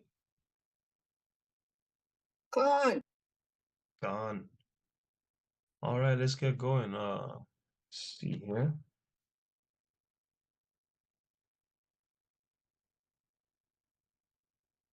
Oh, I was like, what is going on with the brightness of the screen? It's because I had turned it down. All right, so all praises. Let us get into this lesson. For those of us, for people joining online, welcome. I pray these scriptures and historical records edify you unto righteousness. And if you are of the seed of Satan, I already know it's gonna prick you to the core and destroy your ego and your motivation. So I give the Most High thanks for that. Let's see here. Okay. So last week we looked at the fact that the so-called European was in the caves of Mount Seir before he was in Europe, man. Okay? So before he was in Europe, he was in the caves of Mount Seir. Okay? Don't let this guy fool you into thinking, he's from Europe, because it's an outright and bold-faced lie. You understand? Right? So we looked at that last week.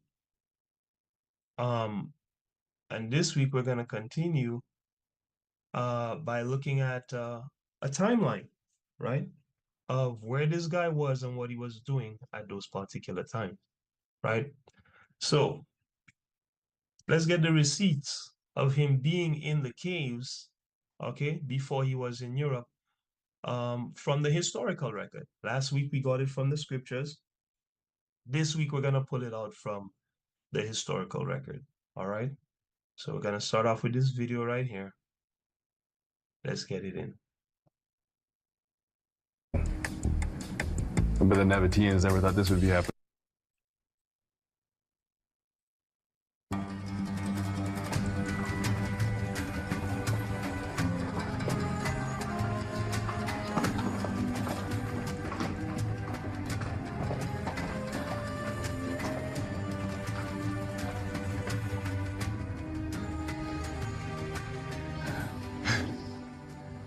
Ever since I first saw this, the magical city of Petra in Jordan, it just hasn't left my mind. It's one of the most beautiful, unusual, and iconic cities in the world. But I've learned something surprising. Petra is not the beginning of the story, it's the end. There's another lost city carved into the rock somewhere near here. I'm hoping to find the hidden origins of one of the greatest cities the world's ever seen. My name is Albert Lin, and I look at the world in a unique way. I use 21st century technologies to look back into the past. Check that out, I can actually fly through the secret ancient world. Lasers that scan deserts, strip away dense jungle canopy, and scour the oceans to uncover the hidden worlds beneath. We're wading into uncharted waters. That's what a real lost city looks like. New discoveries in the most awe-inspiring places on Earth. That's where pixels become reality. That fill the gaps in our story. Who we are, where we came from, and the wonders we can achieve. Here we are in the 13th century. This is carved out of the earth, huh? This is the new golden age of exploration. We know their secrets.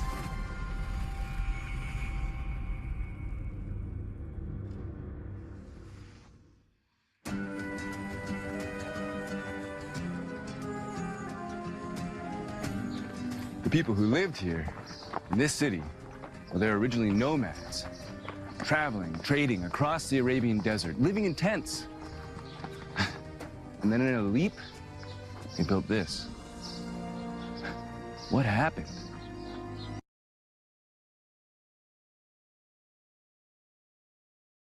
So obviously that's not true, right? He said they were first, the people that built this city were first living in tents, and then they came and built that. Okay, that's a hijack, that's a bold-faced lie. And next class, and maybe even a bit this class, we're gonna address that, right? But nonetheless, let him tell his story, right? And then we'll get the truth. We'll pick the meat out of it and spit out the bones.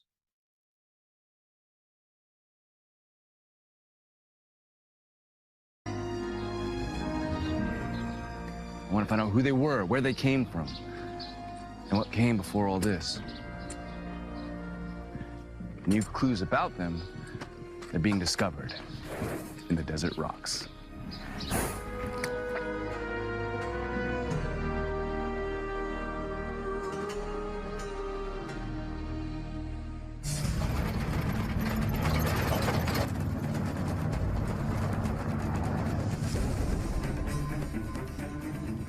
My journey was taking me to the deserts of Jordan, once home to the builders of Petra, a nomadic tribe known as the Nabateans. Today, these deserts are still traveled, but by their distant cousins, Bedouins. Mohammed Dumian is one of them.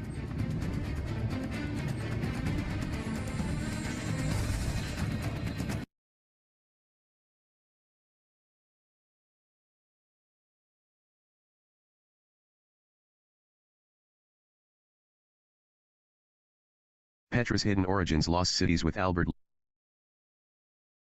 Remember the Most High told you that Esau, at the very beginning of his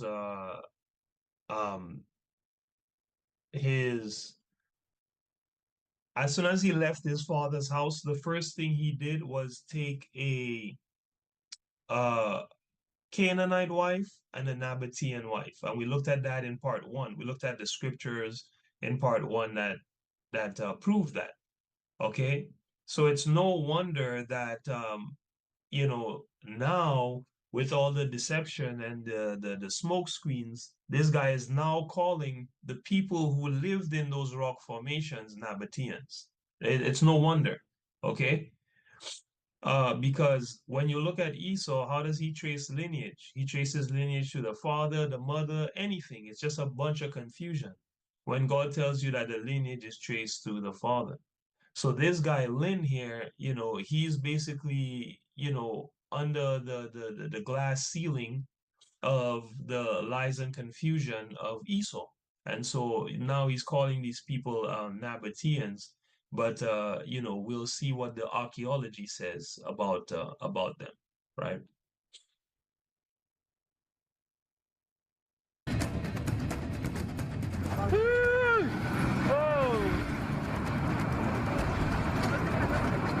Oh la la!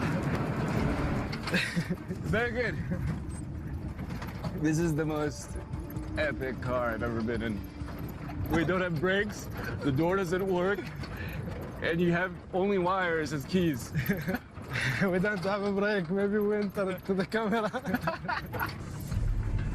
Mohammed is the antiquities supervisor for an area that covers 280 square miles of desert called Wadi Rum. Is this it? Yeah, here. He's helping me find clues about the ancient civilization who traveled and traded here around 400 BC. This one, Nabatean writing, yeah. That's Nabatean. Yeah. What does it say? He writes his name and regards for Regards, like welcome or... Yeah. So this is a welcome message from the Nabateans. Yeah, from this guy.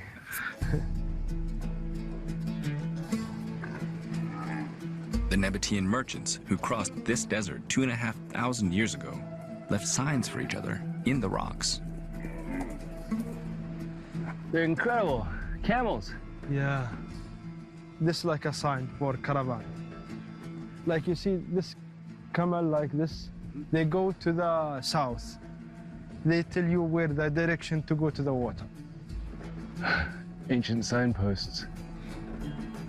Out here in the desert. Muhammad scans the ancient rock art into an app on his phone. This allows him to build a database in the cloud. Now I take a picture for rock art. And And that picture has a geospatial tag on it? Yeah, I keep it. So then you collect these Yeah. geotags across the entire landscape. Yeah. And then bring to life the Nabatean trade route. Each one of these walls is like the pages of a book, telling the story of the Nabateans, their names, how they lived. Yeah, everything.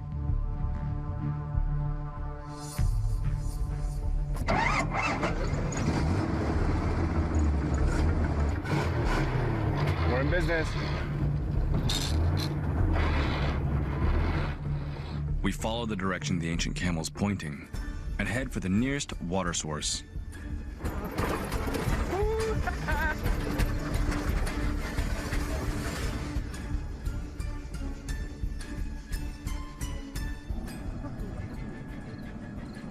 Like the Nabateans before him, Muhammad and his fellow Bedouin set up camp around water holes in the Wadi Rum.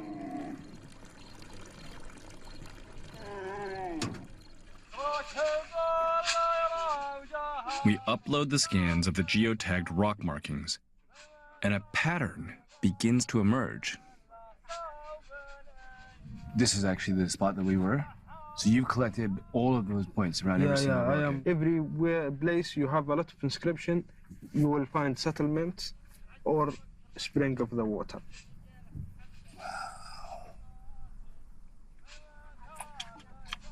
You know, looking at my GPS track of the sites that Muhammad showed me today, there's a clear link.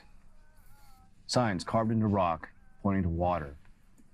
That's how the Nabateans worked. That was their secret sauce. They knew where the water was. With that knowledge, they create a huge network of trade routes, crossing the harshest landscapes on Earth. They import exotic goods from Africa and India to sell to the Greeks, Egyptians, and Romans.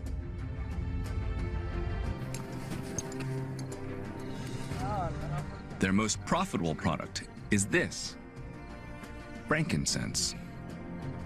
The Romans alone buy the modern equivalent of 180 million US dollars worth every year. As the money rolled in, their desire to settle seems to have grown. But I'm told that Petra might not have been the first place they put down roots.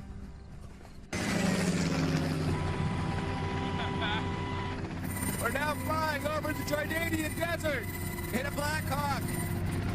Now I have the military helping me find lost cities.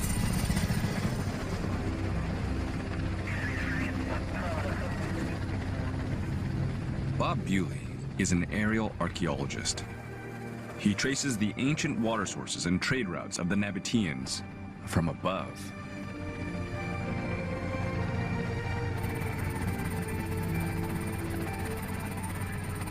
So what we're looking at is the connection of these blue dots, and we're trying to see how they all join up. And, you know, every time we fly, we see things. So on the end of that hill, you can see something. The whole landscape is full of archaeology. What you have to try and do is find out which bits are Nabatean and which aren't. And that's the hardest thing. Okay, let's open up the door, right?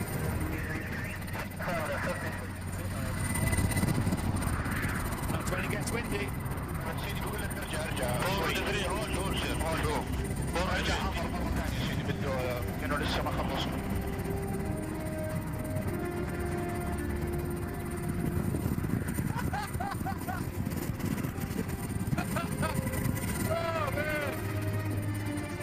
Can you see the track there, Albert, on the left-hand side? Where?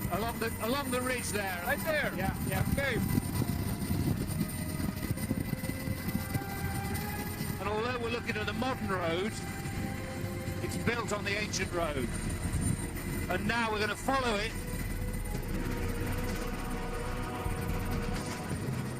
Ancient writings suggest that somewhere along this highway lies a Nabatean city, hidden in the mountains, one that predates Petra by hundreds of years.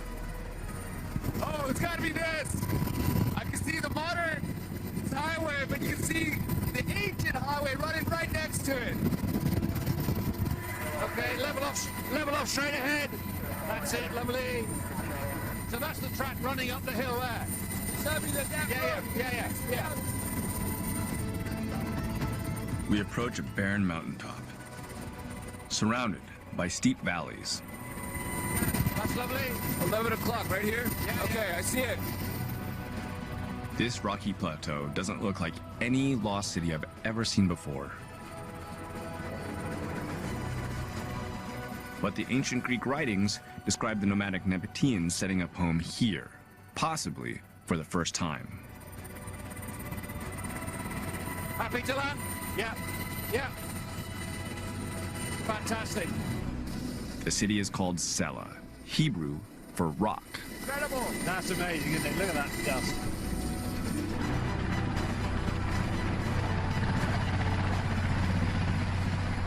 We just landed on the ancient highway.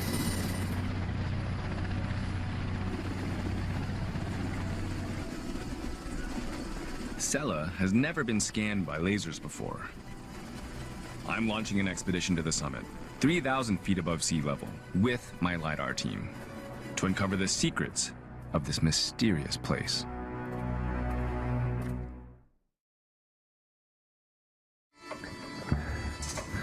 I'm 1 mile west now, the old highway, and I've hit a wall, literally. Deep within that mountain range, high up on one of the plateaus, is the ancient city of Sela. And the only way in is up. The scanning kit is being loaded up, ready for the expedition. The LiDAR team and I are heading to one of the last fully unexplored Nabatean sites.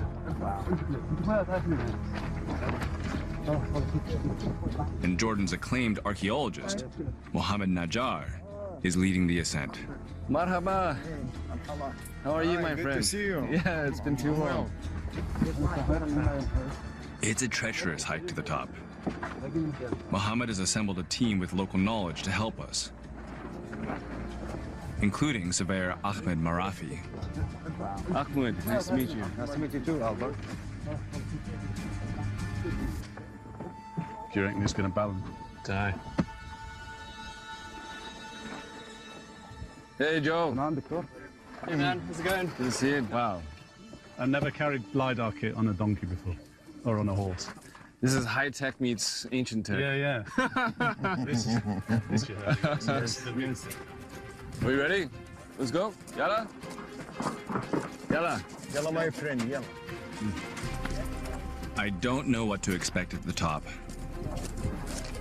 What I do know is we're heading to 3,000 feet above sea level, and it's gonna be a tough climb. It's like a maze. Yes, it is.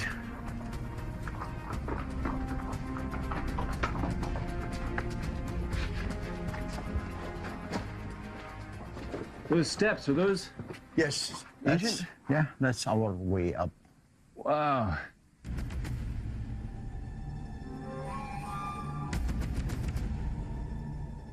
This is the only way to climb to Sela. There's no other way. The steps are the first hint that this bare mountain has been shaped by people. It's gotta be 90 degrees out here right now. Yeah. What we do?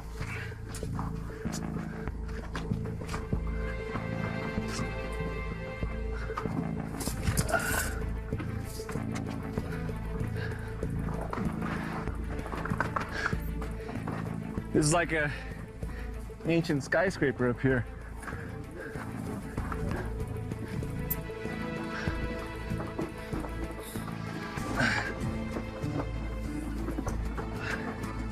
Incredible.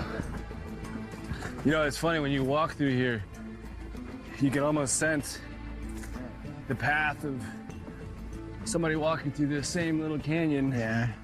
The exact same stairs. Exactly. Just 2,000 years ago or more. So we can smell the history, right? Well, I smell donkey farts, but... This would be an intense commute for an Nabatean.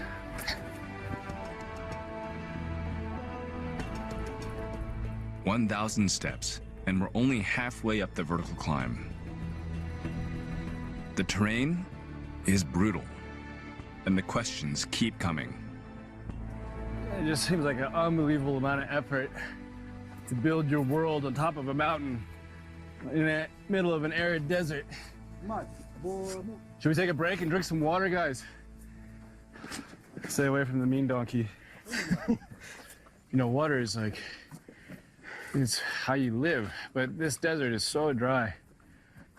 How do you survive on top of a mountain surrounded by dirt and no rivers nearby, nothing to farm? How could you hold out?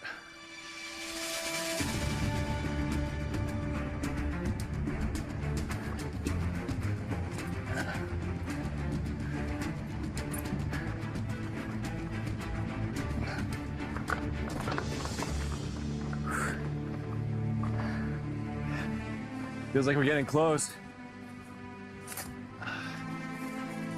This way, huh?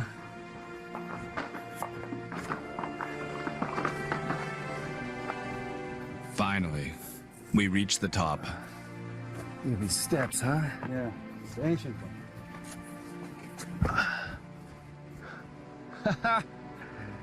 That's incredible. The 360 viewpoint for the entire area. You can imagine that somebody stood here thousands of years ago, keeping an eye out for the rest of their community. That's why it's a natural fortress.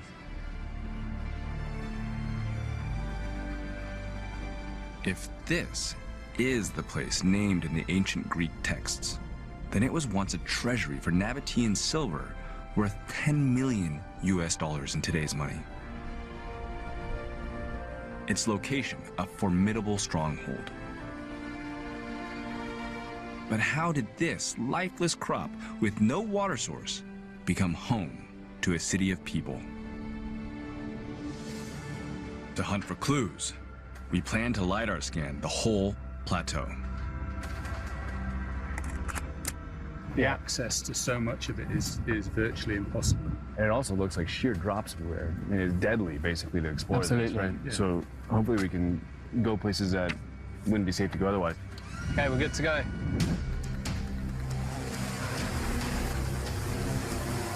This is a very dangerous place to It's fly. a risky location, yeah. We're going to have all eyes on the drone at all times. This is like super advanced drone flying. Yeah. This is super, super expert model. This is level 10, sure. It's hard to believe this barren place was once home to hundreds, even thousands of people.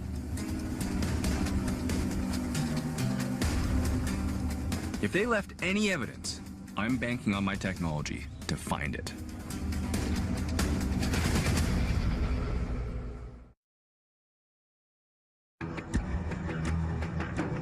"30 miles north of Petra, I'm laser scanning the ancient city of Sela for the very first time. I'm looking for clues that the nomadic Nabateans settled here.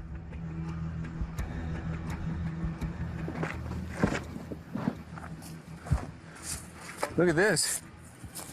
There's pottery just like falling out of the ground. That's good indication for people living here. This is somebody's fingerprint. Yes, exactly. My finger fits perfectly, so somebody... That's crazy. You can just feel somebody's fingerprint right here. Locked in time. Unbelievable. The pottery proves people were here, but it's not clear who. It could simply be the guards charged with protecting the Nabateans' treasure. Look at this. You got a staircase. Where does it go? Up.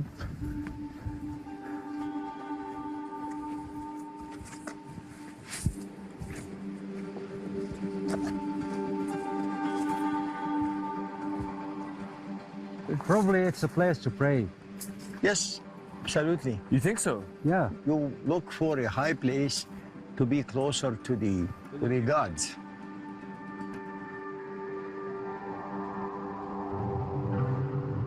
So far, all I've found is a piece of pottery and an ancient stairway to heaven. I guess this is all sandstone, right? Yes, it is. So over 2,000 years, the landscape has sort of melted away. The desert winds and winter rains are eroding the soft sandstone into strange shapes.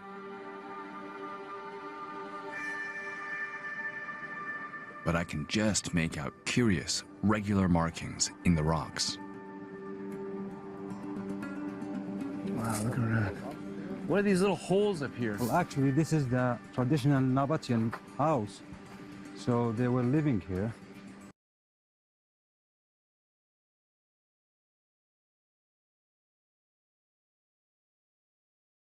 Here's our first sort of definitive clue. The man said this is the traditional Nabatean house, okay? And they were living here, all right? Again, remembering that first thing Esau did was take an actual Nabatean wife, right? And a Canaanite wife, all right? And remember, this is north of Petra, which Esau took from the Horites, all right? And Petra is full of cave dwellings, okay? And this is north of Petra, along the King's Highway, which Esau owned, all right? So just take note of that. Let's keep going.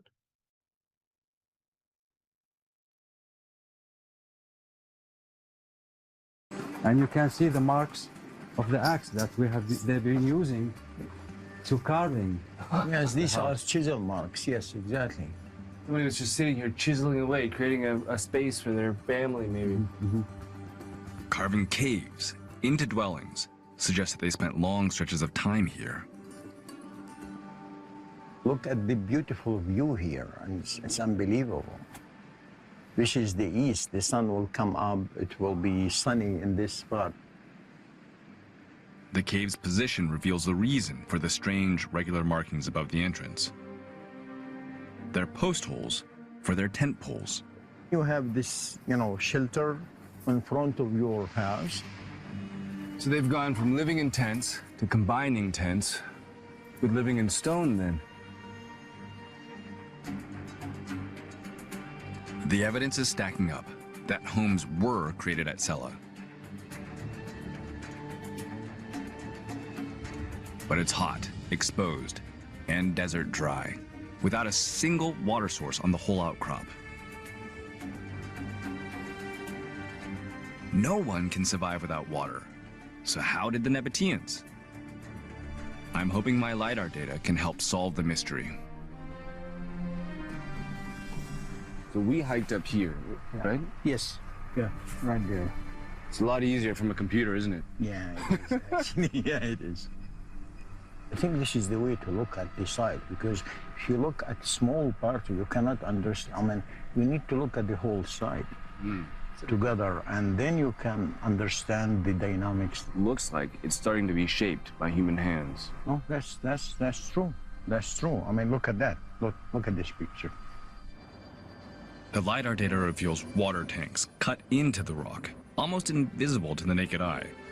After 3 days of scanning, we've logged an incredible 51 underground tanks. Here at Sela, it's the first time anyone has uncovered the extent of rainwater harvesting. You have to channel the water, the rainwater, the runoff from the face of the rock to these cisterns. We can now estimate that these man-made tanks contain about 200,000 gallons of rainwater, plenty to sustain over 1,000 permanent settlers. It's an exciting discovery. They were nomads at the beginning. They were like wind, you know, and then there was a shift in their consciousness. I mean, they started to be attached to the land. So that's very important moment when they moved from tents to caves. They're turning the landscape into a home, a permanent home. Our LiDAR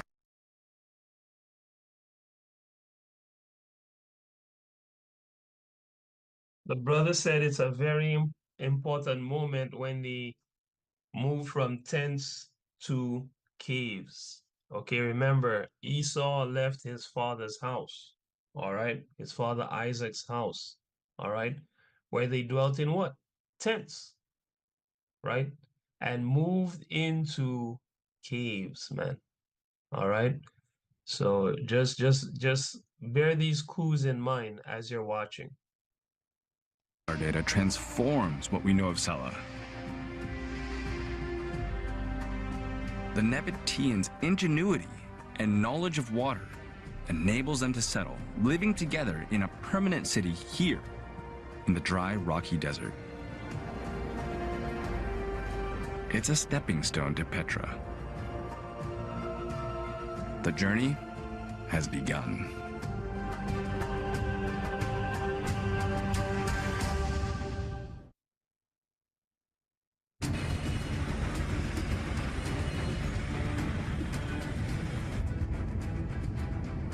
You know, I really feel like on this journey of discovery, I'm connecting back in time with the Nabatean people. You know, their travels across shifting sands. Well, eventually they settled, carved a home into solid rock. And with that added security came a new layer of life in the city. And here at Amman, at the Jordan Museum, I'm told that there's a lot more evidence of that evolution from nomad to Petra.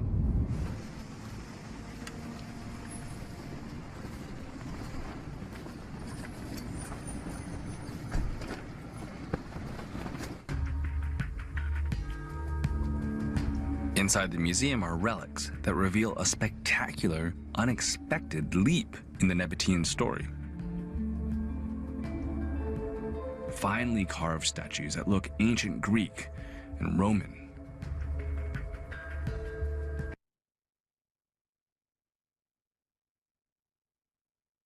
Okay, family. The brother said ancient Nabatean statues that look what?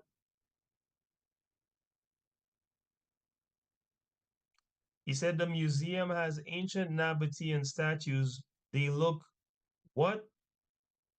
Greek. Roman and Greek. The man said they look Greek and Roman. Look at these statues. These are Ishmaelites, family. These are the faces of Ishmael. I've never once seen Ishmael without a beard on his face. Not once. But they have a whole collection of statues that's supposed to be Ishmael, but it looked exactly Greek and Roman. Now watch the lie that this brother is gonna tell on behalf of National Geographic Explorer, man. I'm just baffled, right? The artifacts don't lie, right?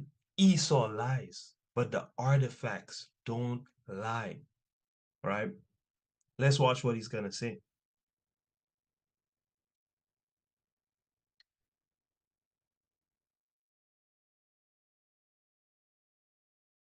Yet these are Nabatean, gathered from a finely carved statues that look ancient Greek and Roman. Yet these are Nabatean, gathered from a city that boomed after Sela.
Shabbat Shalom, the king is coming. Bless y'all. All praises. Shabbat Shalom, the king is coming. All right, let's run a prayer and then we'll get going.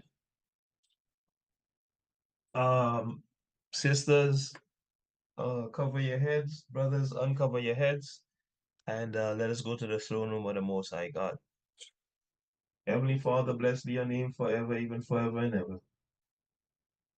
Father, thank you so much for Yahweh Shai, who is our Savior and our chance to be forgiven for sins we could not be forgiven for under the old covenant, who is the fulfillment of the law of sacrifice for the forgiveness of sins. A great sacrifice he was, Father. And in order to live a life worthy of the sacrifice, we ourselves sacrifice our own lives with all our worldliness for righteousness. It is a better life in the flesh, and it shall surely be a better life in the spirit.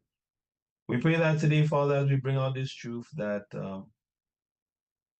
you would be with us, Father.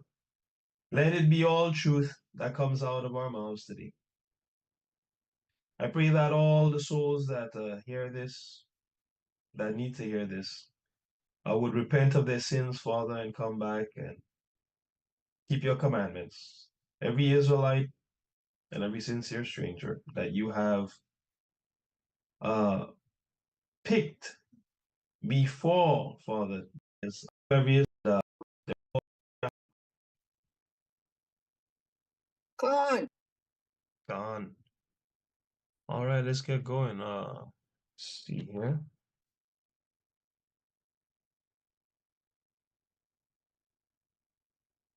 Oh, I was like, what is going on with the brightness of the screen? It's because I had turned it down.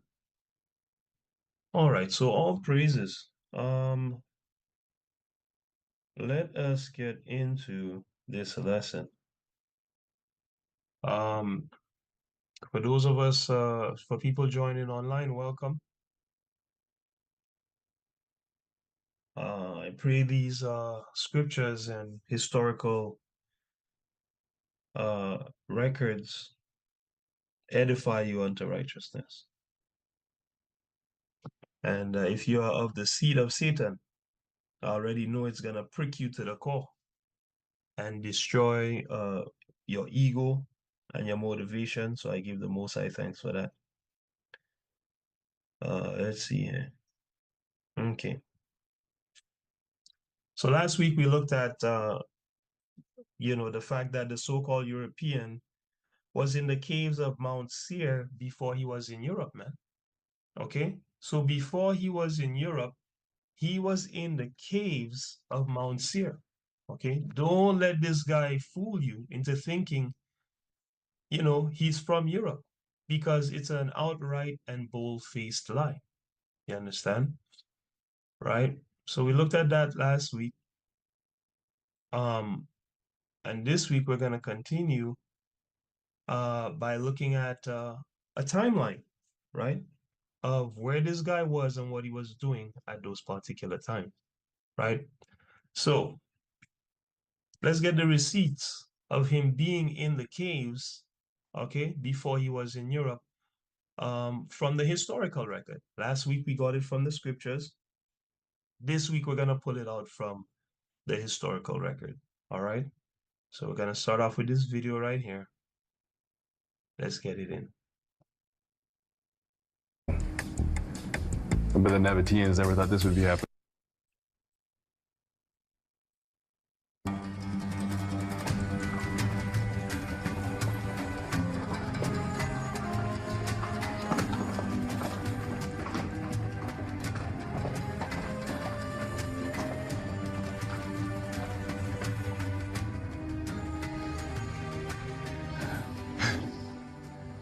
Ever since I first saw this, the magical city of Petra in Jordan, it just hasn't left my mind. It's one of the most beautiful, unusual, and iconic cities in the world. But I've learned something surprising. Petra is not the beginning of the story, it's the end. There's another lost city carved into the rock somewhere near here. I'm hoping to find the hidden origins of one of the greatest cities the world's ever seen. My name is Albert Lin, and I look at the world in a unique way. I use 21st century technologies to look back into the past. Check that out, I can actually fly through the secret ancient world. Lasers that scan deserts, strip away dense jungle canopy, and scour the oceans to uncover the hidden worlds beneath. We're wading into uncharted waters. That's what a real lost city looks like. New discoveries in the most awe-inspiring places on Earth. That's where pixels become reality. That fill the gaps in our story. Who we are, where we came from, and the wonders we can achieve. Here we are in the 13th century. This is carved out of the earth, huh? This is the new golden age of exploration. We know the secrets.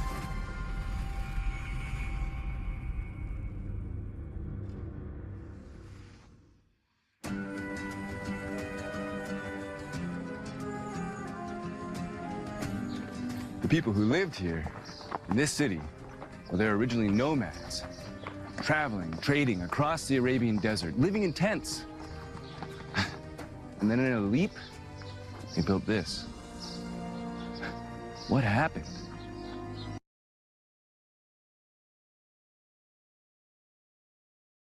So obviously that's not true, right? He said they were first, the people that built this city were first living in tents, and then they came and built that. Okay, that's a hijack, that's a bold-faced lie. And next class, and maybe even a bit this class, we're gonna address that, right? But nonetheless, let him tell his story, right? And then we'll get the truth. We'll pick the meat out of it and spit out the bones.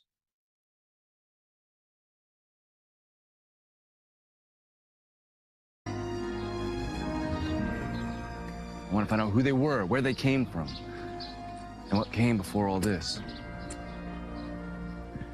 New clues about them are being discovered in the desert rocks.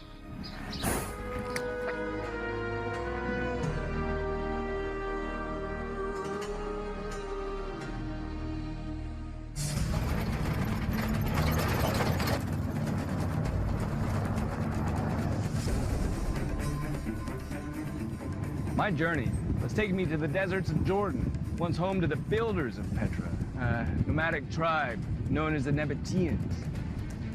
Today, these deserts are still traveled, but by their distant cousins, Bedouins. Mohammed Dumian is one of them.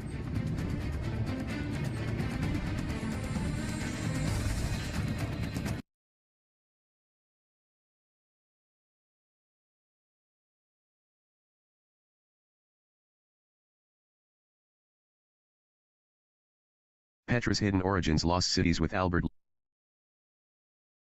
Remember the Most High told you that Esau, at the very beginning of his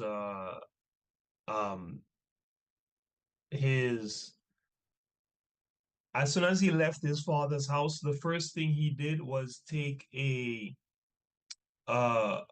Canaanite wife and a Nabatean wife. And we looked at that in part 1. We looked at the scriptures in part 1 that prove that. Okay, so it's no wonder that you know, now with all the deception and the smoke screens, this guy is now calling the people who lived in those rock formations Nabateans. It's no wonder, okay? Because when you look at Esau, how does he trace lineage? He traces lineage to the father, the mother, anything. It's just a bunch of confusion when God tells you that the lineage is traced to the father. So this guy Lynn here, you know, he's basically, you know, under the glass ceiling of the lies and confusion of Esau. And so now he's calling these people Nabateans, but you know, we'll see what the archaeology says about them, right?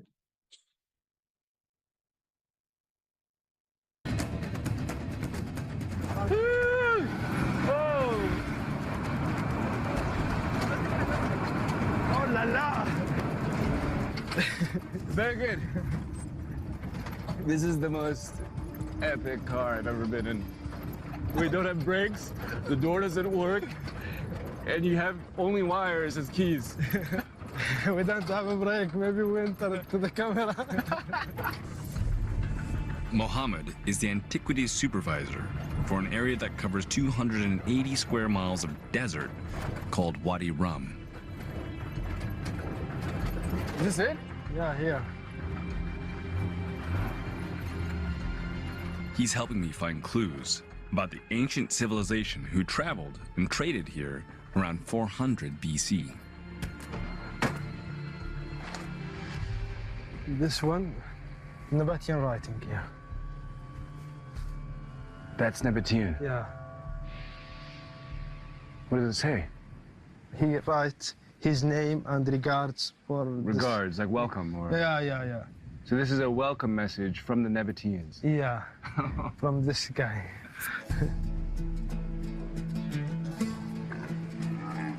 The Nabatean merchants who crossed this desert 2,500 years ago left signs for each other in the rocks. They're incredible. Camels. Yeah. This is like a sign for caravan. Like you see this camel like this, they go to the south. They tell you where the direction to go to the water. Ancient signposts. Out here in the desert. Mohammed scans the ancient rock art into an app on his phone. This allows him to build a database in the cloud. Now I take a picture for rock art, and And that picture has a geospatial tag on it? Yeah, I keep it.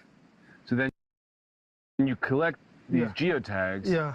across the entire landscape. Yeah. And then bring to life the Nabatean trade route. Each one of these walls is like the pages of a book, telling the story of the Nabateans, Yeah. their names, how they lived. Yeah, everything.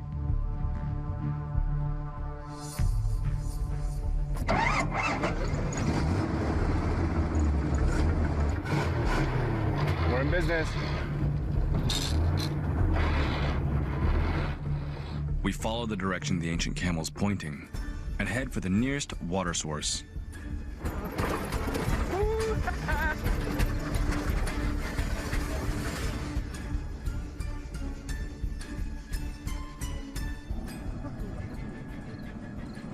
Like the Nabateans before him, Muhammad and his fellow Bedouin set up camp around water holes in the Wadi Rum.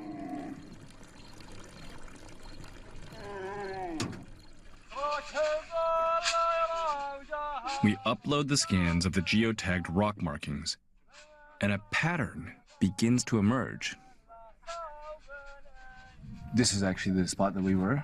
So you've collected all of those points around every single rock. I am. Everywhere place you have a lot of inscription, you will find settlements or spring of the water.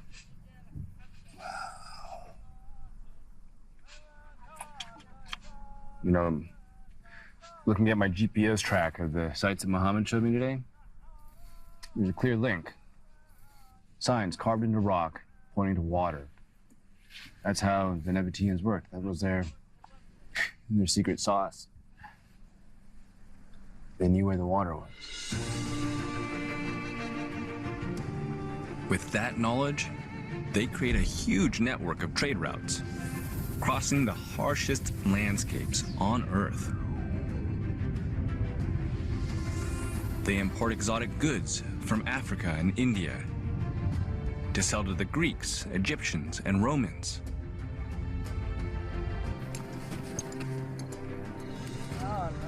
Their most profitable product is this: frankincense. The Romans alone buy the modern equivalent of 180 million US dollars worth every year. As the money rolled in, their desire to settle seems to have grown. But I'm told that Petra might not have been the first place they put down roots.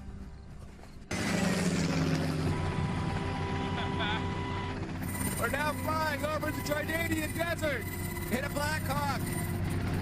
Now I have the military helping me find lost cities.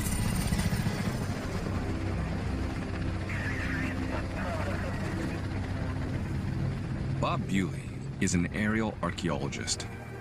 He traces the ancient water sources and trade routes of the Nabateans from above.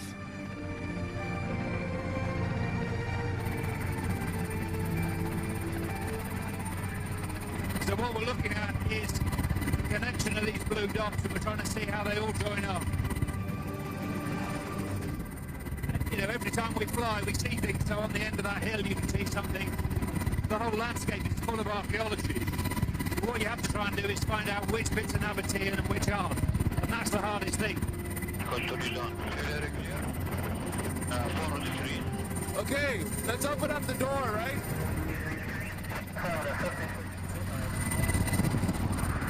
That's when it gets windy.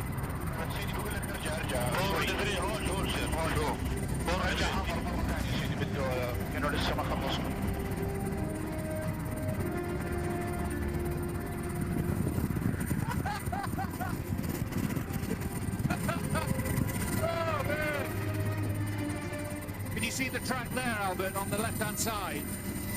Where? Along the ridge there. Right there? Yeah. Okay. And although we're looking at a modern road, it's built on the ancient road. And now we're going to follow it.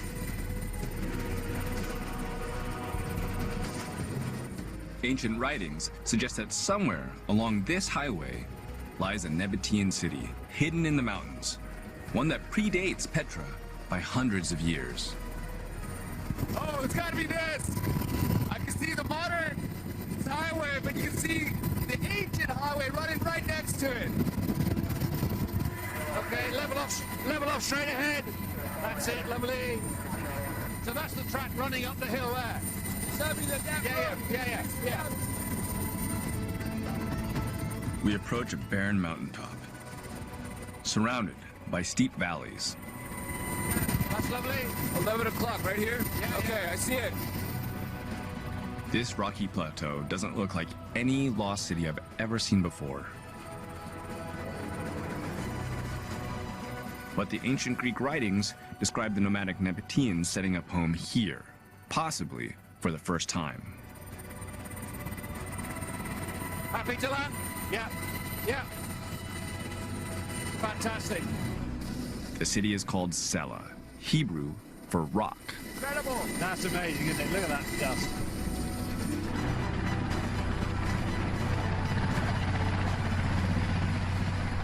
We just landed on the ancient highway.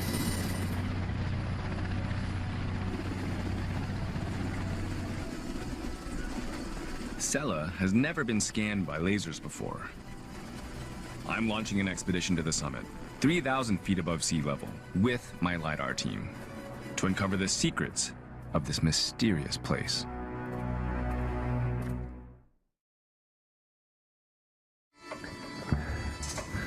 I'm 1 mile west now, the old highway. I've hit a wall, literally. Deep within that mountain range, high up on one of the plateaus, is the ancient city of Sela. And the only way in is up. The scanning kit is being loaded up, ready for the expedition. The LiDAR team and I are heading to one of the last fully unexplored Nabatean sites. And Jordan's acclaimed archaeologist, Mohammed Najjar, is leading the ascent. Marhaba. How are you, my Good friend? to see you. Yeah, it's been too long. It's a treacherous hike to the top. Mohammed has assembled a team with local knowledge to help us, including surveyor Ahmed Marafi. Ahmed, nice to meet you. Nice to meet you too, Albert. Do you reckon it's going to balance? Die. Hey, Joe. Hey man, how's it going? Good to see you. Wow. I've never carried LiDAR kit on a donkey before, or on a horse. This is high tech meets ancient tech. Yeah, yeah. This you heard. Are you ready? Let's go. Yalla. Yalla. Yalla, my friend, yalla. I don't know what to expect at the top. What I do know is we're heading to 3,000 feet above sea level, and it's gonna be a tough climb. It's like a maze. Yes, it is.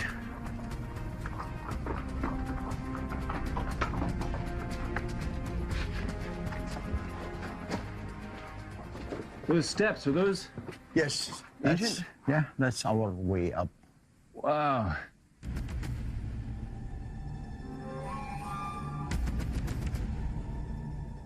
This is the only way to climb to Sela.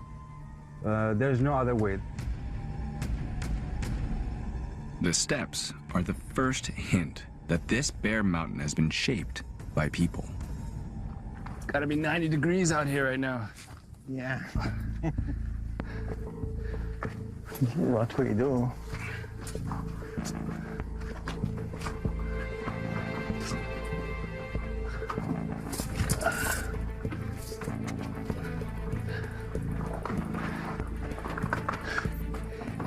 This is like a ancient skyscraper up here.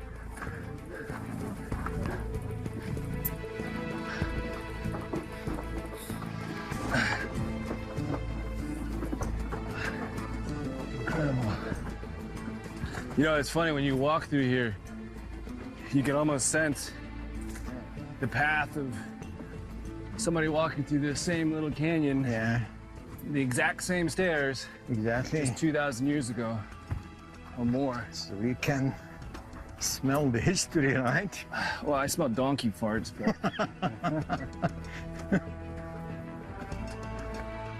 this would be an intense commute for an Nabatean.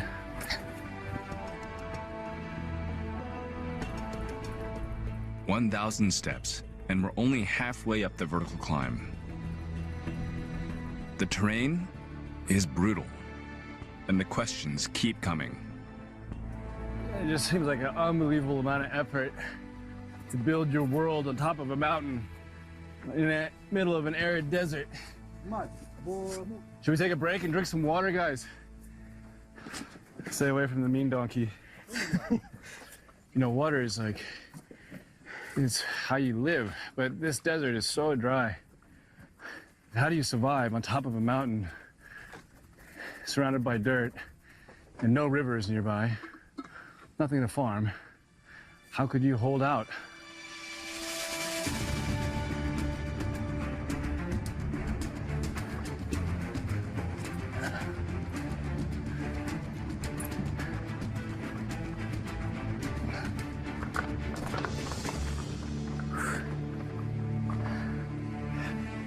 Feels like we're getting close. This way, huh?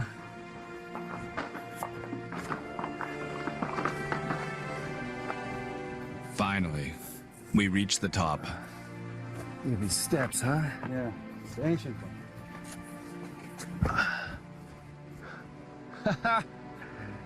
That's incredible. The 360 viewpoint for the entire area. You can imagine that somebody stood here thousands of years ago, keeping an eye out for the rest of their community. That's why it's a natural fortress.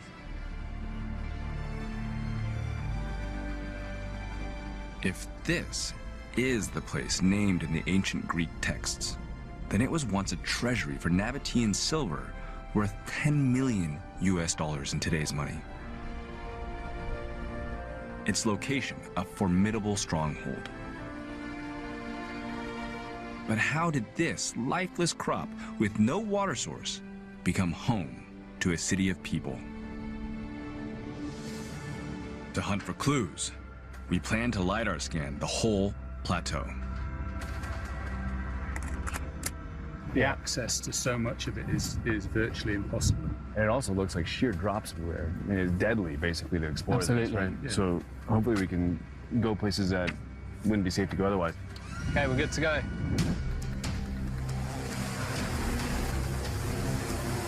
This is a very dangerous place to It's fly. a risky location, yeah. We're going to have all eyes on the drone at all times. This is like super advanced drone flying. Yeah. This is super, super expert model. This is level 10, sure. It's hard to believe this barren place was once home to hundreds, even thousands of people.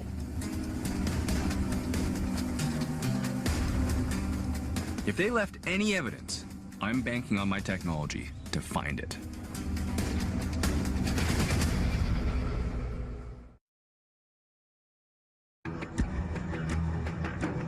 "30 miles north of Petra, I'm laser scanning the ancient city of Sela for the very first time.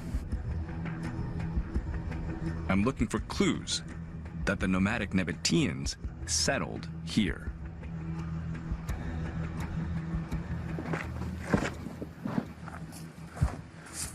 Look at this. There's pottery just like falling out of the ground. That's good indication for people living here. This is somebody's fingerprint. Yes, exactly. My finger fits perfectly, so somebody, that's crazy. You can just feel somebody's fingerprint right here, locked in time. Unbelievable. The pottery proves people were here, but it's not clear who. It could simply be the guards charged with protecting the Nabateans' treasure. Look at this. You got a staircase. Where does it go? Up.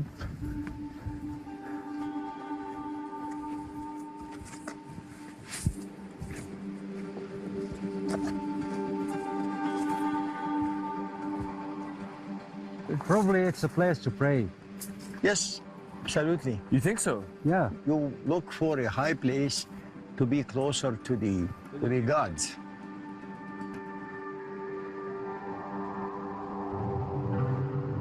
So far, all I've found is a piece of pottery and an ancient stairway to heaven. I guess this is all sandstone, right? Yes, it is. So over 2,000 years, the landscape has sort of melted away. The desert winds and winter rains are eroding the soft sandstone into strange shapes.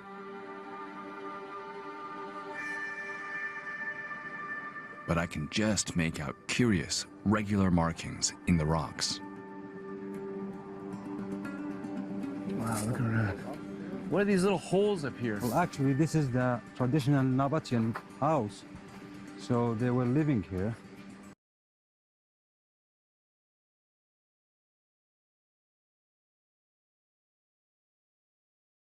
Here's our first sort of definitive clue. The man said this is the traditional Nabatean house, okay?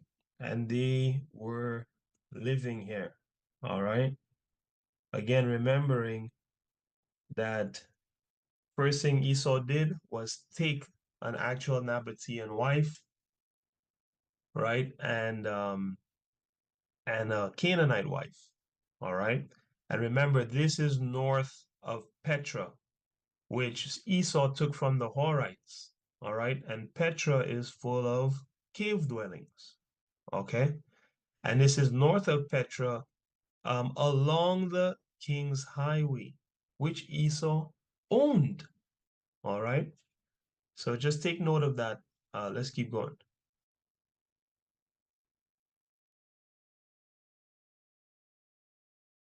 And you can see the marks of the axe that they've been using to carving. Yes, these are chisel marks. Yes, exactly. Somebody was just sitting here chiseling away, creating a space for their family, maybe. Carving caves into dwellings suggests that they spent long stretches of time here. Look at the beautiful view here, and it's unbelievable. This is the east. The sun will come up. It will be sunny in this spot. The cave's position reveals the reason for the strange, regular markings above the entrance. They're post holes for their tent poles. You have this, shelter in front of your house. So they've gone from living in tents to combining tents with living in stone, then. The evidence is stacking up that homes were created at Sela. But it's hot, exposed, and desert dry, without a single water source on the whole outcrop. No one can survive without water. So how did the Nabateans? I'm hoping my LiDAR data can help solve the mystery. So we hiked up here, right? Yes. Yeah, right there. It's a lot easier from a computer, isn't it? Yeah, it is, actually. Yeah, it is. I think this is the way to look at the site, because if you look at small part, you cannot understand. I mean, you need to look at the whole site together, and then you can understand the dynamics. Looks like it's starting to be shaped by human hands. No, that's true. That's true. I mean, look at that. Look at this picture. The LiDAR data reveals water tanks cut into the rock, almost invisible to the naked eye. After 3 days of scanning, we've logged an incredible 51 underground tanks. Here at Sela, it's the first time anyone has uncovered the extent of rainwater harvesting. You have to channel the water, the rainwater, the runoff from the face of the rock to these cisterns. We can now estimate that these man-made tanks contain about 200,000 gallons of rainwater, plenty to sustain over 1,000 permanent settlers. It's an exciting discovery. They were nomads at the beginning. They were like wind, and then there was a shift in their consciousness. I mean, they started to be attached to the land. So that's very important moment when they moved from tents to caves. They're turning the landscape into a home, a permanent home. Our LiDAR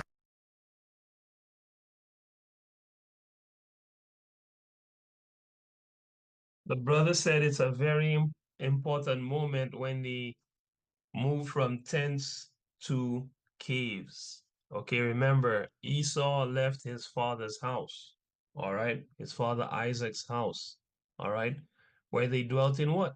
tents, right? And moved into caves, man. All right. So just bear these clues in mind as you're watching. Our data transforms what we know of Sela.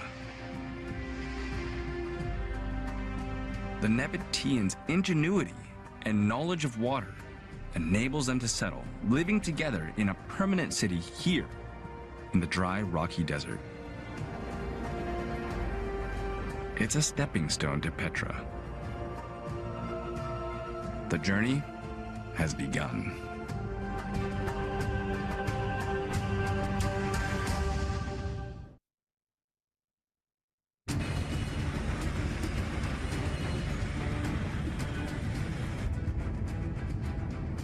You know, I really feel like on this journey of discovery, I'm connecting back in time with the Nabatean people. You know, their travels across shifting sands. Well, eventually they settled, carved a home into solid rock. And with that added security came a new layer of life in the city. And here at Amman, at the Jordan Museum, I'm told that there's a lot more evidence of that evolution from nomad to Petra.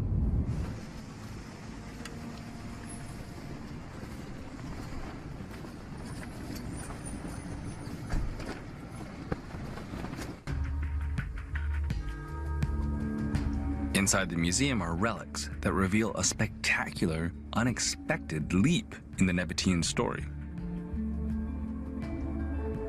Finely carved statues that look ancient Greek and Roman.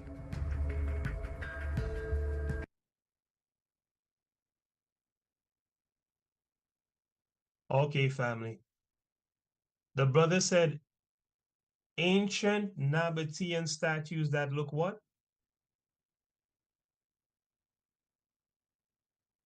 He said the museum has ancient Nabatean statues. They look what? Greek. Roman and Greek. The man said they look Greek and Roman. Look at these statues. These are Ishmaelites, family.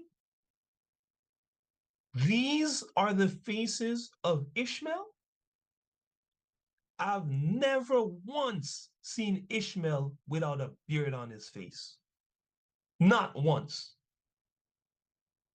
But they have a whole collection of statues that's supposed to be Ishmael, but it looked exactly Greek and Roman. Now watch the lie that this brother is going to tell on behalf of National Geographic Explorer, man. I'm just baffled, right? The artifacts don't lie, right? Esau lies, but the artifacts don't lie, right? Let's watch what he's going to say.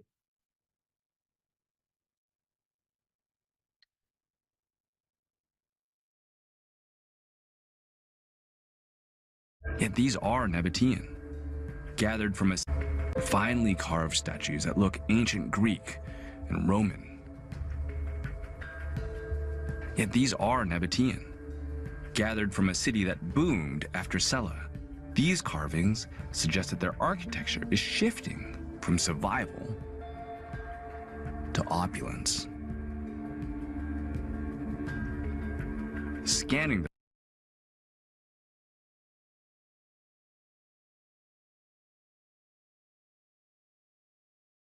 Can somebody tell me a time where they ever saw a so-called Arab, an Ishmaelite, carve a statue of a naked little child? Never. That's the exact opposite of what Ishmael does. Has anyone ever seen an Ishmaelite statue drawing a historical artifact with Ishmael running around without a shirt?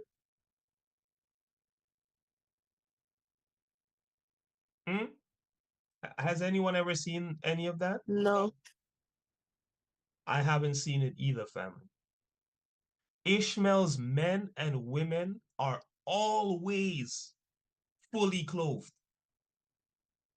They don't get into the nakedness, man.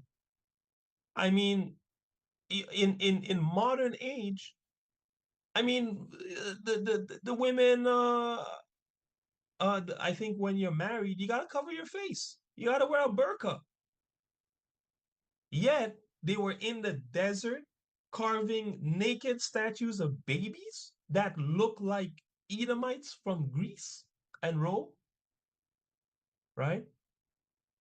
Who is going to believe this? The sad truth is that many people have already believed this. Many people, when you tell them this is obviously a sham, they're going to look at you sideways like, what do you know? You're not an archaeologist. Do I need to be an archaeologist to see the ancient artifacts of one people and the ancient artifacts of another people and be able to differentiate between these two cultures? I don't need to be an archaeologist, man, in order to see what's right in front of my eyes. Greeks and Romans, the brother said. Now, that's not even their real name. We know it's Edom because I'm going to show you guys that the Greeks, the original Greeks and the real Greeks and Romans were all Asian people, right? But I had to pause here and point out the fact that these people really think we're stupid, man, right? And Esau really tries to play everyone for an absolute fool, right? And 99.9% of the time, it works. But the minute you begin to use your own brain, you cannot be convinced that this is a group of Ishmaelite people. It just doesn't add up, right? Let's keep watching. So this is one piece of damning evidence that he took these things and put them in the museum, right? To make sure if you're just passing by, you're not gonna know. He can tell you whatever he want to tell you about the particular sites, right? You gotta pay money to go see what was actually there, right? But let's continue.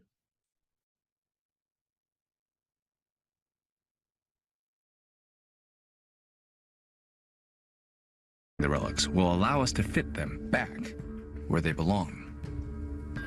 So cool. Instantaneously, I can create a 3D model of this facade, but just getting up close here, you can actually see the chisel marks, and it feels like you almost sense the moment that the Nabateans are coming into their age, their renaissance. Now let's get the Gemini. So what I have to do is I just have to do a really steady scan. And we're actually using the camera on the data pad that's creating something called structured light. And if I can do it steady enough from that little sweep, generate a mesh and see it's doing it now. Look at that. Wow. And I'll add up a series of these different models to one awesome model. But the Nabateans never thought this would be happening. To reunite these relics with their original buildings, I'm back on an ancient Nabatean trading route. One that leads to the ruins of Herbet Ed Daria. Archaeologists are still excavating this city. But it's clear something extraordinary was happening here. My guide is surveyor Ahmad Marafi. Okay, Albert, this is the Nabatean city. Wow, this is a new thing.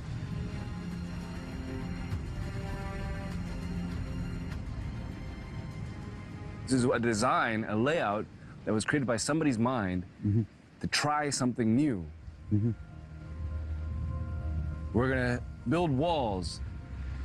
Somebody's gonna be over here, and they're gonna have a house over there, and then somebody's gonna have a place to cook over here. Somebody's sitting in a bathhouse right over there.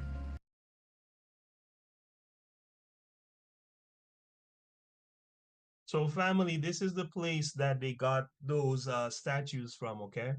Just to be clear, this is the place that they got those statues from, those relics.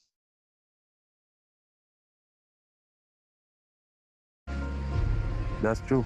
And I'm sure they were very happy. This is a completely new idea. It seems like they were, you know, incrementally moving forward, right? You start out as a nomadic society, and then Sela, you know, that's step one, and then this. There's another innovation. This city has a central focus, a temple.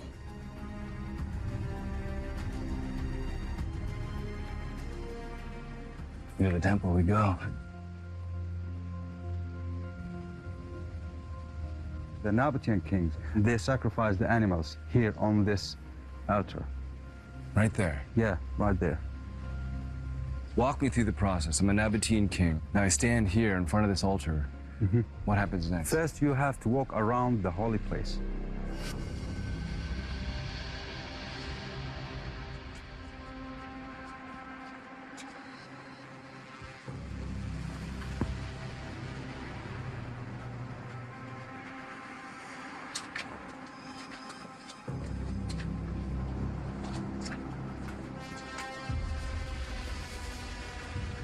Up here now? Yeah, up.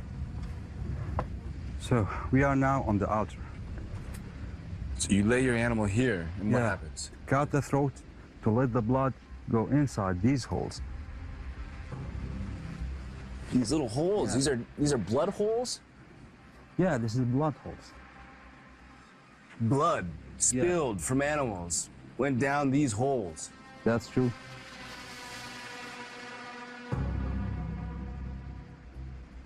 The statues I scanned at the museum once adorned the facade of this temple.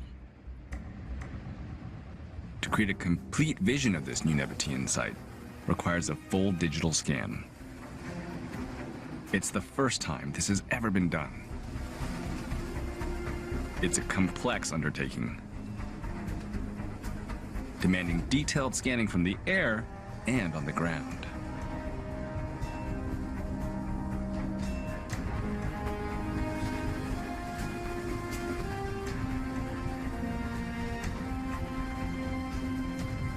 Merging the data creates a new vision of this spectacular long-lost temple.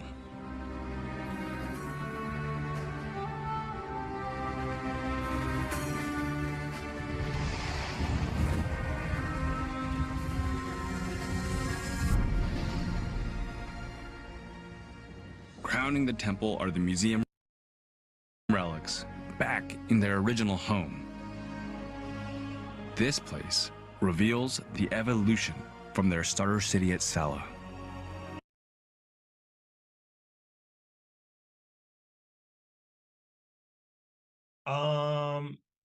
Somebody help me out here. This is Ishmael's temple?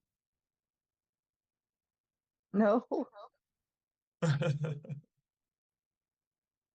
This is Ishmael's temple, family.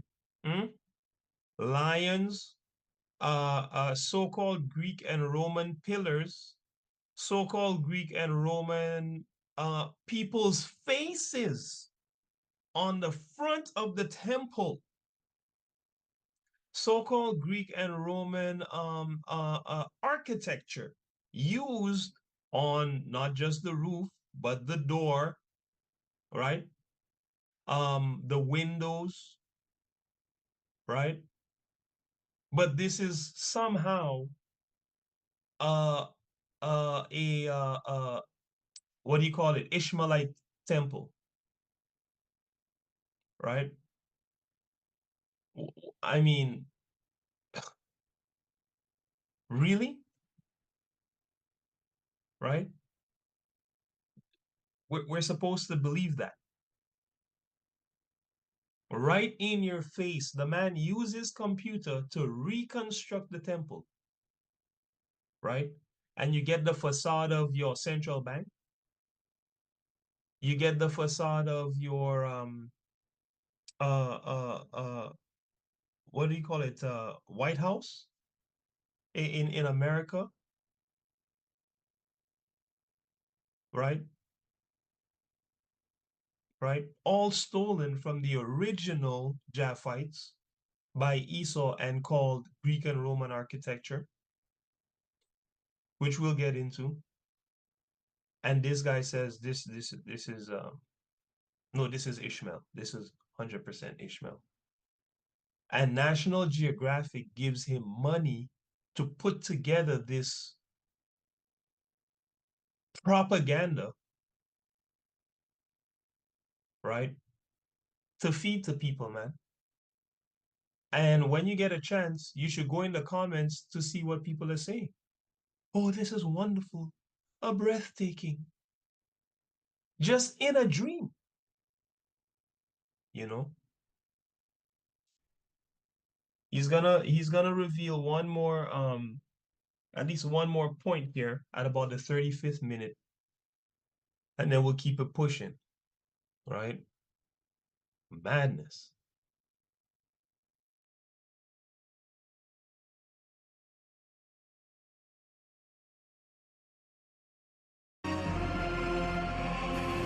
"40 miles away, in Petra, Nabatean builders take city design to a whole new level.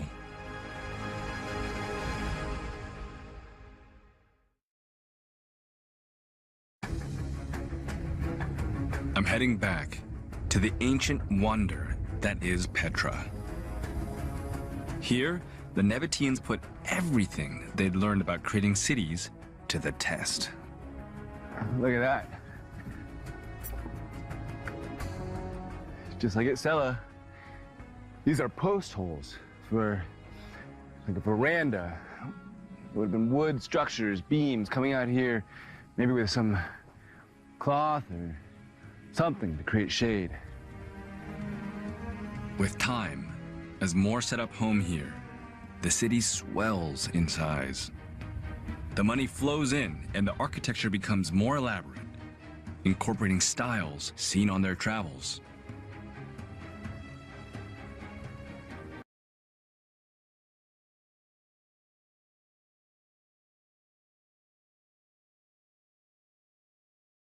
Like I'm witnessing the transition of the Nabateans through time, right here. By the time of Christ, Petra was the beating heart of a thriving Nabatean empire.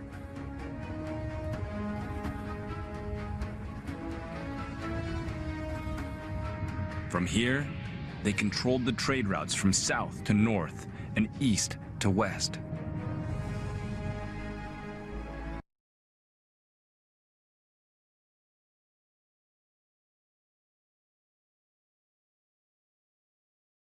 Family, in this time, who controls the trade routes from north, south, east, and west?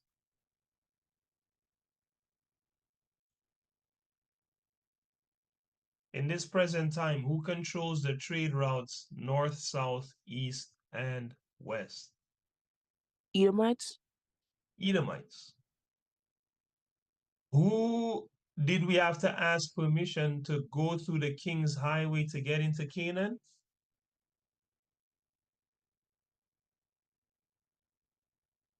Anyone? Who did we have? Moses had to ask permission of someone to go through the King's Highway. Esau. Esau, that's right. The Edomites. So this is not new. Esau been controlling the trade routes, man.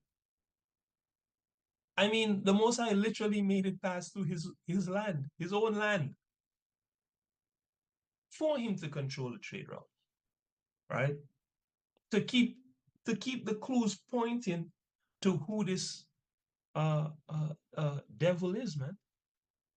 Who is the wicked that the earth was given into their hands? The Most High keep giving you not even just breadcrumbs, just a whole big arrow pointing, saying that guy, right? And it's not new. From ancient times, the Most High set him up to be revealed, so that behind the smoke screens and the curtains, if you just peeped, you could see that the Wizard of Oz is Esau. You know. Let me see what else, how much we got left on this. Yeah, we only have about a minute and a half left on this, and then we're gonna push on, because I think we pretty much got everything that we want to get from this, right? Their wealth soared, and in Petra, they flaunted it.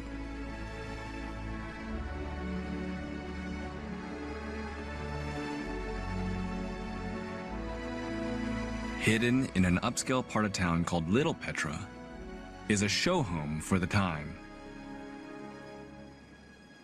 To get in there, I need special permission and a special guide, Her Royal Highness, Princess Dana Faraz. I've never been showed one of the wonders of the world by a real-life princess. Amazing. I think that should be our new series together. Yes, I'm game.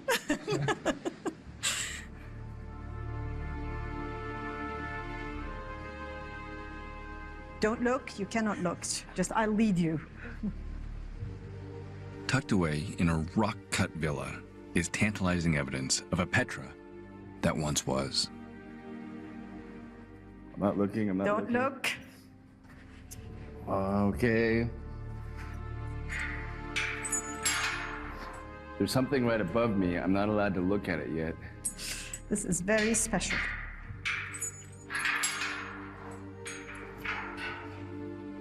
Now. Okay. Keeping Take my a eyes step up. shielded.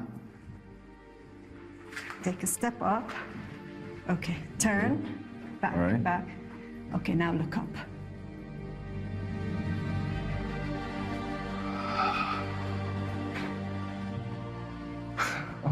Isn't that wonderful? It's beautiful. Look at the colors.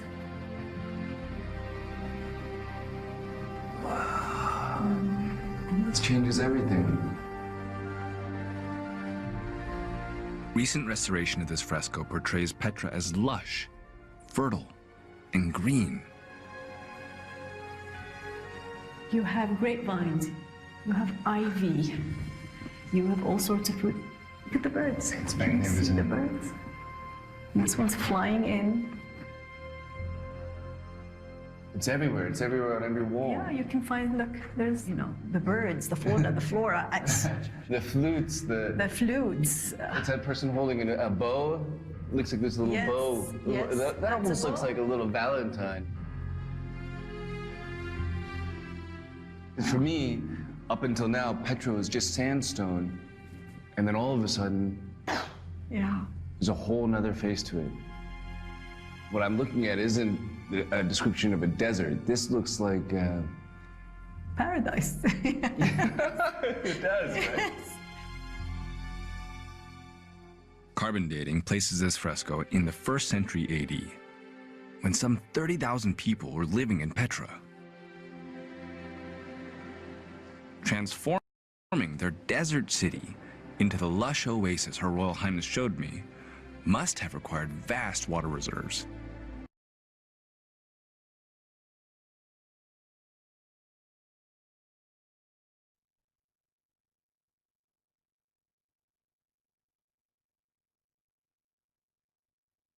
Um,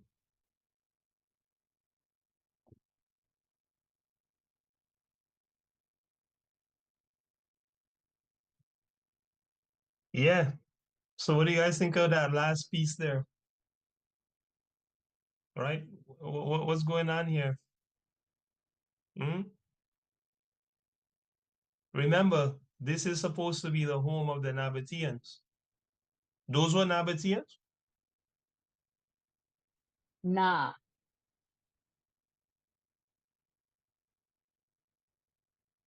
If those were Nabateans, those Nabateans must have been Greeks and Romans. Because last time I checked, the little Cupid, that's Greek and Roman. All those pictures that they showed on those walls, right? Those are pictures of so-called Arabs, man, in their glory. Is that what we were just watching? Or were we seeing paintings of Greeks, man? Now notice also, he said that these frescoes were painted in about 100 AD. We're going to go into the historical record and show you exactly why they were painted in 100 AD, right? I'll give you guys the scoop. Esau got oppressed in his land, kicked out of his land, went to Japheth land, stole Japheth's whole history and culture, came back to his cave and pretty up the cave, man, with his stolen culture, right? And start tell you stories about it, right? That's what happened. And we're going to go into it.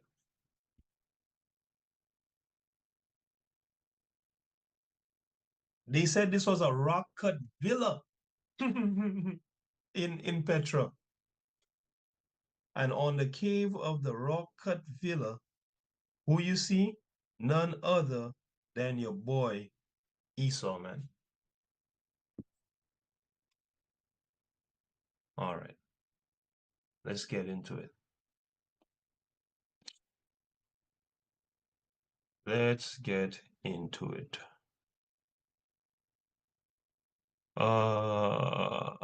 So this place was called Khirbet.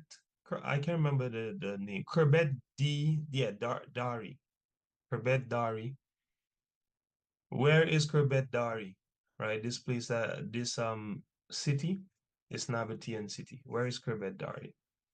At 30 degrees 54 feet 26 inches north and 35 degrees 42 feet 10 inches east. Okay, that's where this place is. Okay, the Nabatean temple. All right. And you can see on the map here, this is the Dead Sea. This is the Gulf of Aqaba, I think it's called Aqaba or Akbar, something like that. I'm pretty sure it's Aqaba. So this place, this Nabatean temple is here, man, in the land of Edom. Okay, where was Selah?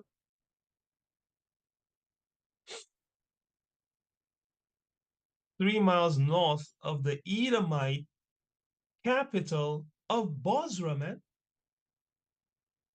Where was Selah?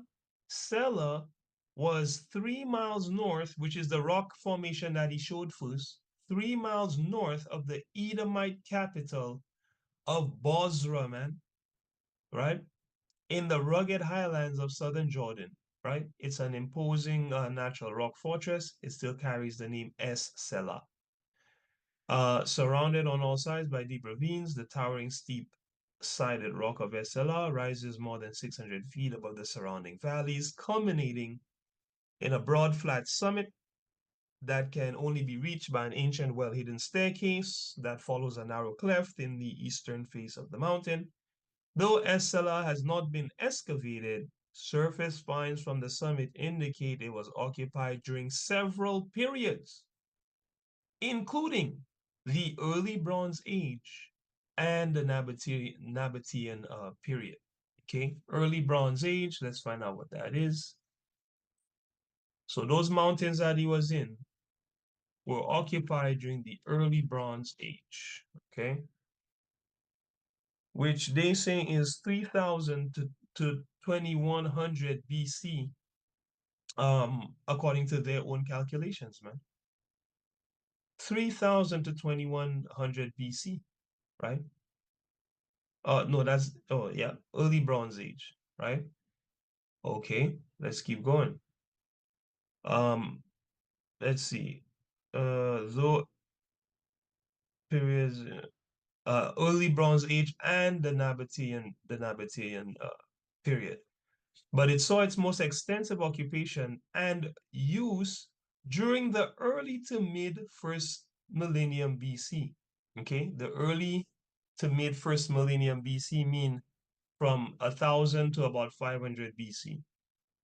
When did it see its most use? During the time of the biblical Edomites.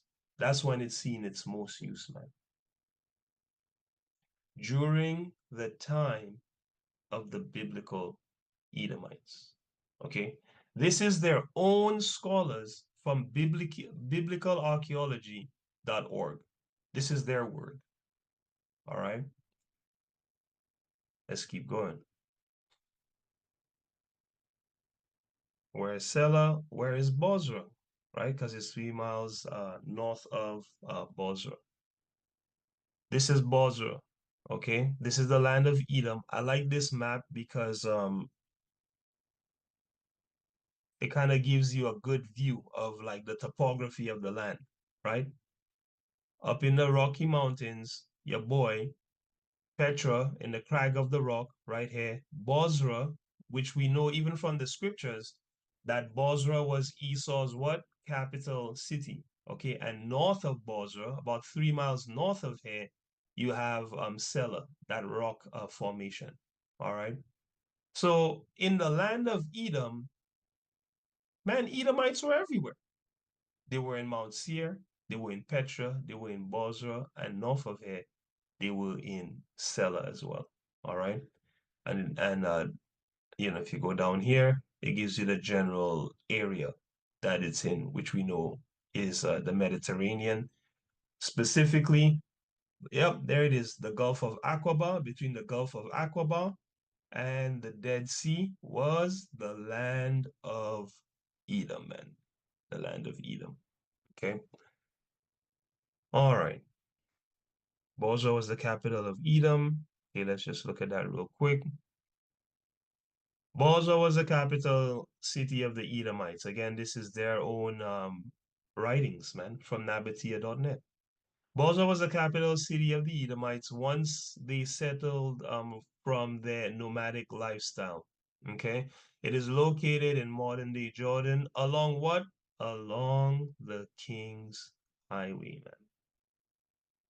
Right, which the scriptures, we looked at the scriptures last class. I think we looked at it. If not, we'll just take a quick gander. The King's Highway is owned by Esau, man. Right? And we had to ask Esau permission to use the King's Highway. Right? Right? Let's see.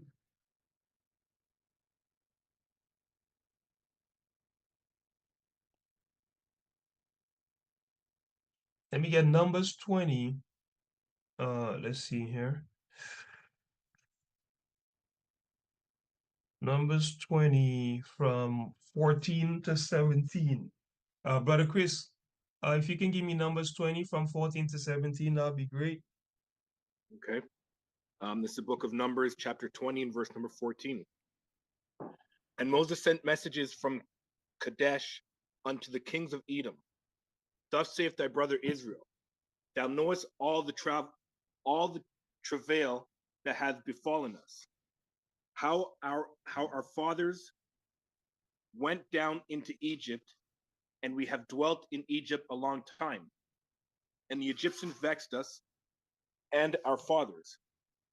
And when we cried unto the Lord, unto Yahweh, he heard our voice and sent an angel, and hath brought us forth out of Egypt. And behold, we are in Kadesh, a city in the utmost of thy border. Let us, I pray thee, through thy country. We will not pass through the fields or through the vineyards, neither will we drink of the water of the wells. We will go by the King's Highway. We will not turn to the right hand nor to the left until we have passed thy borders. See that? They'll go by what? We will go by the what? The King's Highway. Right.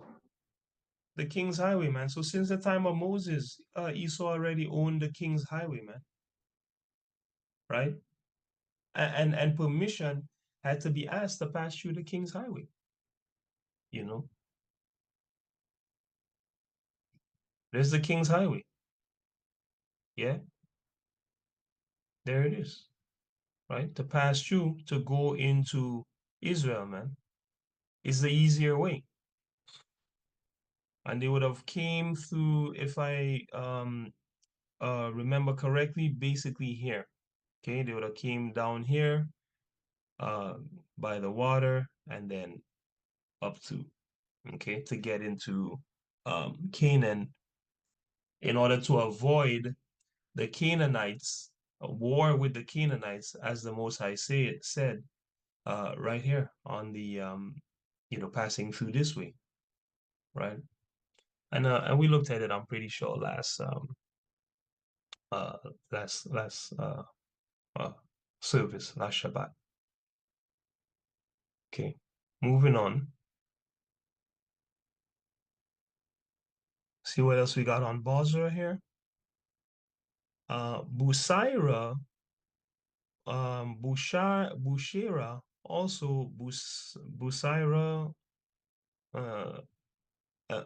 and so on, is a town in Tafila Governorate in Jordan, located between the towns of Tafila and Shubak, and closer to the latter. Bozrah, right, is a biblical city identified by some researchers with an archaeological site situated in the town of Busora. All right. Bozrah means sheepfold or enclosed in Hebrew and was a pastoral city in Edom, southeast of the Dead Sea. All right. According to the biblical narrative, it was the home of one of Edom's kings, Jobab son of Zerah, and the homeland of Jacob's twin brother Esau. All right, and we have the general location of Bozrah here once again. Okay, another receipt on where Bozrah is, which is southeast of the Dead Sea. All right, between the Dead Sea here and the Gulf of Aqaba here, and right here is the Mediterranean Sea.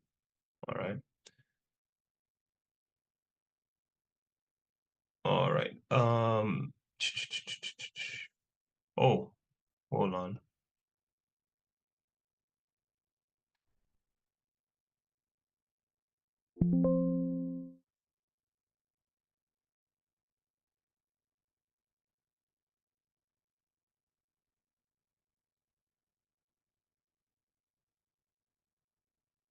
All right. So,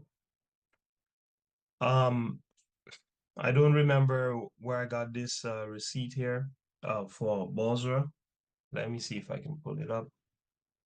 When was Bozrah occupied?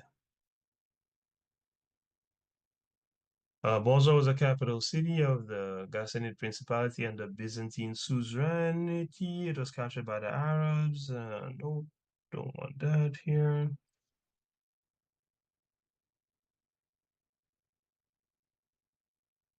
Let's see.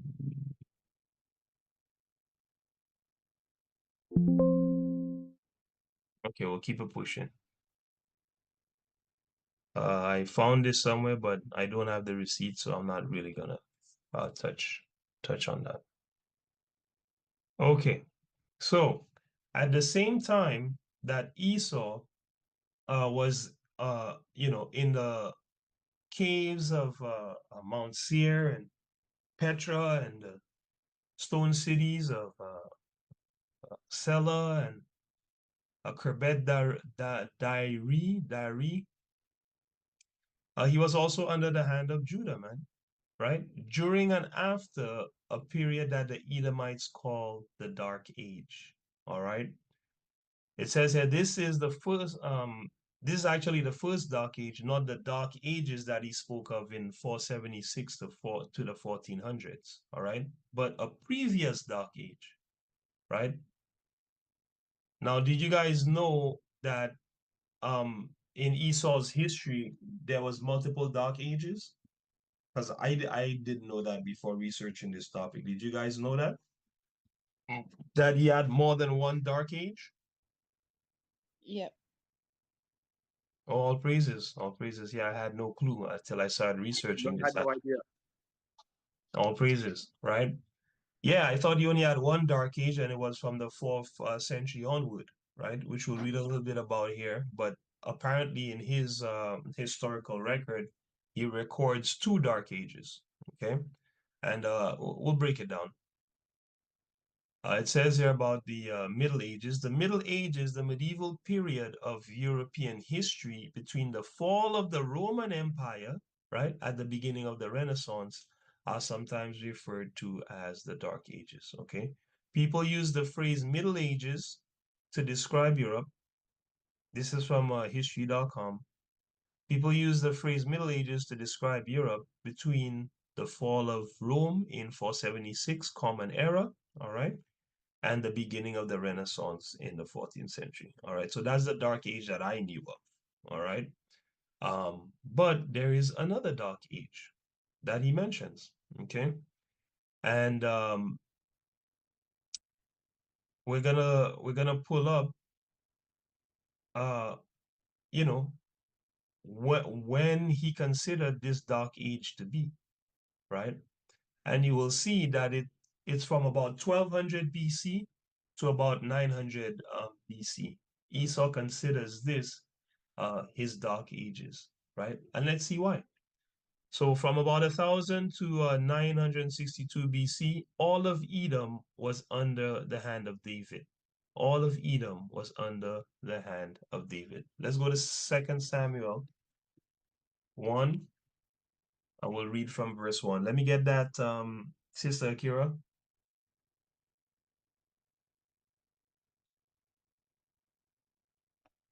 Pardon? 2 Samuel 1:1. Okay. Sorry, I'm eating. Give me a second. That's fine. If you're eating, I can have Brother Chris read, and then you can read the next scripture. No, I'm done. I can read it now. Go ahead. All right. My thing is glitching. Hold on. All right. Now it came to pass after the death of Saul, when David was returned from the slaughter of the Amalekites,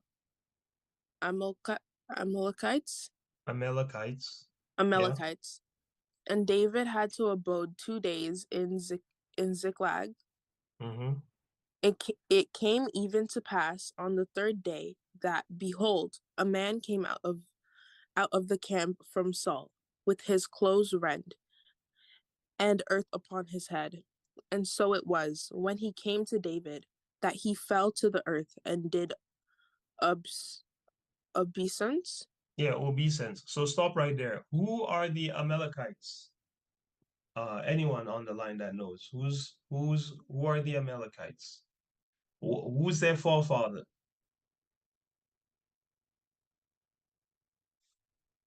Esau. Who is the? That's right. Do you have the proof? I think it's Genesis 36.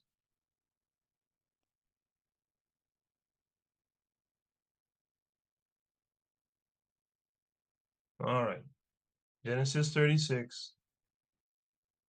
I'll go from verse 9. And this is the genealogy of Esau, the father of the Edomites, in Mount Seir. These were the names of Esau's sons: Eliphaz, the son of Adah, the wife of Esau, and Ruel, the son of Basemath, the wife of Esau. And the sons of Eliphaz were Teman. Very important to remember this. Teman, Omar, Zepho, Gatam, and Kenaz. Now, Timnah was concubine of Eliphaz. All right, so this lady named Timnah was what? The concubine or female slave of Eliphaz, Esau's son. And she bore Amalek to Eliphaz. All right, so certainly the Amalekites are Edomites. All right, certainly the Amalekites are Edomites. And David, after the death of Saul, he was slaughtering the Amalekites, man. Right? And some little kid came to him and bowed down before him, right? Read on. Verse 3. And David said unto him, From whence comest thou? And Mhm. he said unto him, Out of the camp of Israel am I escaped. Right. And David said unto him, How went the matter? I pray thee, tell me. And he answered, That the people are fled from the battle, and many of the people also are fallen and dead.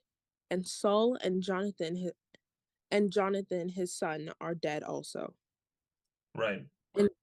And David said unto the young man that told him, How knowest thou that Saul and Jonathan his son be dead?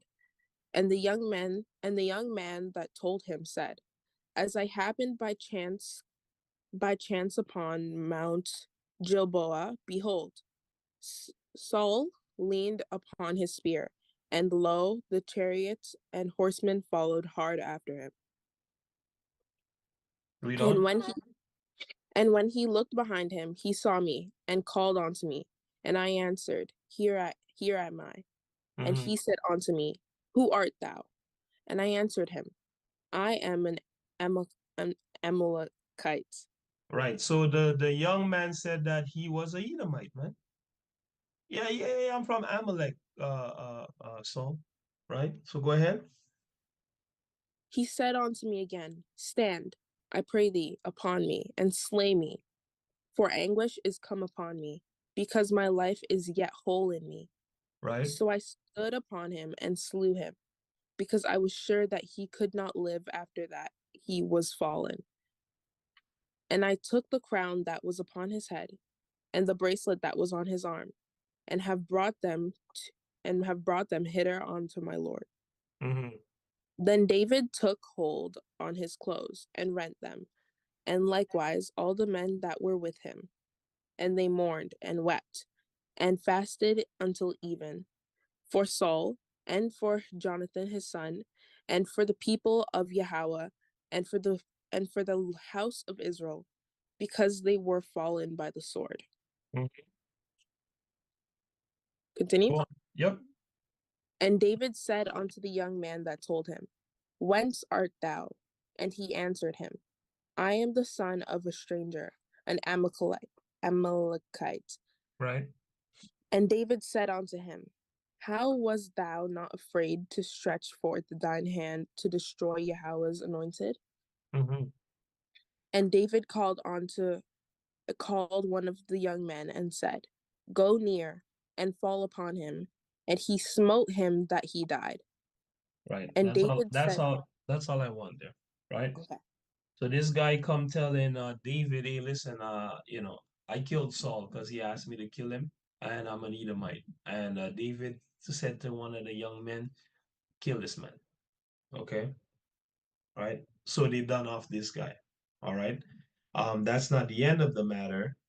What happens, again, we came here to see that all of Edom was under the hand of David. So David, first of all, had power over this particular young man, an Edomite. And then let's go to 2 Samuel chapter 8, and we'll see the end of the matter. Hey, Dad, I'm here. Hey, buddy, how you doing? I'm good. How are you? I'm good, I'm good.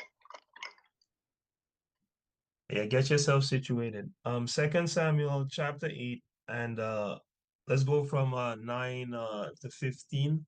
Brother Chris, go ahead.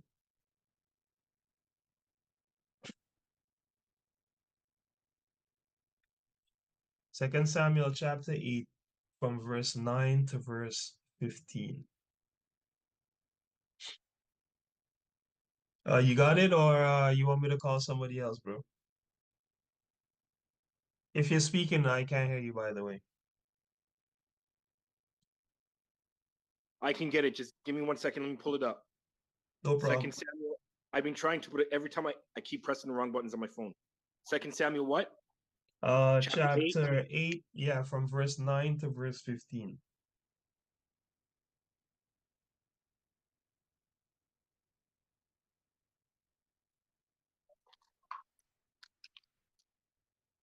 Okay, this is book of 2 Samuel, chapter 8, and verse number 9.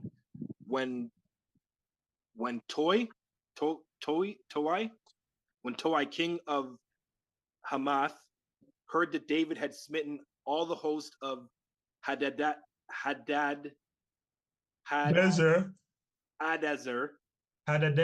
Yeah, you're right.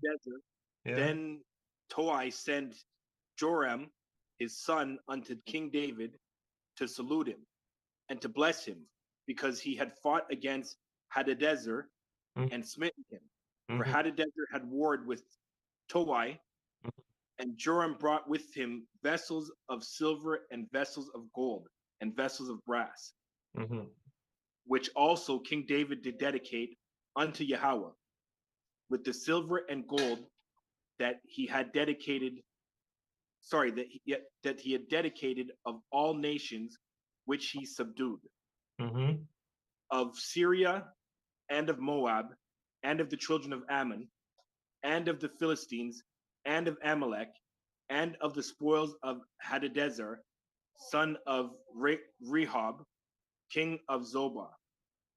And David gat him a name when he returned from smiting of the Syrians in the valley of Salt, being 18,000 men. So stop right there. 11 says David did dedicate unto Yahweh with silver and gold the things he had dedicated of all nations which he subdued. Okay, and under the list of subdued nations, he mentions here Amalek, man, right? Which is an Edomite nation. All right. Now let's see if it was just Amalek or if it was everybody that he had subdued at that particular time in Edom. Go ahead. Verse number 14. And he put garrisons in Edom. Throughout all Edom, he garrisons. And all they of Edom became David's servants. Some of them. All they of Edom became David's servants. Go ahead. All of them. Yep. And Yahweh preserved David whithersoever he went. And David reigned over Israel, and David executed judgment and justice unto all his people. All praises, right? So Sava, so David reigned over all Edom, man, right? And this was happening between 1000 to 962 BC, according to their own timelines, man, right? And we'll pull up the receipt on that. Let me get First Chronicles 18:12, Sava. Brother Sean, you there as well?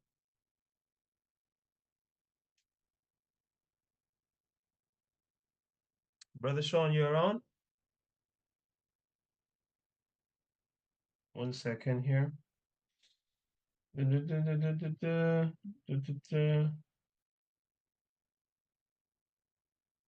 Okay. I just saw that Brother Sean sent me a message saying he won't be at class today. He won't be at service today. Okay. So Saba, let me get Second Chronicles. First Chronicles chapter 18 and verse 12. Okay. Moreover, hold on a second. Let me get there. Hold on. Let me get there.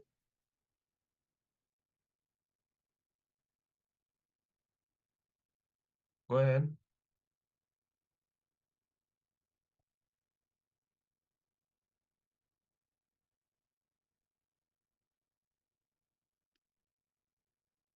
Go ahead.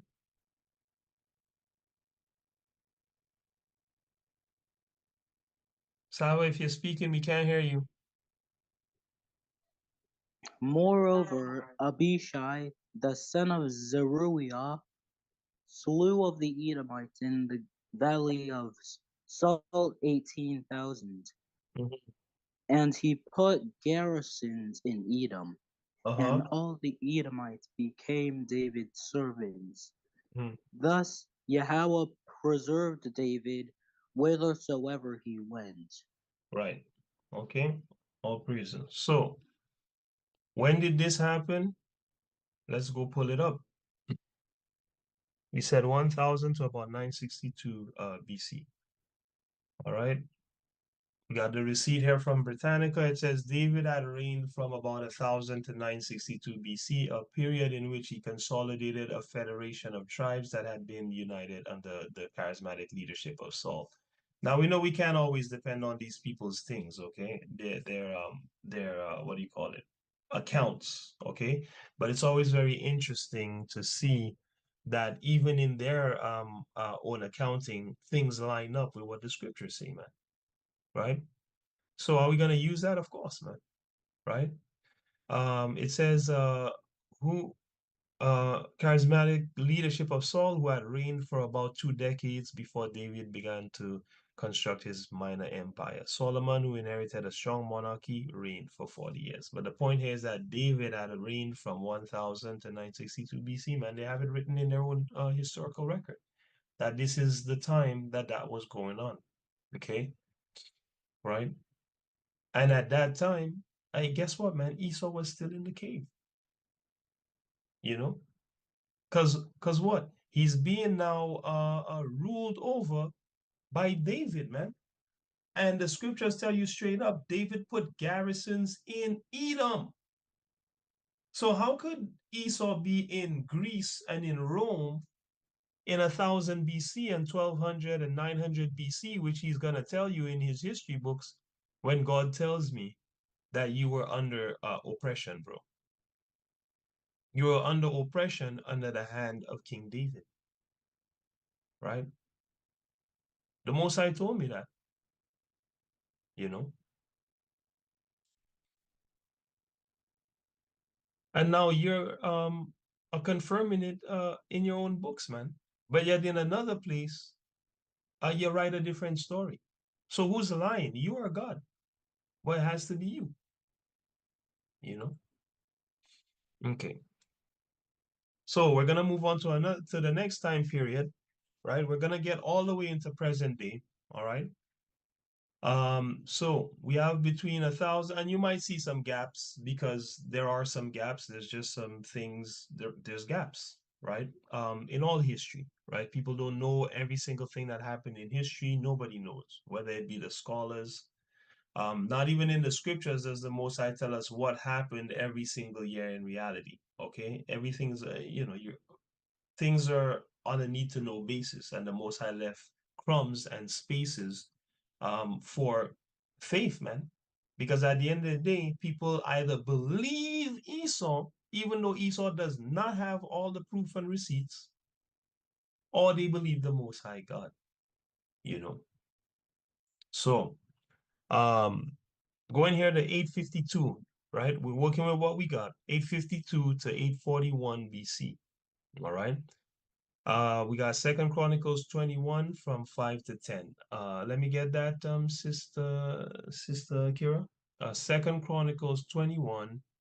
Let me see if I can jump there. 21. See if I can get the blue letter today. 2 Chronicles 21. We will go from 5 to 10. 2 Chronicles 21 from 5. All right, go ahead. Okay, from 5? Yeah, from 5 to 10, yeah. Jehoram. Jehoram was 32 years old when he began to reign, and he reigned 8 years in Jerusalem. And he walked in the way of the kings of Israel, like as did the house of Ahab. For he had a daughter of Ahab to wife, and he wrote that which was evil in the eyes of Yahweh. He wrought, okay? He wrought that which was evil, meaning he did what was evil in the eyes of Yahweh. Go ahead. He wrought that which was evil in the eyes of Yahweh. Howbeit, Yahweh would not destroy the house of David, because of the covenant that he had made with David, and as he promised to give light to him and his sons forever. Right. In his days, the Edomites revolted from under the dominion of Judah and made themselves a king. Right. And then Jehoram went forth with his princes and all his chariots with him, And he rose up by night and smote the Edomites which compassed him in, or I think so. Yeah, And the compassed is good. Yeah, that's compassed. yep. Okay. Compassed him in, and the captains of the chariots. Right. So the Edomites revolted from under the hand of Judah unto this day. Right. The same time also did Libnah revolt from under his hand, because he had forsaken Yahweh of his fathers, God of his fathers. That's right. All right. So the most I tell you here plain, hey, listen, the Edomites revolted at a certain time from under the dominion of Judah. And he said they made themselves a king at the time that they did that as well. Now remember, the Edomites also had kings long before Israel had any king, right? But David had subdued them, okay, and they broke out of that submission, under Jehoram, right? Because Jehoram was just doing wickedness, man, right? So anytime we're doing wickedness, the Most High raise up a evil adversary against us, right? And in a lot of cases, it's Esau, right? So this time, the Edomites revolt from under the hand of David, okay? And that happened between 852 and 841 BC, okay? So you can count that, from about 1000 BC until, anywhere until at least 852 BC, Esau was subjugated under Israel, man, right? They were slaves to Israel, man, right? Okay, so let's just look at the receipt showing how we know about what time period it was, right? Let's go here. It says Jehoram began to reign in Israel in the 18th year of Jehoshaphat of Judah and ruled 12 years. William F. Albright dated his reign to 849 to 842 BC, okay, whereas Thiel proposed 852 to 841. So all I did was go with the oldest, right, to the youngest dates between these two opposing scholars. All right, and this is the receipt here, okay, right here. And it's from this book by Edwin Thiel, The Mysterious Numbers of Hebrew Kings. All right. All right. So we got 852 to 841 BC. Esau rebels from under the hand of Judah. At that time, I believe that Esau, had begun his colonization of Europe. Why do I say that? When you look in the historical record, before Columbus came to America, at about 1000 AD, Edomites had already come here and tried to establish, a few settlements. Okay, never worked out, so they left, and then later on, the so-called Spanish sent in Christopher Columbus, and this time around it worked. Okay, I see this as a pattern and a habit. Esau always scouts the area, right? And we're gonna look at the receipts on that. He scouted the area, he started making inroads, maybe some allies, and then once he's established, basically his hands are in your power base, then he attacks. Okay, and we can see that he did that with Israel, with Doeg the Edomite, right? Killing all the priests, because he got in good with one of our wicked leaders. We see them burning the first and second temple. We see them destroying the city of Jerusalem, even though they had allyship with the Maccabees. I mean, there's too many receipts, okay? So let's move on to 797 to 767. All right. So Esau, in 852 to 841, between that time, rebels from under the hand of Judah, possibly start making inroads into Europe. In fact, I believe he definitely had started making inroads into Europe at that time. Um, and remember, when we say Europe here, we're really talking about Japheth's land, okay? Because that whole area actually belongs to Japheth. So 797 to 767 BC, Amaziah takes Selah, right? One of the cities that we're just looking at in that documentary, he took Selah from Edom, right? And we can pull that up in Second Kings. We can read from 1 to 10 with special focus on 7. All right, so let's go Second Kings 14. Second Kings 14, right, from 1. Saba, let me get that.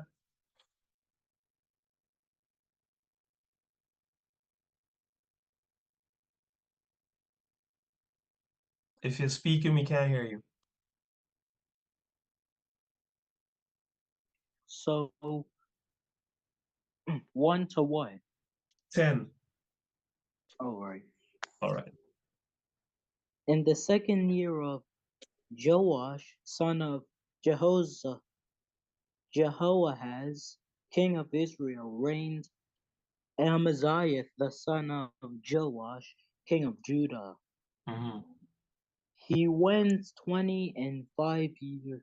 He was 25 years old when he began to reign, and reigned 29 years in Jerusalem. And his mother's name was Jehoaddan of Jerusalem. And he did that which was right in the sight of Yahweh, yet not like David his father. He did according to all things as Jehoash and as Joash his father did. Right. Howbeit the high places were not taken away, as yet the people did sacrifice and burned incense on the high places. Right. And it came to pass as soon as the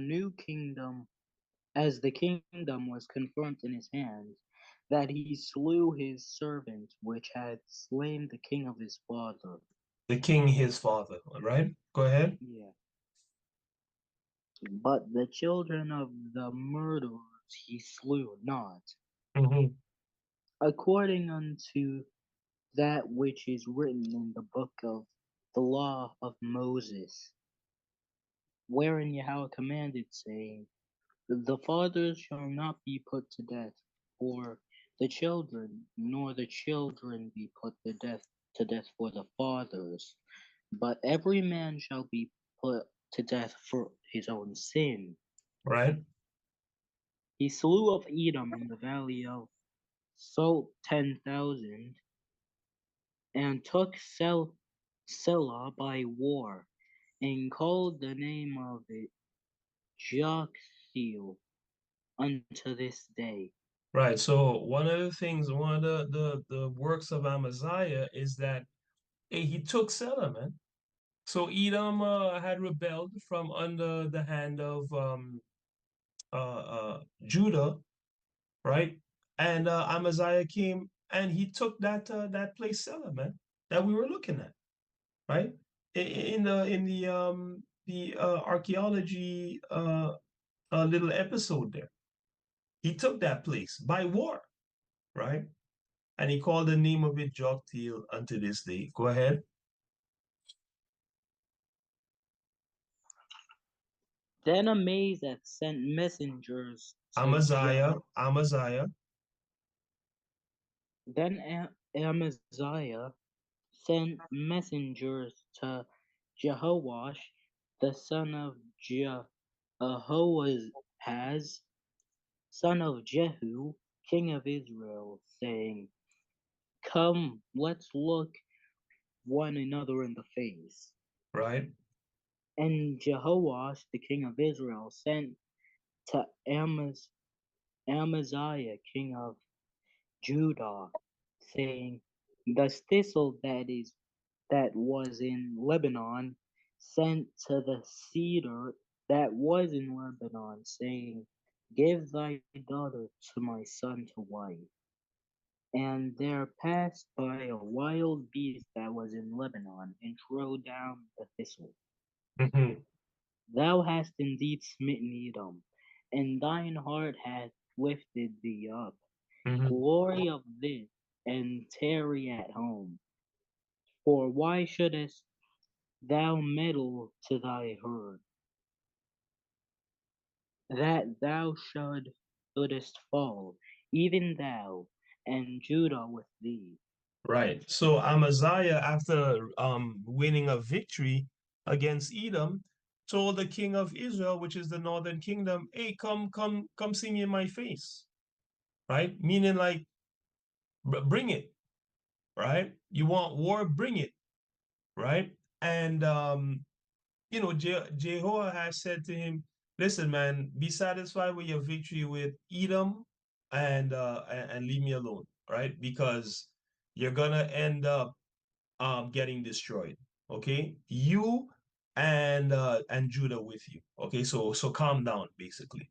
All right. So in case we were wondering, hey, did Amaziah really take Edom?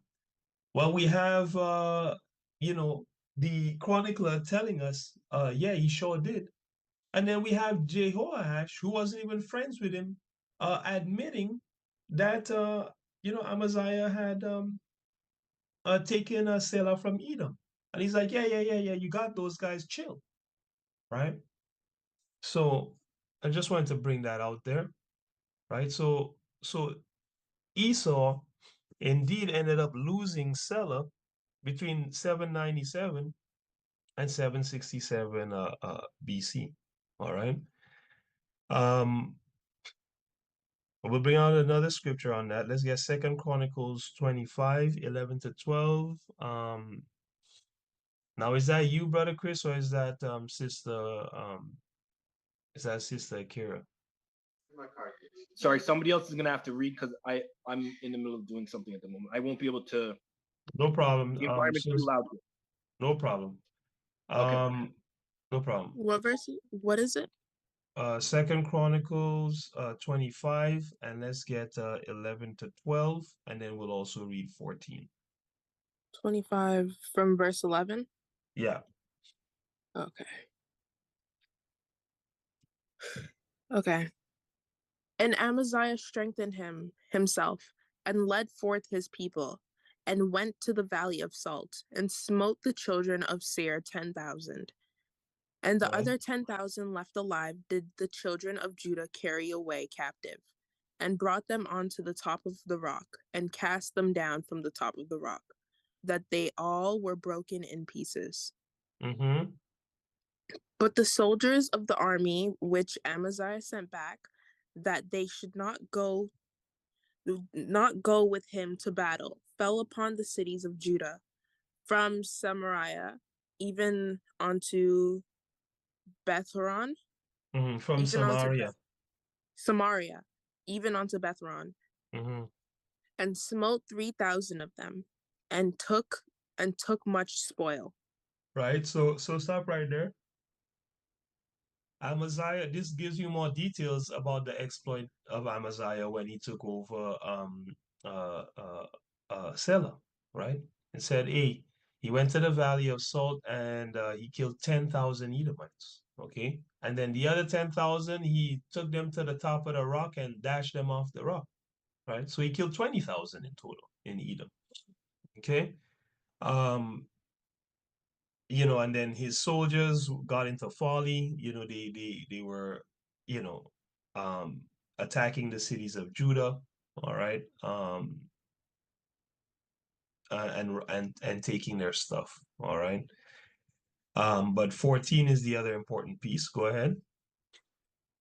Now it came to pass, after that Amaziah was come from the slaughter of the Edomites, that he brought the gods of the children of Seir, and set them up to be his gods, and bowed himself before them, and burned incense unto them. Right. So that's a problem there. Okay.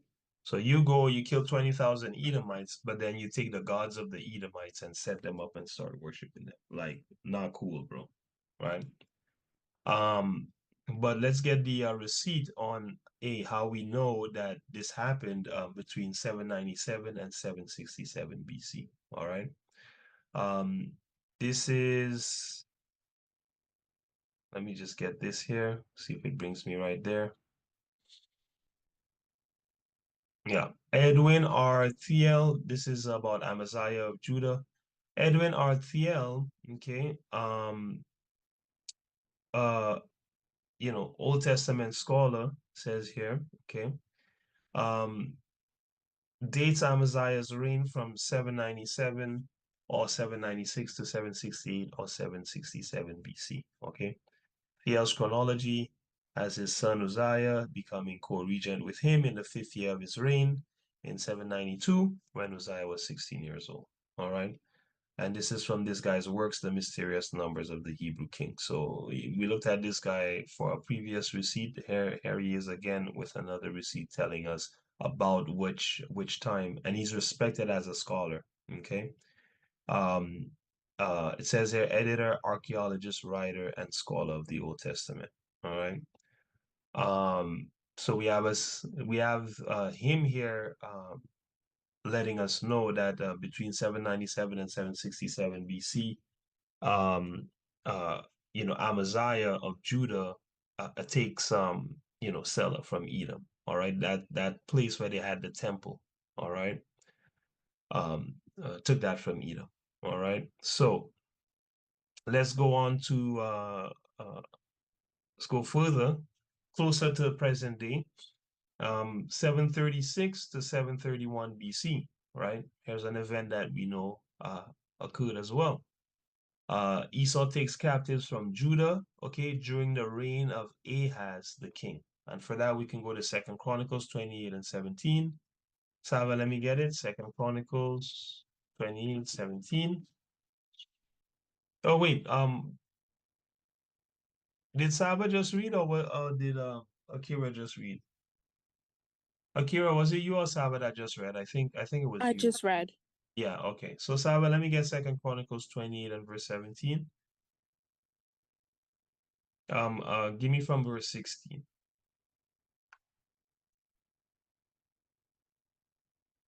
Second Chronicles 28, 16, and 17.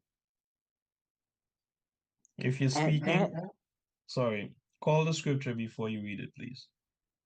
Okay, 2nd Chronicles 28 and 16. At that time did King Ahaz send unto the king of Assyria to help him. For again the Edomites had come and smitten Judah and carried away captives. See that? So the Edomites had come and smitten Judah, okay, and carried away captives. All right. So again, we have from the same guy, Edwin. He said Ahaz was co-regent with Jotham from 736, all right, or 735 BC, and his sole reign began in 732 to 731, and ended in 716 to 751 BC. All right, so what do you call it? Sometime during his reign, the reign of Ahaz, all right. Let's see here.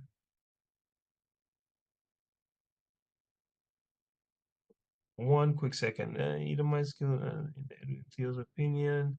Ahaz was co-regent with Jotham from 736, and his sole reign began in 732 and ended in 715. So my apologies. This should be at the very earliest about 715 BC. Okay, let's let me get that here.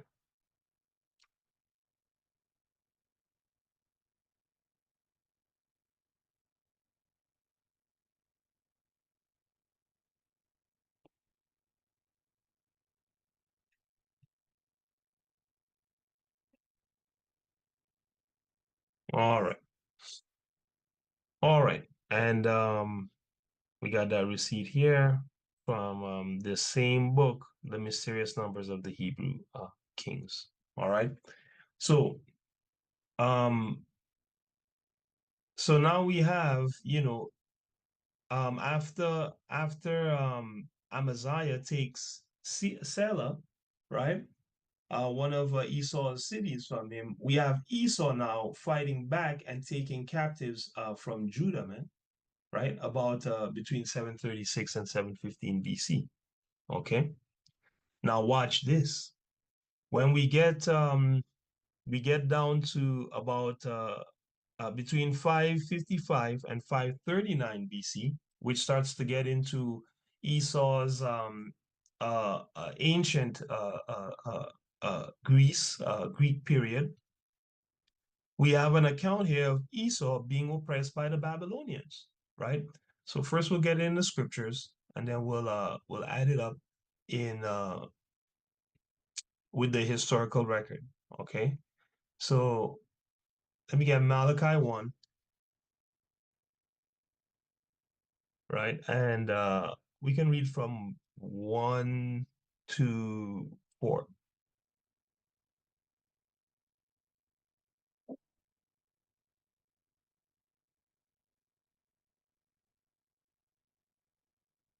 Malachi 1 from 1 to 4. Let me get that, Sister Akira.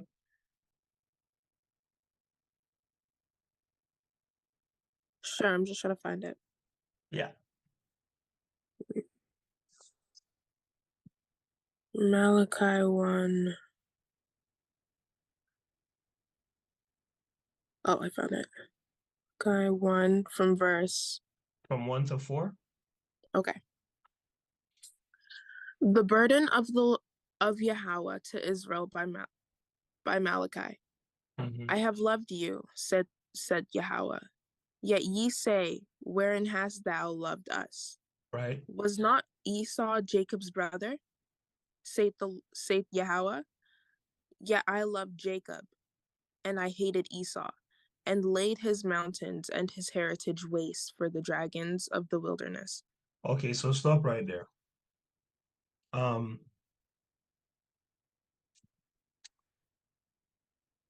Let me see.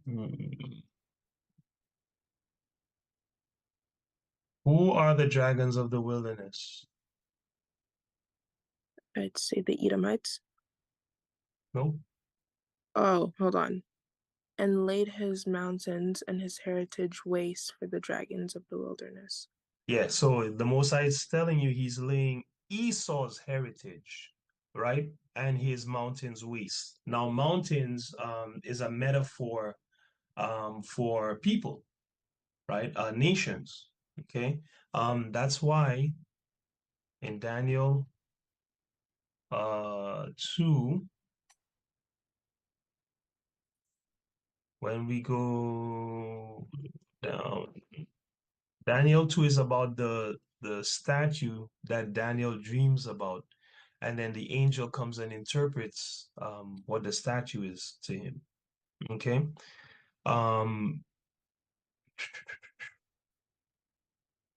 And the interpretation of the dream is this. Let's see. Let's see.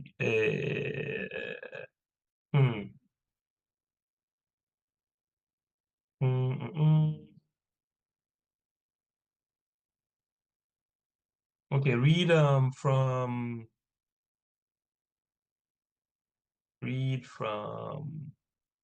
28.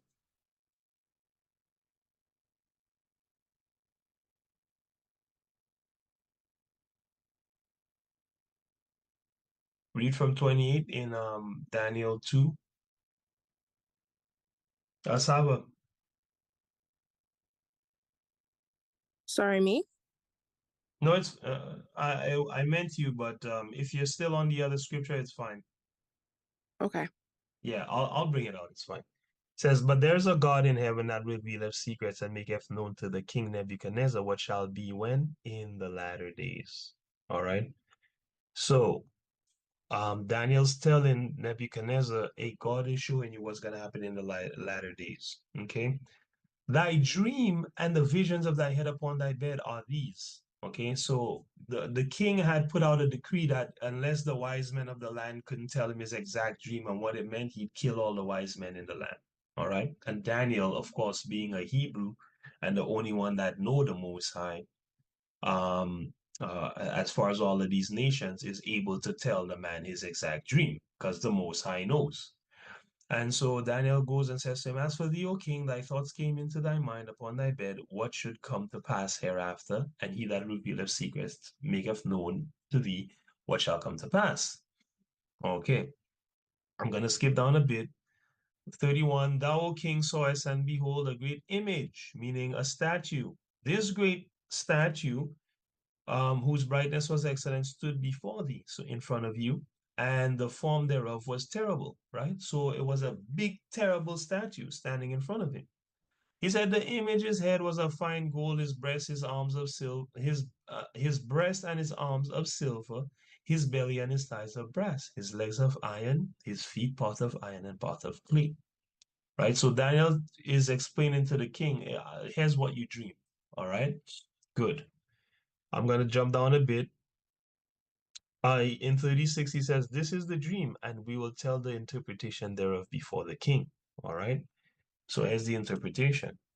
Thou, O king, art a king of kings, for God of heaven have given thee a kingdom, power, and strength, and glory. Daniel just told Nebuchadnezzar that he is the king of kings because God gave him a kingdom, power, strength, and glory, right? So at the time, Nebuchadnezzar was the greatest king of all the kings on the earth, right? And then he goes on to say, remember, he is interpreting what a statue means. And he said to him, let's see,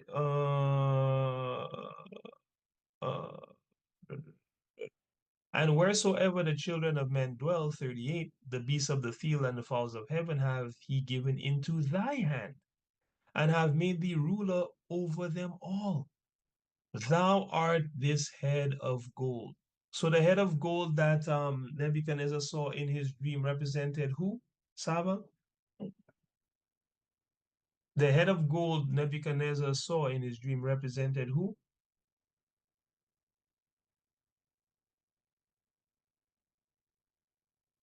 Sabs, you there? One. Going once, going twice. I'm here. The head of gold that King Nebuchadnezzar saw represented who? The Israelites. No. I told you already, don't just guess, brother. Okay, you gotta find a precept. If you can't find a precept, just say you don't know. All right? Okay. So it represented him. He just said it. Thou art this head of gold. Meaning you, Nebuchadnezzar, are the head of gold. Okay? Then Daniel goes on and says, after you shall arise another kingdom inferior to you, and a third kingdom of brass which shall bear rule over the whole earth. So the Most High showed Nebuchadnezzar kingdoms were gonna come after him. Now kingdoms are made of sheep or people.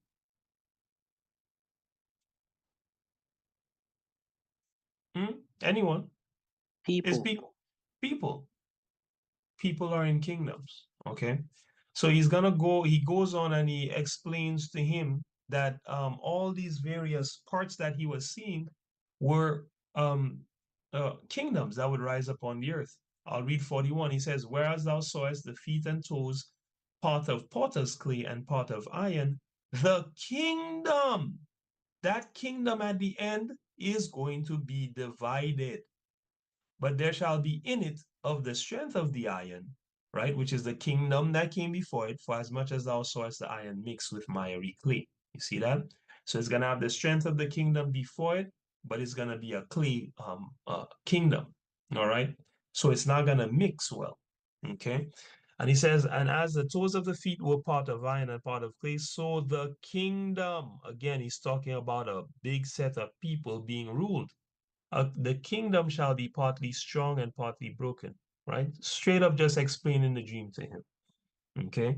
So this last kingdom, the feet kingdom, is going to be what? Partly strong and partly broken. Now the point is coming up where I said the mountains are people, okay?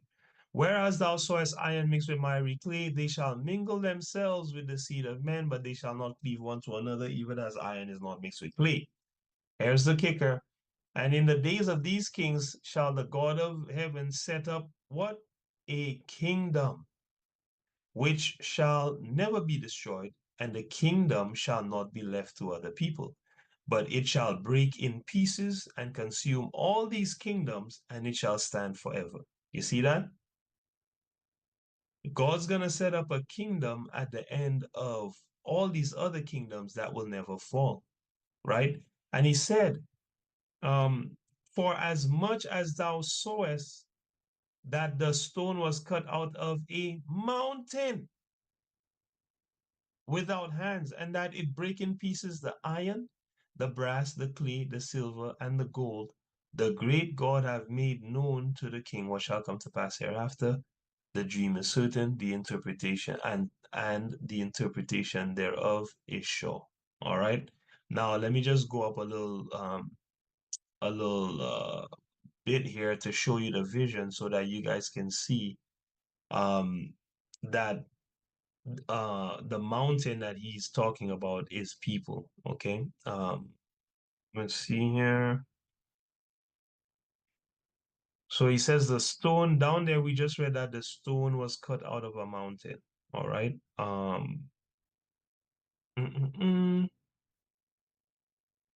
One second. Give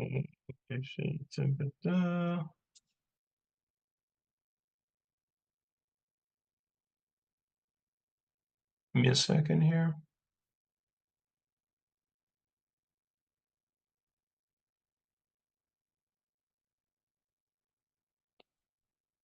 Thou sawest still that a stone was cut without hands, which smote the image upon his feet that were of iron and clay, and broke them to pieces. Okay.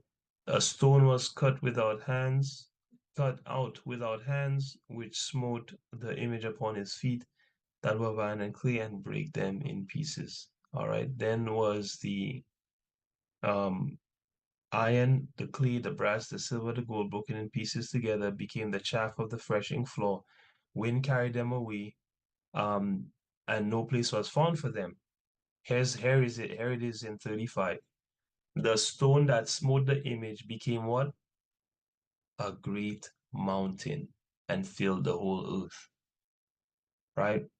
So if the Most High says in 35, the stone that was cut out became a great mountain and filled the whole earth, and then he tells you down here that it's a kingdom that he's going to set up at the end of the world. What is the stone? What is the great mountain that the stone became?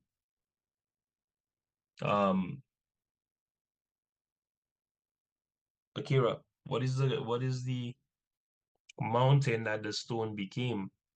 If the Most High said, hey, I set up, in the interpretation, he said he set up a kingdom, but in the dream, in the vision, what the guy saw was the stone becoming a great mountain.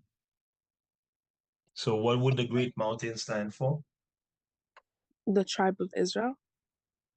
100%, but specifically, God said he's setting up a kingdom. That's the explanation. In the vision, it says the stone became a great mountain, right? So which part of the vision, which part of the explanation of the vision is the great mountain?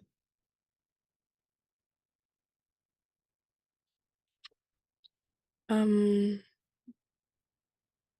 gonna put it like this. Again, he said, in the end of the world, he's gonna set up a kingdom that's gonna rule forever, right? That's the explanation. In the vision, he said, a stone shall become a great mountain. Right. So what is the stone? Is the kingdom. Right. And then what is the great mountain that it becomes? The tribe of Israel. Well, just reverse that. The stone would be the tribes of Israel, and the great mountain that they become would be the the kingdom, kingdom. right? And that's why he says the kingdom is going to reign forever. That's a great mountain, right? So this is how we know mountain is metaphor for people. So when we go back to Malachi and he says, I hated Esau and laid his mountains, that's his kingdoms. You understand? Now, not only physically the Most High laid his mountain waste in that he destroyed Edom, right? He also laid his heritage waste, which is, not only his actual physical um, heritage, which is Mount Seir and that whole land of Edom. Not only is the Most High destroying that, but he's also destroying his kingdoms, okay? Because after Mount Seir, he created many kingdoms. He created the British kingdom, the Spanish kingdom, the Portuguese kingdom, the Russian kingdom, America, which is a democracy, but it's really just a kingdom. All these kingdoms, God says he's going to destroy them, and he's been destroying them, and he'll continue to destroy them until they are destroyed, right? And he said he laid a heritage waste for who? The dragons of the wilderness, okay, which is the point that we want to get to. He said he laid it waste for the dragons of the wilderness. Now we're going to go see. Yeah, everyone follow so far? Is that pretty clear? Yeah. Yeah. All right, perfect. So now the dragons of the wilderness that he's talking about, we can get that in 2nd Ezra chapter 15, and from verse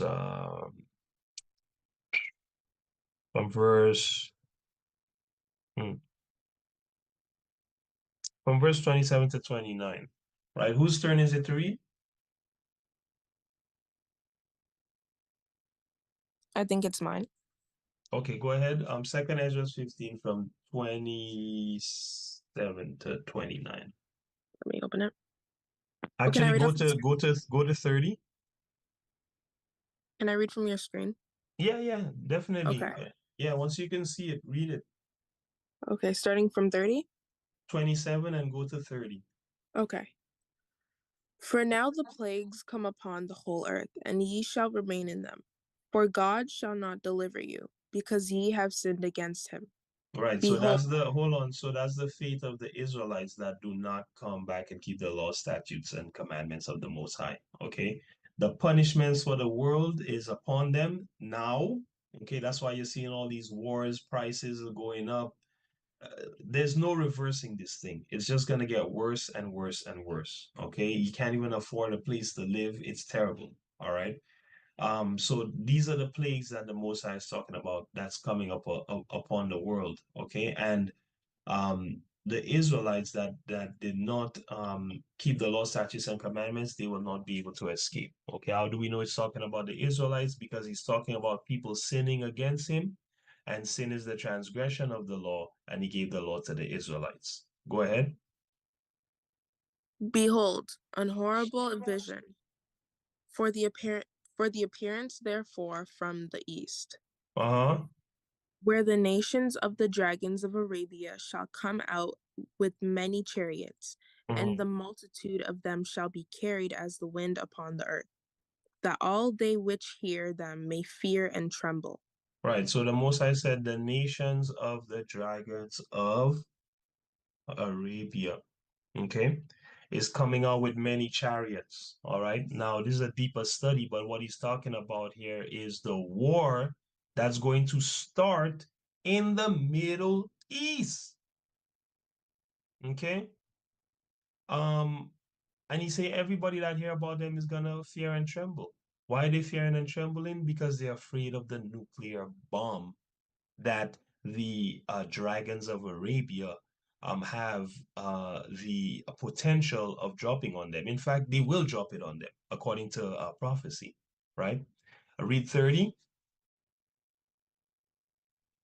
Also, the Carmanians, raging in wrath, shall go forth as the wild boars of the wood, and with great power shall they come, and join battle with them, and shall waste a portion of the land of the Assyrian, Assyrians. Assyrians. Yeah, and the Carmanians are Iranians. Okay, so I mean, this is literally happening um uh uh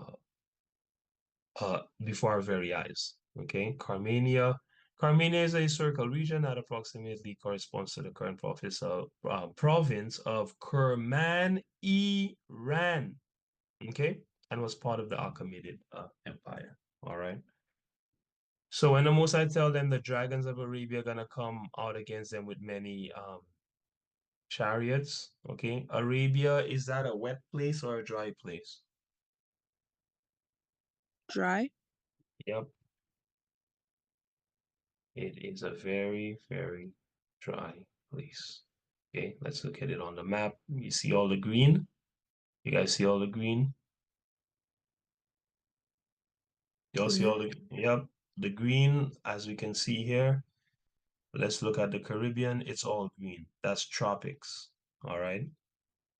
Brazil, it's mostly green. Tropics. Everywhere you see the light brown, those are desert lands. This is the Sahara Desert. Look at Arabia. The whole place is dry. Okay? The whole place is dry. All right? So when the Most High talks about the dragons of the wilderness, that's who he's talking about. He's talking about the Arabians. He's also talking about the Babylonians. He's talking about the Iranians as well. Because look, this is where Babylon would be, around the river Euphrates, which is around here. Okay, let's see if I can find it.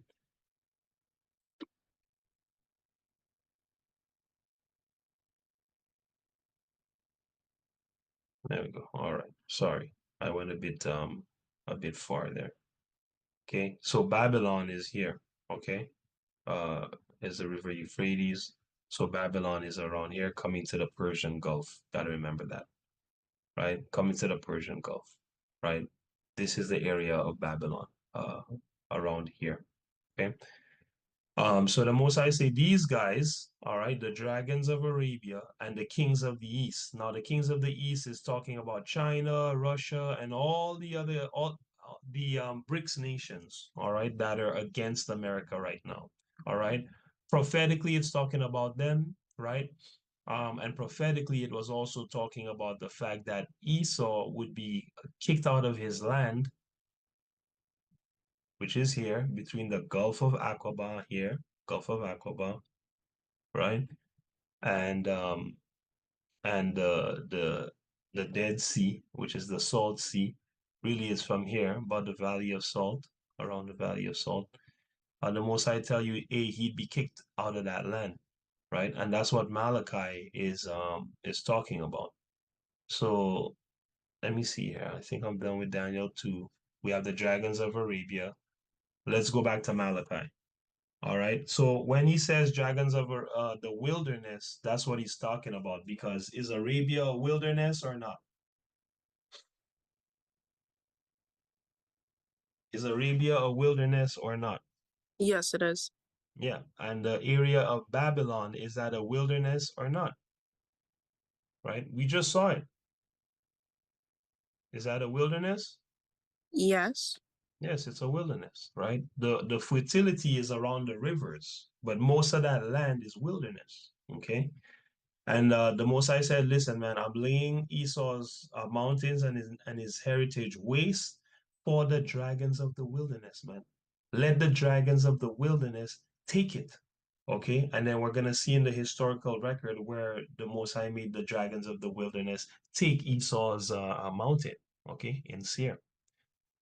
So go ahead with verse 4, because verse 4 is really important for later on. All right, go ahead. Sorry, can I get it on your screen? Yeah, you don't see it? Oh, okay, sorry. Malachi 1, verse 4. Okay. Whereas Edom saith, we are impoverished, but we will return and build the desolate places. Uh-huh. Thus said Yahweh of hosts, Mhm. they shall build, but I will throw down, and they shall call them the border of wickedness, and the people against whom Yahweh hath in indignation forever. Right, indignation, which is anger forever, right? Now, there's a few really important tidbits here. The Most High said Esau at a time is going to say, we're impoverished, but we're going to return and build the desolate places. Which desolate places is this talking about? Right? The caves? The caves, right? He's like, okay, they took our caves, but we're going to come back and build them again. And we literally just saw in the documentary, the man's signature is all over the caves. So he did come and build the caves again, right? But what did who lives there now? No one. The most, which is why that's fulfillment of a prophecy when the Most High say, "Oh yeah, you're gonna build, but I'm still gonna throw it down." And everyone is gonna call you the border of wickedness and the people against whom the Most High have indignation forever. Right? So he told him, hey, I'm laying your mountains and your heritage waste for the dragons of the wilderness. And the Most High did it. Right? And we're gonna go through the timeline to show you step by step exactly how the Most High did it. Right? So we're just gonna read this last what's the word? Account here, and I think we'll wrap up here for today. Yeah, yeah, because there's a lot to go. I think we'll wrap up here for today. Or we can take a break and come and do this part and until we get to down here. What do you guys feel like? Because if we take a break, this is gonna take at least another hour.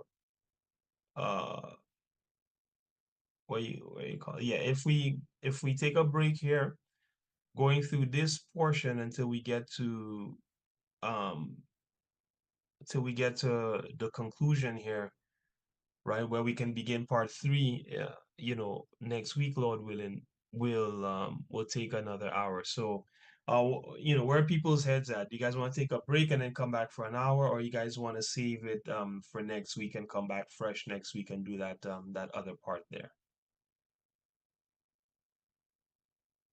Brother Ken said we can take a break. Who said that? A brother on the line. Okay, a brother on the line said we can take a break and come back. Okay, cool. Any other votes?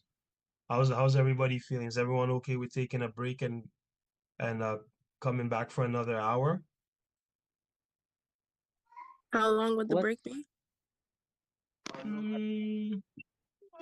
I'd say 15-20 minutes.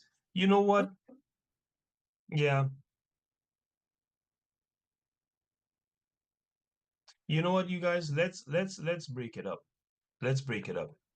Yeah, Okay. because I don't want to make I really don't want to make these things too long because I want to be able to break them up in digestible pieces where people can sit, they can, get a good part of it and then go back and come again and enjoy the next part, kind of, where people can enjoy each part in one sitting, right? So they might have to sit down 3 times, 4 times, whatever, to get the whole account of what's going on. But at the end of the day, it wasn't overwhelming for them.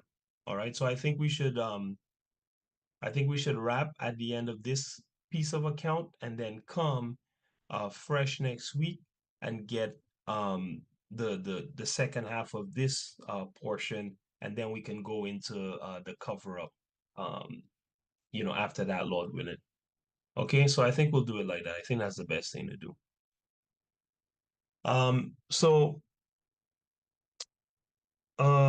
you finished Malachi, right? Did you finish Malachi there? Yeah, you did. They're gonna call them the border of wickedness and the people against whom Yahweh have indignation forever. Okay. Yeah. All right. So now let's get this account read here, right? I'm gonna bring this out. it says,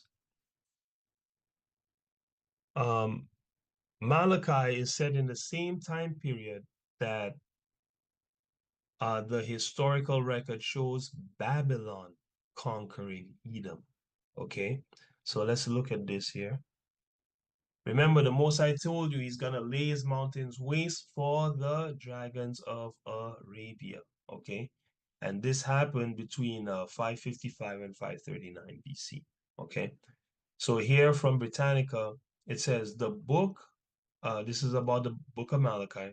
It says the book belongs to the first half of the 5th century BC. First half of the 5th century BC means first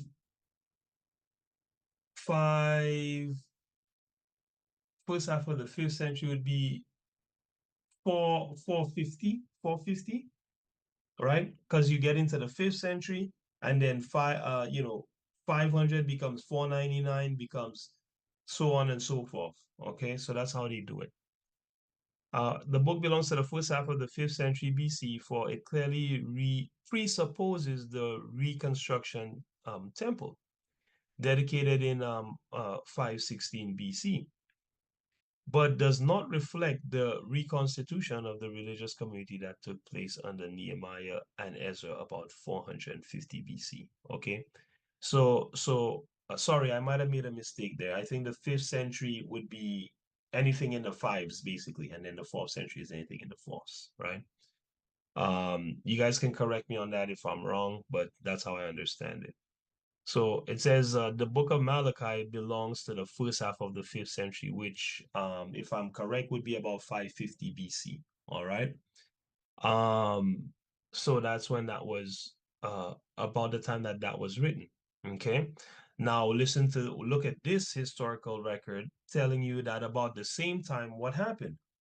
It said the clearest indication is, let's maybe just go straight to it here from biblical archaeology. Let me see if I have it highlighted. Yeah, okay. From biblicalarchaeology.org, it says, but the clearest indication of Es-Selah's importance during the time of the Edomites, Es-Selah, if we remember, is Selah, comes from a monumental relief carved into a sheer rock face, okay, about halfway up the steepest part of the mountain. So this is the thing that was carved, all right?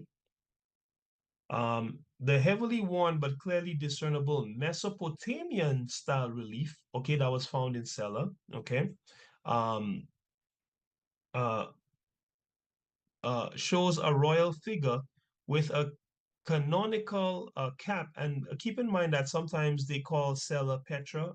They use that name interchangeably. So there is a place, the temple place that we looked at called Selah, but sometimes people use Petra interchangeably with Selah. So keep that in mind. It says, but the earliest indication of Es-Selah's importance during the time of the Edomites comes from a monumental relief carved into a sheer rock face about halfway up the steepest part of the mountain. The heavily worn but clearly discernible Mesopotamian style relief shows a royal figure with a conical cap carrying a long staff and facing symbols of the sun, moon, and stars. These figures are surrounded by the faint traces of a lengthy Neo-Babylonian cuneiform inscription, all right? So these figures are close to a Neo-Babylonian inscription, all right, which would be somewhere around here. It says, inscription, much too worn to be read. The scene's iconography, however, strongly suggests it was carved to commemorate the conquest.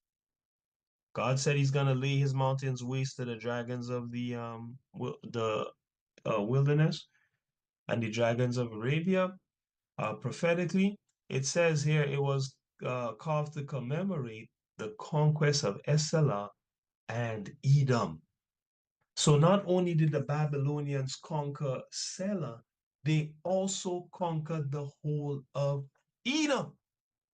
Just like the Most High said was going to happen. We have it written here in their historical record, right? Matching up with the same time that they tell you the book of Malachi was written around, okay? And we just read from Malachi that God condemned Esau mountain to destruction and his heritage to destruction, right? So this is incredible, right? It's just a 360-degree fulfillment of prophecy, right? It says here, the conquest of Esela and Edom. During the southern campaign of the Babylonian king Nabonidus, it even tells you who did it. Nabonidus, 555 to 539 BC. That's why I put that date there. Okay, because it tells you between what dates this man conquered Selah and the whole of Edom. Okay, who famously took up residence in northwest Arabia during much of his reign. So the man moved in to Esau's mountains. And what you're gonna see is that soon after this, Esau starts to show up in Europe. After the Babylonian kick him out of his mountain, he started to show up in big numbers in Europe. Now, was he there before? Yes, we looked at a few of the dates, actually around the 800s, where I said he probably already went up there by then. Remember, Esau owns the King's Highway. Let me just pull this up. And the King's Highway goes all the way up into, guess where? Europe. So if you own the King's Highway for millennia, right? Is it far-fetched to believe that you know the beginning and end of your highway? Is it far-fetched to believe that you send traders and caravans and scouts up and down your highway so they know where your highway starts and where your highway ends? That would not be unreasonable at all. In fact, you would be an idiot not to do that as a king. And one thing we know about the eagle is the eagle be spying out things. Okay, so says here, who famously took up residence in northwest Arabia during much of his reign. Northwest Arabia is exactly where Edom is. I mean, I don't have to pull that up because he told you he took over Edom. Okay. Okay, Dad, I gotta go now, alright? Okay, buddy. Shalom. Shalom. Talk to you later. Talk to you later. It says, of course, none of this sheds any light on Amaziah's slaughter of the Edomites as recorded in the Bible. Indeed, other candidates of biblical Selah have been proposed, namely the steep-sided mountain of Uma el Biara in nearby Petra. Although we won't know more about Selah's Edomite history until the site is systematically explored and excavated, the available evidence shows that this fascinating mountaintop stronghold was certainly an important place of refuge for the Edomites during the Iron Age, at least down until the time of Nabonidus and perhaps during the reign of Amaziah as well. So let's see when this Iron Age is. So they say, hey, at least from the Iron Age, this place was important to Esau. There it is, family. The Iron Age started between 12 and 600 BC, according to them. Okay, depending on the region. Okay, that's what they call the Iron Age. Okay, they say Esau been there from at least that time. And when we looked at last week, I believe, when we looked at it, pretty sure Esau himself was born about 18 something. Yeah, so before this Iron Age, man, Esau was already there, man. 1836. Let me see if I got the receipt here for the 1836. Where is it?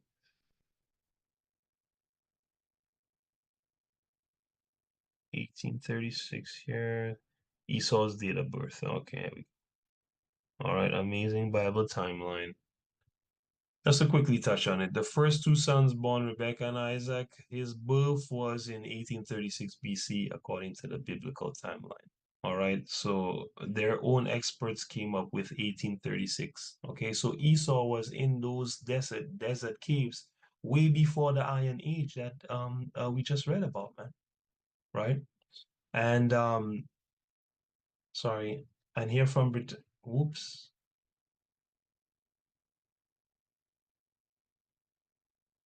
Where is the thing I just had up? There we go. Okay.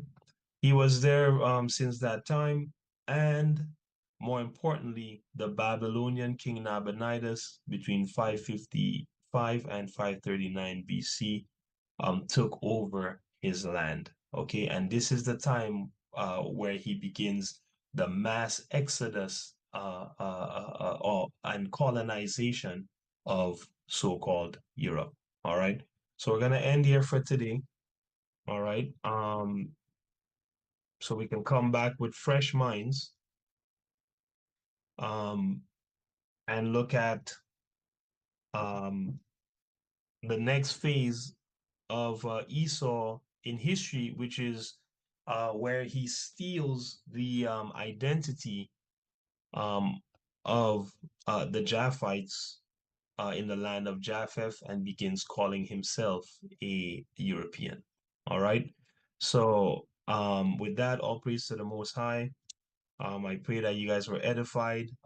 We'll bust a prayer, blow the trumpet, and give you guys some time to feast for the rest of your Shabbat, right? All right, so let me just blow the trumpet here real quick. Let's get the trumpet going. Sorry, do apologize.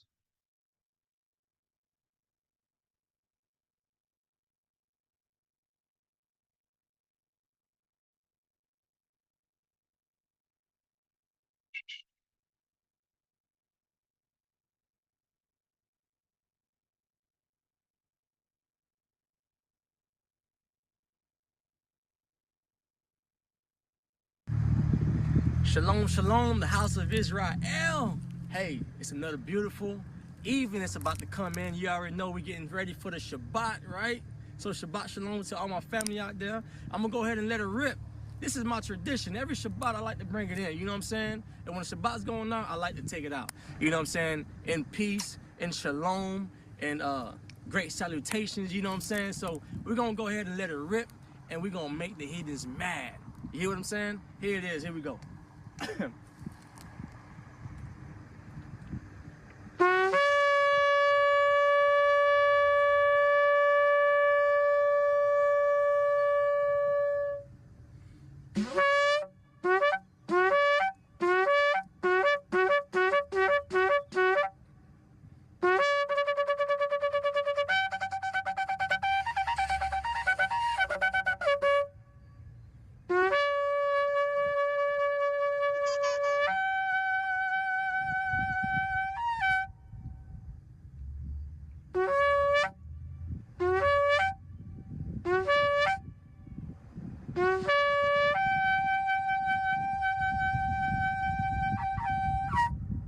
Shabbat shalom, the king is coming. Bless y'all.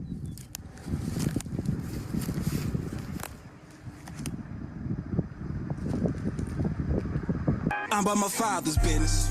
I'm about my father's business. This mission has no limits. This mission has no limits. Stacking his knowledge to spend it. Stacking his knowledge to spend it. Don't even need me a minute. I don't even need me a minute. And no one can.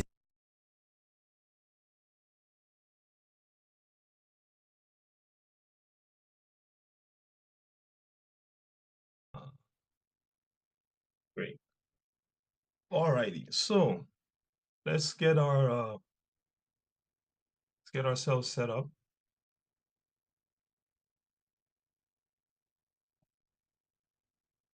Everyone can see that. Everyone can see the screen, and I should be on the side there. I shouldn't be right smack dab in the middle. Yeah, we can see it. Okay, and you can see me on the side or no? Yep. All right, perfect. Perfect. Thank you. All right, so okay. Quick review. We looked at this point last week. All right. So I'll go through it again and then we'll go into part 3.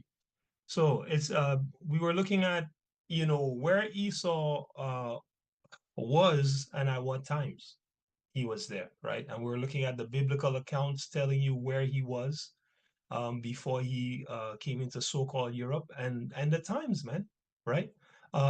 Figured out and written by his own historians, right? And we were reading accounts of, you know, them showing you where he was and at what times, man, you know, and linking that up with the with the scriptures, right? So the last piece that we looked at was between 555 and 539 BC. Where was Esau during that time? Well, at that time, Esau lost his land to the Babylonians. Okay, and the Most High had prophesied that in Malachi 1:3. Let me get that, brother Sean. Let me get that there. You got Malachi 1:3 for me. Yeah. All right. Oh, let's get that. All right, give me that there. Oh wait, go from 2. From 2? Yeah. Mhm.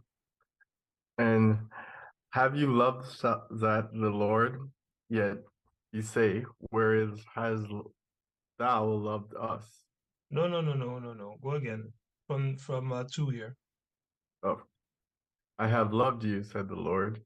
Right. Yet you say, whereas has thou loved us? Was not Esau Jacob's brother, said the Lord? Yet Right. I love Jacob. Right. Hold on a second. Please use the Most High name, right? Don't Yeah, use their right. replacement. Use his name, right? Go Okay. ahead. Go ahead. And I hated Esau, and laid his mountains and his heritage waste for the dragons of the wilderness. So stop right there. So we looked at last week how the dragons of the wilderness is the Arabs principally, but we also know that the Babylonians live in Mesopotamia, you know, which is around the river, around the river Euphrates. But that place is generally considered a desert. Okay, that's why they built their civilization around the river. Because if they didn't, I mean, they couldn't. They really couldn't if they didn't build it around the river. They couldn't have a civilization, the Babylonians in that particular area. All right. So we looked at last week how the dragons of the wilderness is talking about the dragons of Arabia. It's talking about these Eastern nations. All right. And these Eastern nations in this time are going to war against the Western nations, man. And it's glorious and it's beautiful. And we thank the Most High for it. Right. Go ahead, brother. Verse 4. So the Most High said he laid his heritage and his mountains, and we also looked at how the mountains meant the people, and his heritage is the cave, man. Mount Seir, the Most High say, I will lay I laid his heritage. Mount Seir, waste for what? The dragons of the wilderness. And then we looked at the historical record that showed you that the Babylonians ran him out, right? And we'll read the record again, just as a quick review. Go ahead. Verse 4. Whereas Edom said, we are impoverished, but we will return and build the desolate places. Thus said the Yahweh of hosts. Right. They shall build, but will throw down, and they shall call them the border of wickedness, and the people against whom Yahweh had indignation for. Forever, right? And, That's it. That's all I want there, right? Perfect. So the Most High say, hey, after I cast down Esau and I give his mountain and his heritage, his inheritance, his caves to the dragons of the wilderness, hey, he's gonna say, oh man, I lost it all. I'm impoverished, but I'm gonna return and I'm gonna build my place back up. And the Most High say, yeah. You're gonna build, but I'm gonna mash it up again, right?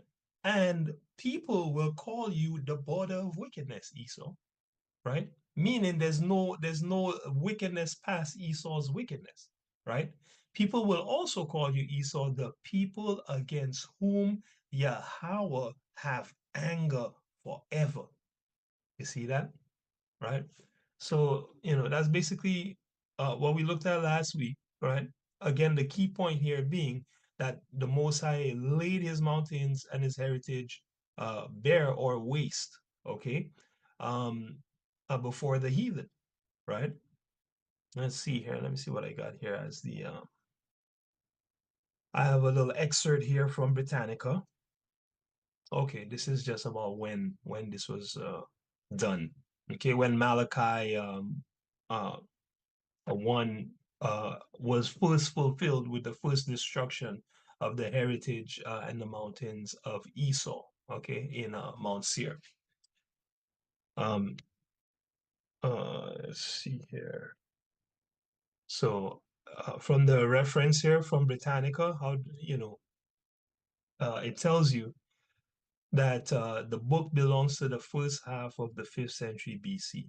Okay, so that would be about 550 BC or before. All right, for it clearly presupposes the reconstructed temple, okay, which was dedicated in 516 BC. So it's basically telling you the book clearly comes before the reconstruction of the temple, which is the construction of the second temple by Ezra. It says this book was clearly written before that. So not only written, but the accounts in it are of those particular times. Okay, so it's of a time of about 550 BC. That's what they're saying here on Britannica, man. Their own records, right? It says, but does not reflect the reconstruction of the religious community that took place under Nehemiah and Ezra around 450 BC. This is literally what I just said, okay? So it doesn't reflect the reconstruction of the temple, so they're able to date it to about 550 BC, all right? All right, this is by their own accounts. So moving on, let's read an account in the another account in the historical record. We just read in the Bible how the Most High said he was going to destroy it, his heritage there in the mountains. Let's read another historical account of this happening. Right? It says here. This is from biblicalarchaeology.org. All right. Perhaps the link will take me straight to the highlight. Usually I do it like that. Yeah, okay. Good. It says, but the clearest indication of Es-Selah's importance during the time of the Edomites comes from a monumental relief carved into a sheer rock face about halfway up the steepest part of the mountain. The heavily worn but clearly discernible Mesopotamian style relief, this is this picture here, this is the Babylonians right here, right? This is their style, all right, with their sun disk and their eagle, which Esau copied. It says here, the heavily worn but clearly discernible Mesopotamian style relief shows a figure with a conical cap carrying a long staff and facing symbols of the sun, moon, and stars. These figures are surrounded by the faint traces of a lengthy Neo-Babylonian cuneiform inscription. That's writing, okay? Much too worn to be read. The scene's iconography, however, strongly suggests it was carved to commemorate the conquest of Es-Selah, which is Selah, which we looked at last week, and Edom. See that? The Babylonians carved in the rock this inscription in order to commemorate their conquest of Selah, which belongs to Esau, and Edom, which is his whole kingdom. During the southern campaign of the Babylonian king Nabonidus, and this is where we get our date from. This is another witness to the dates that we were talking about. And this is even more precise because it tells you from 555 to 539 BC, man. That's when he had his southern campaign, right? Into Es-Selah and Edom. 555 to 539 BC. And then it said, who famously took up residence in northwest Arabia during much of his reign. All right. So during much of the reign of this king Nabonidus, after he conquered Edom, he lived there. He lived there, right? Linking up perfectly with the scriptures, man, right? Northwest Arabia is literally Esau's land. Let's see what we're gonna see here. Arabia. You might not get it with this, but I'm gonna look anyway. Of course, it's not gonna give you Northwest Arabia. That's Southwest Arabia. That's literally Southwest Arabia. So this is Arabia, right? This whole area is Arabia. Okay.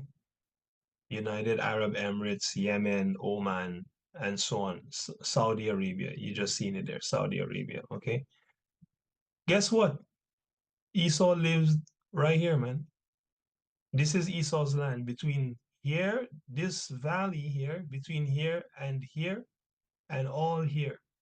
Okay, up to the scriptures give a specific border on the west. I don't remember it. It's not that important for right now, so I'm not gonna go look it up. But you know, from the Gulf of Aqaba, which we looked at right last week, up until the Dead Sea, which is the Salt Sea. Okay. See see if we can get the label here, the Dead Sea. All right. That was Esau's land. Okay. And guess what that is? That's in. That's Northwest Arabia, man. Right here. Literally Northwest Arabia. Okay. All right. So there's the historical account showing you exactly what was happening with this man, 555 to 539 BC. Okay. But there's more, right? Which we're gonna bring out in part 3 as we begin here. So we got 555 to 539 BC covered. So now we're getting 5039 to 509 BC, right?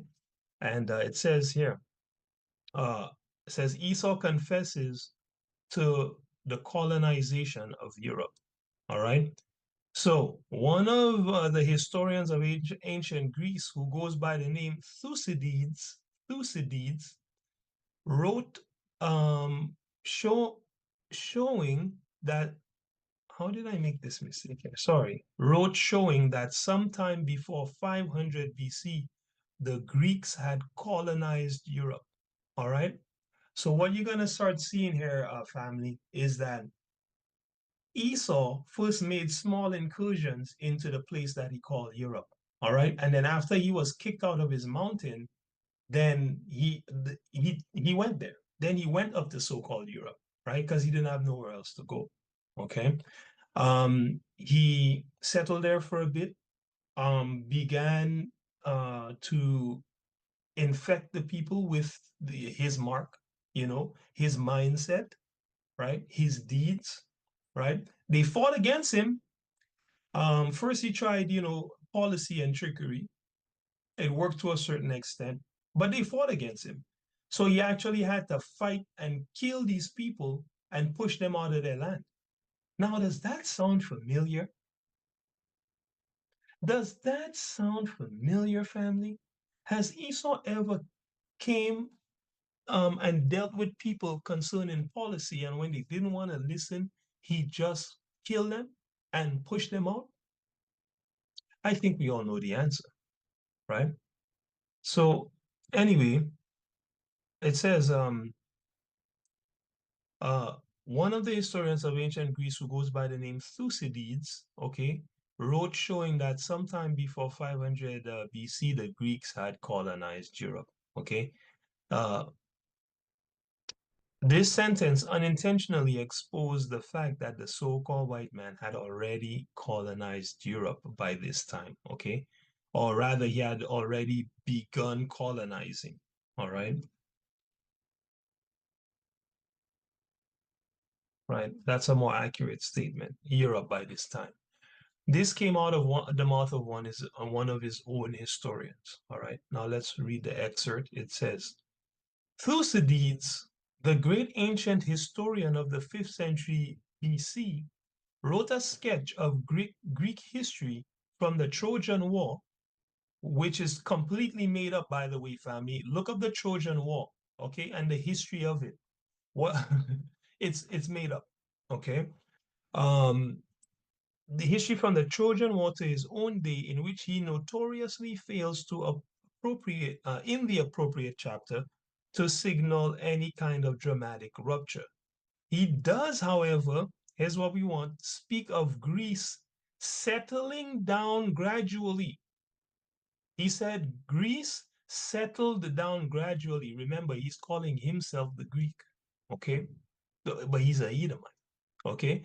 He said the Greece settled down gradually, meaning the Edomites settled down gradually, okay?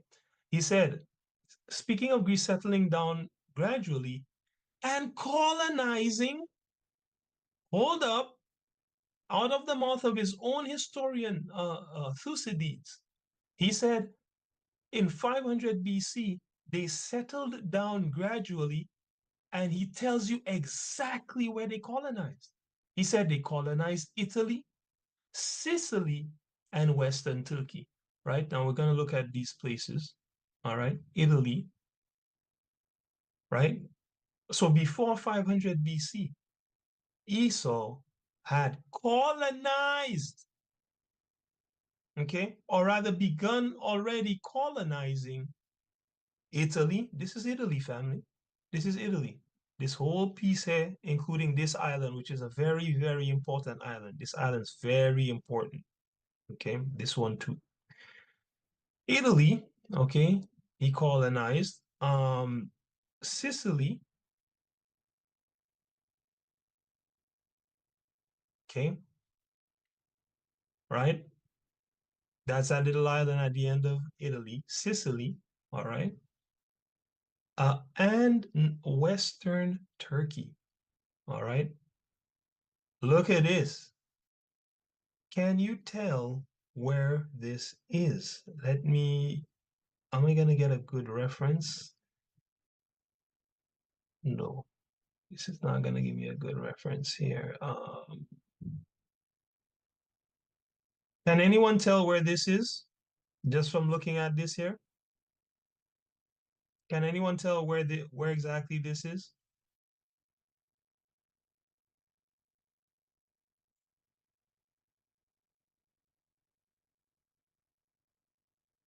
Family.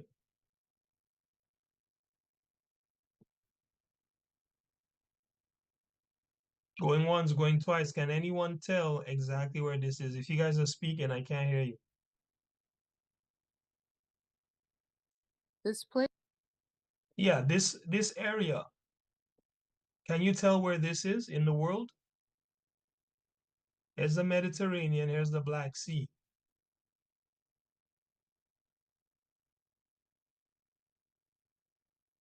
Middle East. Where? Where did you say, Sava? Middle East. No, it's north of there. Okay, so let me see if I can pull up just Turkey here. Maybe Is it Greece?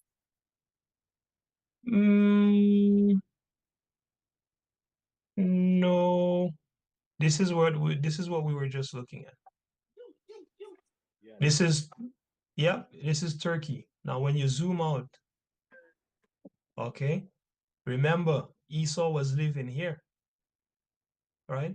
Remember, all of this belonged to Israel. Yeah, all of this belonged to Israel. So what Esau did, he left this place after he get boot out and took the sea, which would take him all the way here. He went by sea, and likely they just followed the coast, right? Whatever the trade routes were, that's what they would have followed, because there were trade routes in the Mediterranean Sea for thousands of years. So he took the sea and went to Sicily and Italy, and he took the land and went right here. This is Western Turkey, man. He took the land and went here by land, right? Ending up here in northern Macedonia, because there's a land bridge here, Okay, you can also just get to the coast and go across. But this was his power base, right here where it says North Macedonia. It is from here that Esau conquered the whole of Japheth's land and called it Europe. But anyway, the point is, in 500 BC, they already told you that Esau had started colonizing Western Turkey, Italy, and Sicily. Okay, now more and more of the mystery is going to unfold as we look at more and more of these accounts. All right, watch this. Okay, so yeah, the historian Thucydides said they had already, before 500 BC, that's the key, before 500 BC, he said, they had already started colonizing Italy, Sicily, and Western Turkey. All right, let me see what I have here in the accounts. What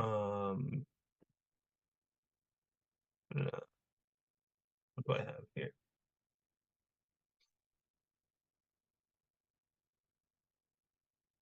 What do I have here?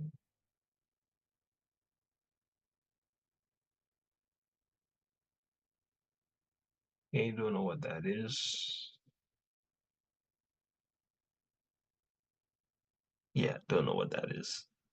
But here's the source for the information concerning what Thucydides said. This is also from Britannica. Okay.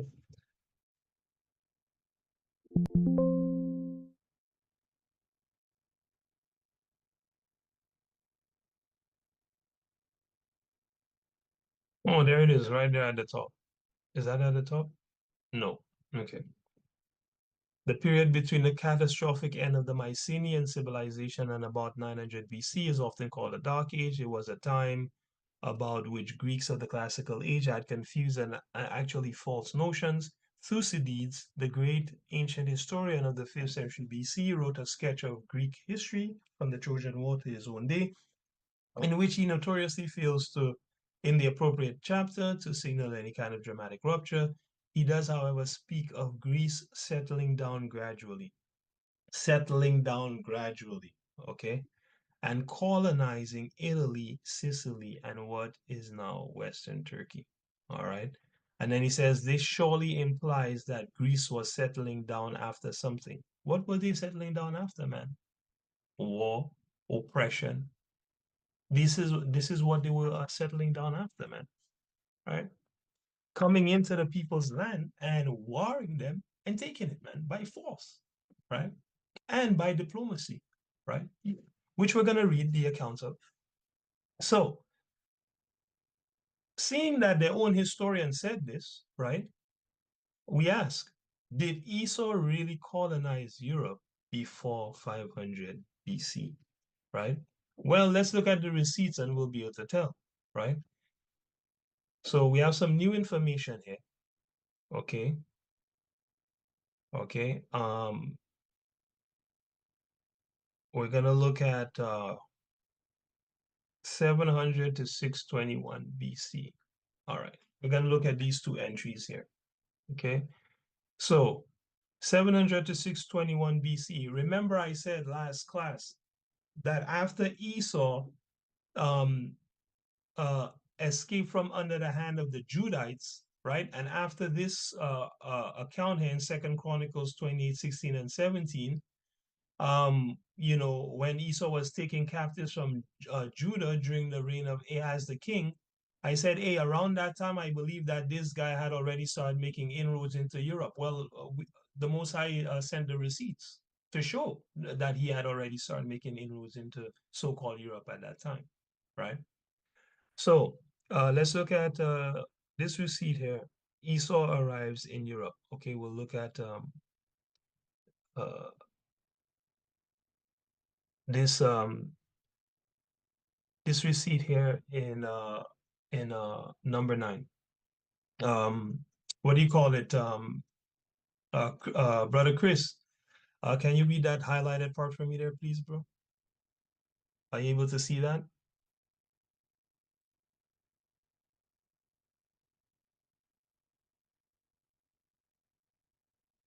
Are you able to see that highlighted portion there? Let me see here. Okay, the Agriad dynasty. 1 second, let me try. Yeah. It's Argiad, or you could say Argiad or Argid. Argiad, Argid. Okay, the Argid dynasty, also known as the Temenid, Temenid dynasty. Temenid. Now, wait, hold on before you read on. Who is Timan, family? Who is Timan? An ancient Mesopotamian.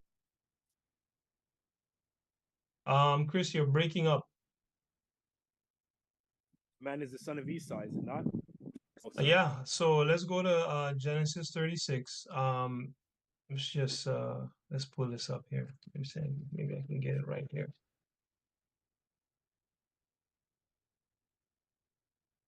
Remember, oh boy, oh boy, oh boy.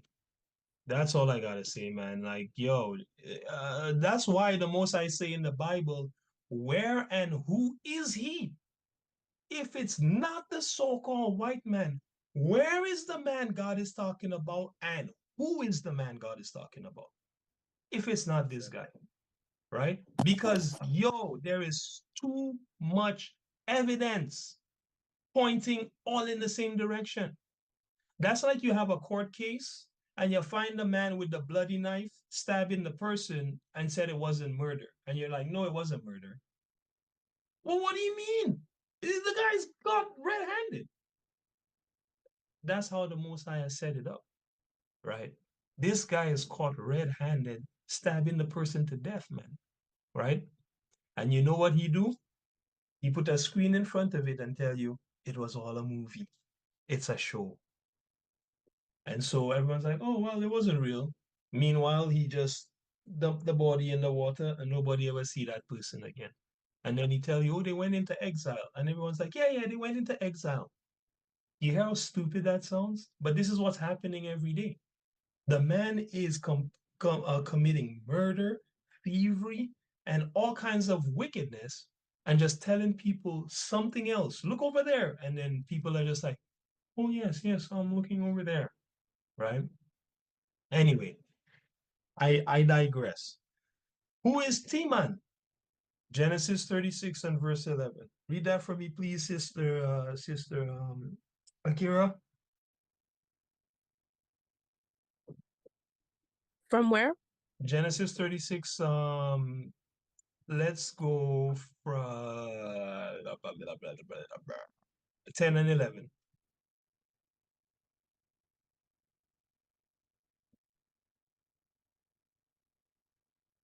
Sorry, could I see it on your screen? Yeah. It's I got it up, no? Yeah. Oh, right here where it's highlighted. Okay. Yeah.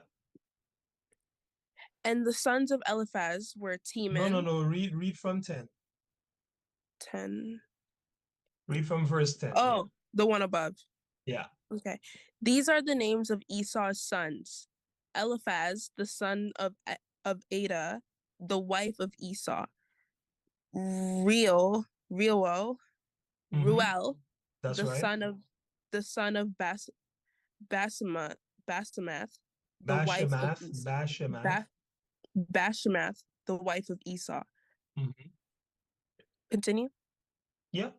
And the sons of Eliphaz were Teman, Omar, Zepho, and Gatman, Gatam, and Kenaz. Right. So Sister Akira, who is Timan? One of the descendants of Esau. That's right. That's right. He's a grandson of Esau, man. That's who Timan is. Now let's go back to the history. Thank you very much. Let's go back to the historical account. Brother Chris, bring it out, bro. Okay, I don't see it. It's not okay. There it is. Wait.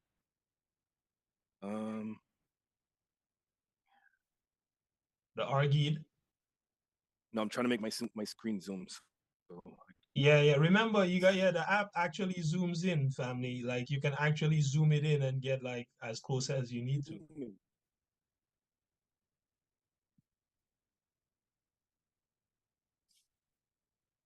Okay, so it says the Argid dynasty. Wait. Come on, zoom in. 1 second. Yeah. I'll try to help as well. Okay, the Argid.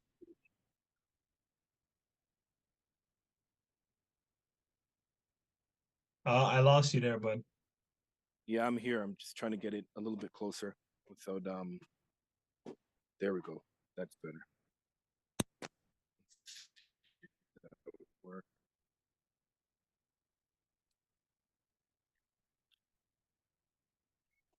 Okay, the Argid dynasty, also known as the Temenid dynasty or Timanid dynasty, was an ancient Macedonian royal house of Dorian Greek. Dorian Greek. They were founders and the ruling dynasty of the Kingdom of Macedon. From I can't see the date. Okay, it says from about 700 to 310 BC. Okay? From about 700 to 310 BC, it says. All right? I don't know if you can see that. Brother Sean, what do you notice there? That's important.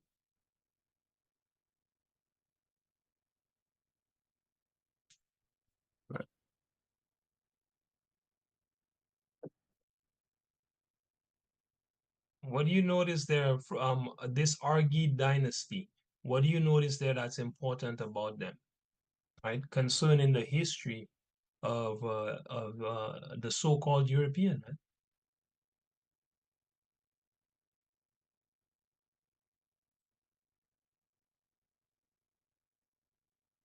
If it's nothing, it's fine. Let me know. I'll bring it out regardless. But if you see something like, you know, That they were the founders? right? The Argid dynasty, yes, they were the founders. That's important. But I just went to a scripture to link this up with this. This Timanid dynasty is really Timan. It's a Timanid dynasty. Okay, this is just the Greek version of the name Taman in the scriptures, which is what Esau's grandson name is. These Argid people, they are also known as Timanid, meaning of Timan. So this Argid dynasty, are they Greeks or are they Edomites, man? They're Edomites. They're Edomites, man. From Esau's grandson, Timan. It's literally right there. This little thank you, bro. This little excerpt shows a few different things about how Esau operates. Number one, he keeps changing the names in order to throw people off. The man said Argid dynasty. He said, oh, they're also known as the Timanid dynasty. Okay. And then he said, oh, they were Macedonian, they were of the Macedonian royal house. Okay. And they came from the Dorian Greeks. In 2 sentences, the man already give you 4 different names of people. You understand? Now I went and I researched every last one of them. When you get to the Dorian, if I remember correctly, they reach a point where they're like they start to make up the history of the Dorian people. Basically, it's all mythological. They tell you, oh, what do you call it? The Heracles had a baby with this. Like they get it into the mythology, man. When you trace back far enough in both Greek and so-called Roman history, it reaches mythology. And they say, oh, nobody knows where they came from. What do you mean nobody knows where you came from, bro? You're an Edomite. We know you came from the cave. You're just trying to hide where you came from. So once you reach back to beyond a certain level, you start to make up a story about where you came from. Right? I digress. The important thing here is it says the Argi dynasty is also known as the dynasty of Timan. These guys are Edomites. Okay? And now this is important too. It says it was an ancient Macedonian royal house. You're gonna start to see who the Macedonians were. Now, I'll tell you straight, they were Edomites, but you're gonna start to see what the Macedonians did. And they say it goes back to the royal house of the Dorian Greek, which is made up. All right. But the other important part is that it says they were the founders and ruling dynasty. So the Argead dynasty, let's give them their real name, the Timanid dynasty, the dynasty of Timan, the Edomite, was the founders and ruling dynasty of the kingdom of Macedon. When? From 700 to 310 BC. What does this tell us, Brother Chris, about the who founded the kingdom of Macedon?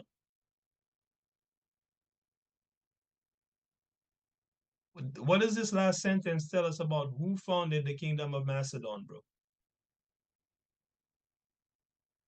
It says Esau founded, his descendants, Timon. Yeah. The kingdom of Macedon was founded by Edomites, man. Right. And go ahead. That goes to tell you who that's definitely tells you who Alexander the Greek was, because he was the Macedonian. He was a Macedonian. Yeah, that tells you everything. In about 2 sentences, bro. Right? Yeah, now you can go and match it up with the Bible, and Most High, like he said, he gives you all receipts. The man has that's all he has, mere receipts. Like he has receipts, man. He has a book full of receipts. Everything you've ever done or thought or said, the Most High have the receipt. And look, now we have the receipt for the founding of the kingdom of Macedon in Japheth's land in 700 BC. So last week when we spoke about, hey, listen, after this guy rebelled from under the hand of the Judites, he was already making inroads into Japheth's land, so-called Europe. There's the receipt. The crazy thing is, look at the seal of the house. It's the sun, man. On the right-hand side of the screen, the seal of the royal house is the sun, family. Right? Esau is into sun worship. That's why Emperor Constantine, read up about him. Emperor Constantine changed the Sabbath, right, from Saturday to the venerable day of the sun, he called it, because they are sun worshippers. Just like the Egyptians were sun worshippers. That's why he called them daughter of Egypt.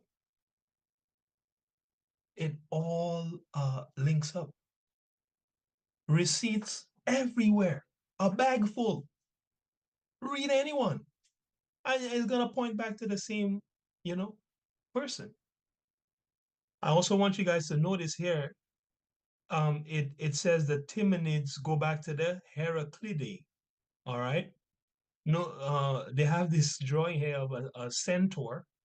Let me hear what they say. The Heraclidae or Heraclids were the numerous descendants of Heracles, holding Hercules. Is Hercules real? Somebody help me. No. So what's happening here? This guy went and got into the realm of centaurs, man, and folk heroes to tell you about his origin. But you know when dinosaurs were on Earth, though.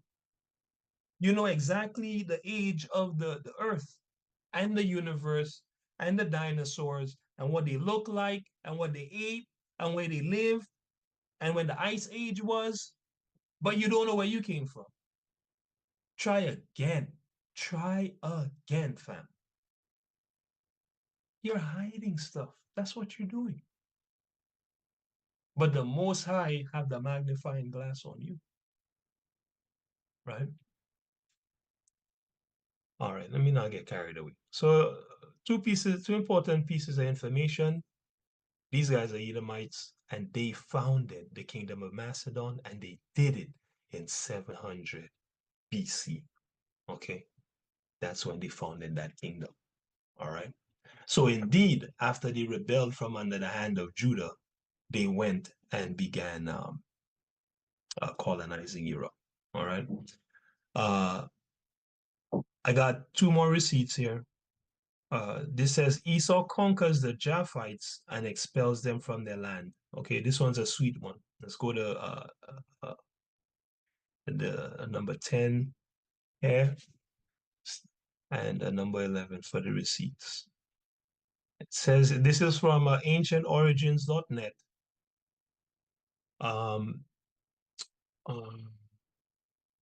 Let's see here. It says, sorry, Sister Akira, can you read that for me, please? The highlighted portion. Are you able to see that well enough? I can, yeah. Okay, go ahead. Sorry, what's the first word? Thucydides. Thucydides, the author of the history of the Peloponnesian War,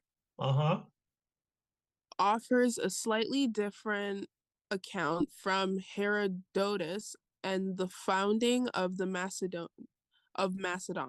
About the founding of Macedon. About the founding of Macedon. Like Herodotus, Thucydides records that the Argeads, yeah, which is who, Brother Chris was just reading about, if you remember, right? Right. Go ahead. That the Argeads were originally Temnids from Argos. Right. Sorry, go ahead. Instead of focusing on signs and omens as Herodotus did, Thucydides reports that Argeads established their kingdom. Sorry, the screen is being weird. Okay. Through conquest and expelled the native inhabitants from the territories they seized. Stop right there. How did the Temanites establish their kingdom?